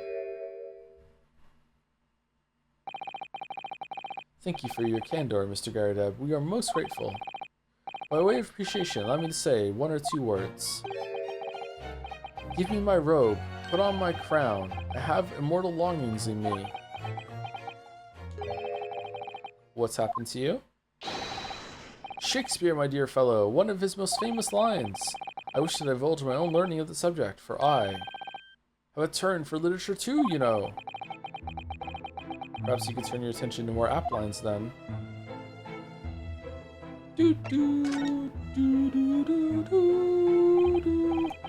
Yes, Duncan Ross. Young chap was attending art school. Had to work to pay for it, mind. Moved into the middle floor room about a year ago. After that criminal Selden was arrested. Young students are always on the hunt for rooms with a history behind them. A history of cheap rent, maybe, yes. Yes, well, anyway, it was one morning about a month ago now. Hadn't quite worked out the old trick of watching the gas lamps to see what my lodgers were up to at the time. So sadly, I was rather tardy to discover what had happened. The smell of gas alerted me it was. Oh, this sucks. Yes, synonymous with the smell of death. Called the police straight away, of course, and the officer kicked the door off its hinges again. And once we got inside, we all badly collapsed because of the gas. Yes, room was full of it. No air at all. The stove must have gone out while the poor chap was sleeping in his bed. So Mr. Ross suffocated to death. How many coins did he put in the fucking thing? Of course, the police gave me the sound ticking off because the gas pipes were so old and all that. I can't tell you how much it sent me back to have the lot replaced all over the house. Huh. Even after you had all the work done, Mr. Natsumi says the same thing. The stove goes out at night whilst he's asleep in bed. Well, that's the Bally curse! The convict's curse! I've done my duty as a landlord now? Someone's feeling defensive.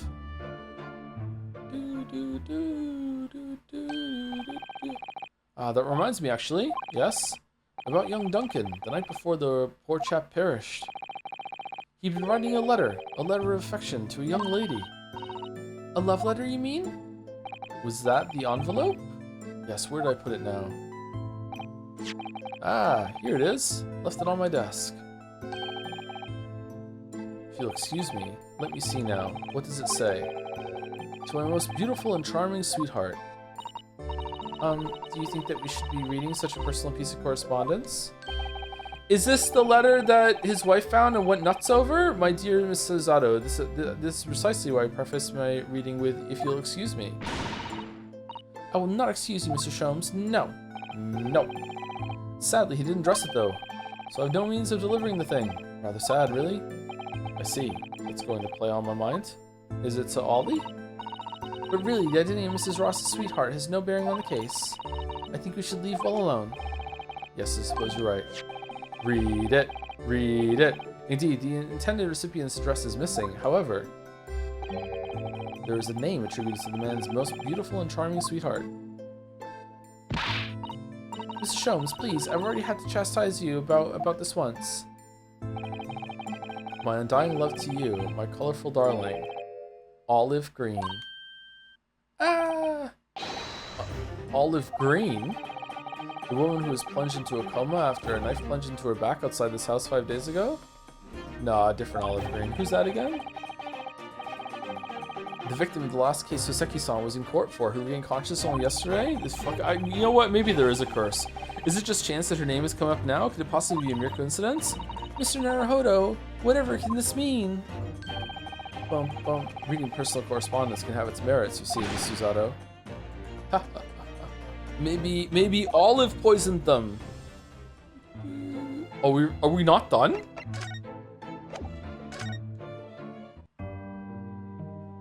Oh no, we're gonna go talk to Olive. 22nd of February, St. Bartholomew's Hospital, recovery ward. Is she gone already? Mr. Naruhodo, I've just finished speaking with the doctor. It seems the screen is well enough to be discharged at last. This is good news, but hopefully, just before she leaves. Ah! What is it?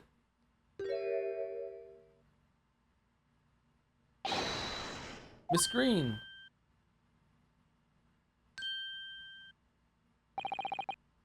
What was that? She clearly just hit something behind her back. You taking some poison? One moment, I'll be with you in a jiffy.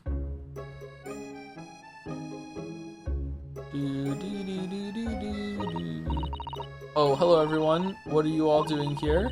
The doctor said I can be discharged, so I'm just getting my things together. Miss Green, what were you just doing?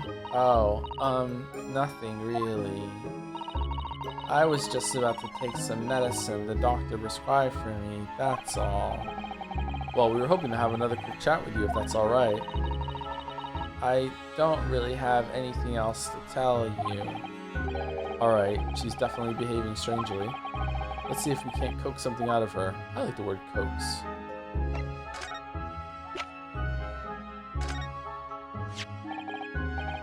Miss Green, we were hoping to ask about someone.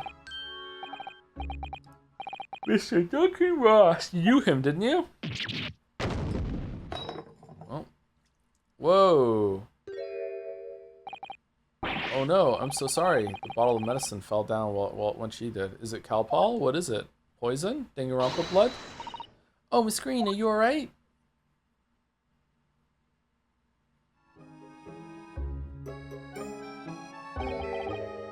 I'm so sorry, I didn't mean to startle you like that.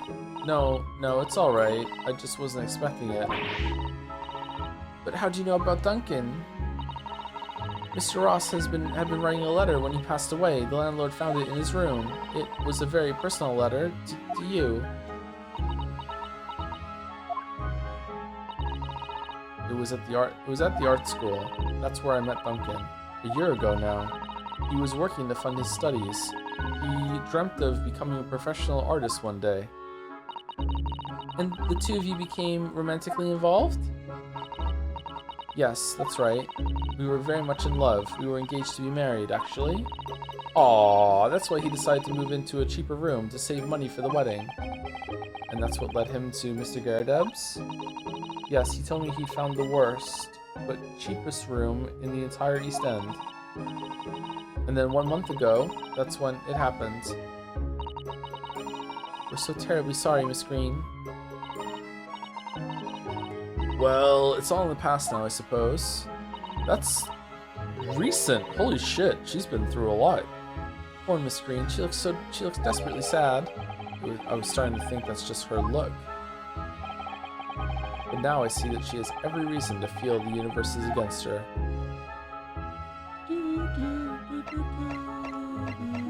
Know about this one?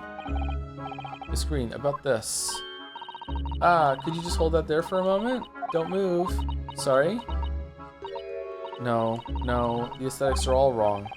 Is it wrong that I feel so thoroughly rejected? Okay, is there more to talk to you about or no? Oh, hospital discharge, there we go. It's wonderful news that you're going to be discharged, Miss Green. Oh, yes, I mean, thank you. Once people are better, the hospital staff don't want them lingering and wasting space. Not people like me, anyway. So I don't think I should keep anyone waiting. I probably shouldn't stand around and chat. She certainly doesn't seem to be in the mood to talk, that's for sure.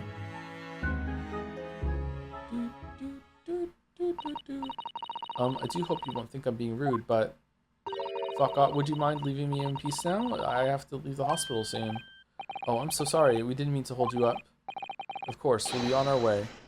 Mr. Naruhodo!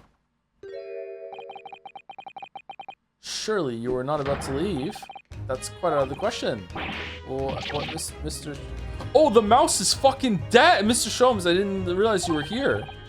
But of course I was, my dear fellow. Watching intently from the shadows as always. Well, make your presence known next time. Mr. Sholmes, what's this about? Uh-oh. Did she poison him? How did she do that? Something which occurs to me with some regularity, Mr. Sato, is this. Why do detectives insist on such an ex post facto modus operandi? Why solve a case after it's happened, instead of preventing a case before it happens? That is what sets a great detective apart. What do you mean? There's a case waiting to happen under our very noses, Mr. Naruhodo. So let's avert disaster. Let's prevent this case from ever happening. With nothing but careful observation. Alright.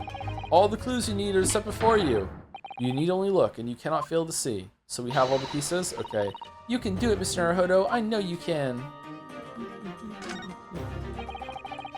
Definitely feels as though this card must be relevant. I mean, when we first arrived, Miss Green was standing with it in her hand, and what can only be described as a very tense atmosphere. Yes, it may very well be related to whatever incident Mr. Sholmes believes was about to happen here. Perhaps we should ask Miss Green about it. No, we need to be done. No, no more asking Miss Green about things. That mouse seems to be dead. Look, I didn't notice it there before. Did you? I think perhaps it drank the medicine that spilled out of the bottle. But that's the bottle that Miss Green was about to drink from when we arrived. You don't think that it's some sort of medicine that's toxic to mice, but not to people, do you? Ah, I see you've come to appreciate the true nature of the scene. Bro, how did you know? That of a tragedy about to take place. Yes, I think it's falling into place. So she was about to take poison because of Duncan? So Duncan's not dead, because it's like Romeo and Juliet. Alright, where's Duncan? Where's Duncan? Miss Green, the contents of the bottle you had before has spilt out onto the floor, and the poor mouse that drank it has sadly died.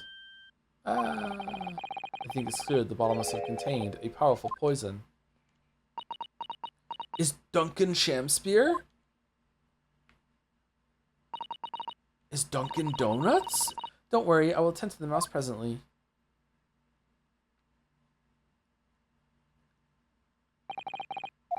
Miss Green, were you intending to go the same way as that rodent? To take your own life. Once we'd left, you wouldn't have put it on your lips again, wouldn't you? And taken the poison? No. Miss Green, please talk to us. What's the key for? Mr. Duncan Ross. Who would have ever thought he was engaged to be married to Miss Green? To lose one's beloved fiancé must be painful enough. But then Miss Green suffered that awful injury and outside her fiancé's former lodgings too. Fate can be very cruel sometimes. I mean, we just lost our fiancé on a fucking cruise ship while we were hiding in the closet. So yeah, I know how she feels. Suicide, the card. 10 seconds later, we would have arrived at a very different scene here. In all probability, we would not have enjoyed this most delightful conversation. Of course, perhaps it hasn't been quite so delightful from your perspective, Miss Green.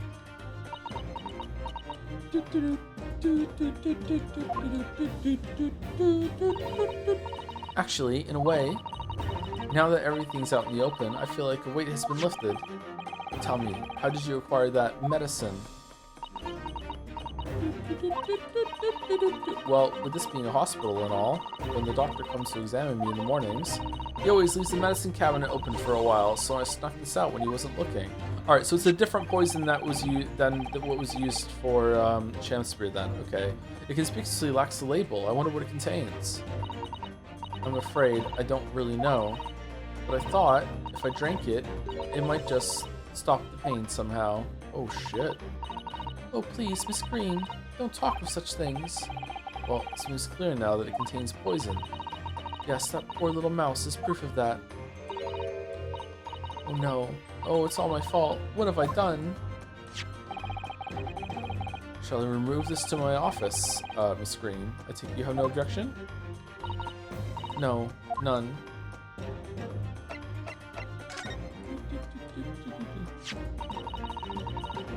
Neither the sender's name or address appear to be written on the envelope or the card. It arrived by post at my home the day before the incident that put me in the hospital here. Wait, what? Oh, that's the ripped envelope. That's where the other part comes from. Okay. I have information regarding the death of Duncan Ross. Why would that happen? Why would it be ripped like that? Come to the Slug and Salad on Briar Road at 5 p.m. on 17th. Don't tell anybody else about this letter or the meeting. It is a matter of utmost importance.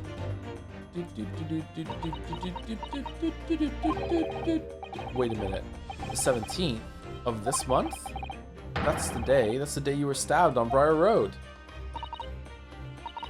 And 5 p.m. is precisely the time when the incident occurred.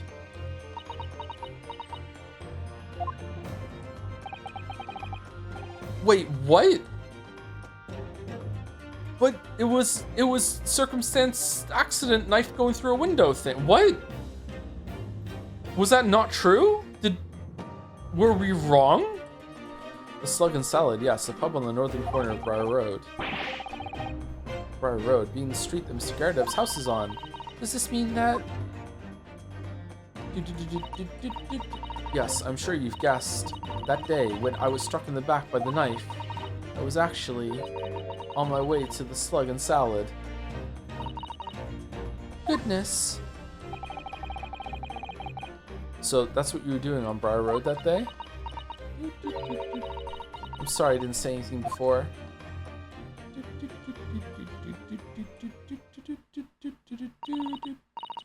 I think I really will have to ask you to excuse me now. I've told you everything. Yes, I'm very sorry to have had to drag up such painful memories for you. No, it's fine. Miss Greenson, please promise us you won't try to do anything like that again. Yes, don't worry. Your detective friend has the bottle now anyway. And besides, I've been stabbed in the back and had a close shave with the bottle of poison, and I'm still here. I think I'm destined to see things through to the end. It might sound a little conceited, but, well, that's how all this has made me feel. I don't believe you. Tell the doctor. Leaving Miss Green and St. Bartholomew's behind, we made our way back to Baker Street with Mr. Sholmes. Thank you for the raid, Utada. What were you playing? Well, it would appear we've reached the end of the investigative trial for today. Thank dog. Yes, it's late. And, Mr. Naruhodo, did you discover anything that may be of use to you in court tomorrow, do you think? Parasite Eve. Oh, I've never played Parasite Eve. Is it good? Should we play Parasite Eve one day? Details about Mr. Shamspeare, Mr. Garrideb's lodgings, the convict Selden. Therapy hasn't been invented yet, sadly. Still hasn't, really. There are many facets to this case, and we're yet to see the heart of it, if you ask me. That's my feeling, anyway. Can't help wondering about the results of the analysis. It's Mr. Natsumi's tea, you mean? Yes, will they have found strychnine in it or not? Well, I fear that either way. I think they will, and it's going to be different tea. It'll be hard to escape the grip of our friend, Mr. Reaper. Seasons don't fear the Reaper. Oh dear, stop saying oh dear. Yes, Barak Van Zeeks. But I wish you every success, of course. And though I was late to rise this morning... Oh, this is not Susie, it's Sholmes. Tomorrow will be a new dawn. I intend to spring from my bed at a crisp hour and attend the trial. Mr. Sholmes, you're going to come? Indeed, whatever happens, I shall be there, assuming my eyelids cooperate in the morning. Well, I think we've done all we can. All that's left is to remain focused and keep fighting for Mr. Natsumi's cause until the very end.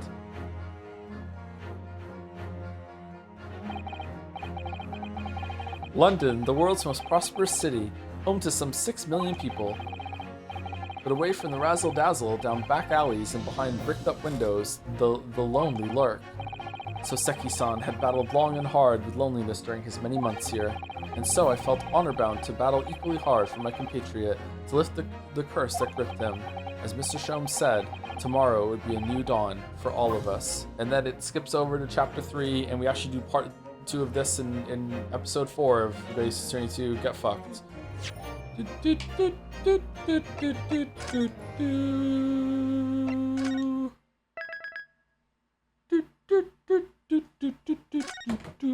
Alright, so this got a lot more interesting. I wasn't hating or anything like that, and I would say I was still liking it, but it was a bit dull at the beginning, and now it's like unraveled. So I think that I would say that they should probably have made it unravel a little bit sooner. I don't know if they could have made the first part shorter.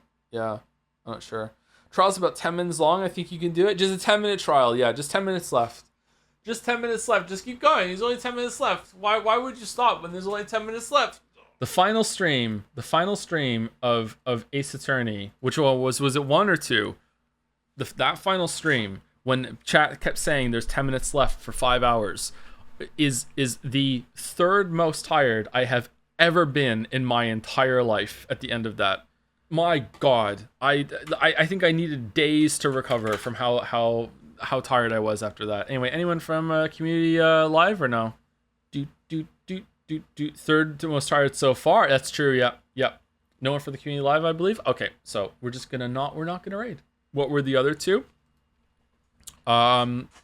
Birth of Leo, Leo, Birth of Leo, and after we moved to Moncton, I had to go back to Toronto myself and finish packing all the stuff alone. And I had a couple days to do it, and I had to like pack everything up and take it to a post office across the street, and do that. That is the that's probably the most tired I've ever been. That was really, really rough. Pat stares at. Okay, there we go. All right, we're probably gonna do this tomorrow, but there's a chance that we're gonna do Mina the Hollower for tomorrow's stream instead. If I'm not feeling up for reading, we'll see how tired I am, how well I sleep. But this was fun. I hope that we do this tomorrow because I want to see where this goes. But I just want to be upfront that we might not do this tomorrow. But if we don't do it tomorrow, then we'll finish it on Friday. We'll finish this trial on Friday, and maybe even start the next one. We're definitely gonna start the next one because there's only 10 minutes left of this trial. So yeah. Anyway, thanks for watching. Hope you had fun. Pushing the right through, and that's it. Yeah, I'm gonna go take Gatsby out and go to bed because that's the schedule I'm on right now. So see you later.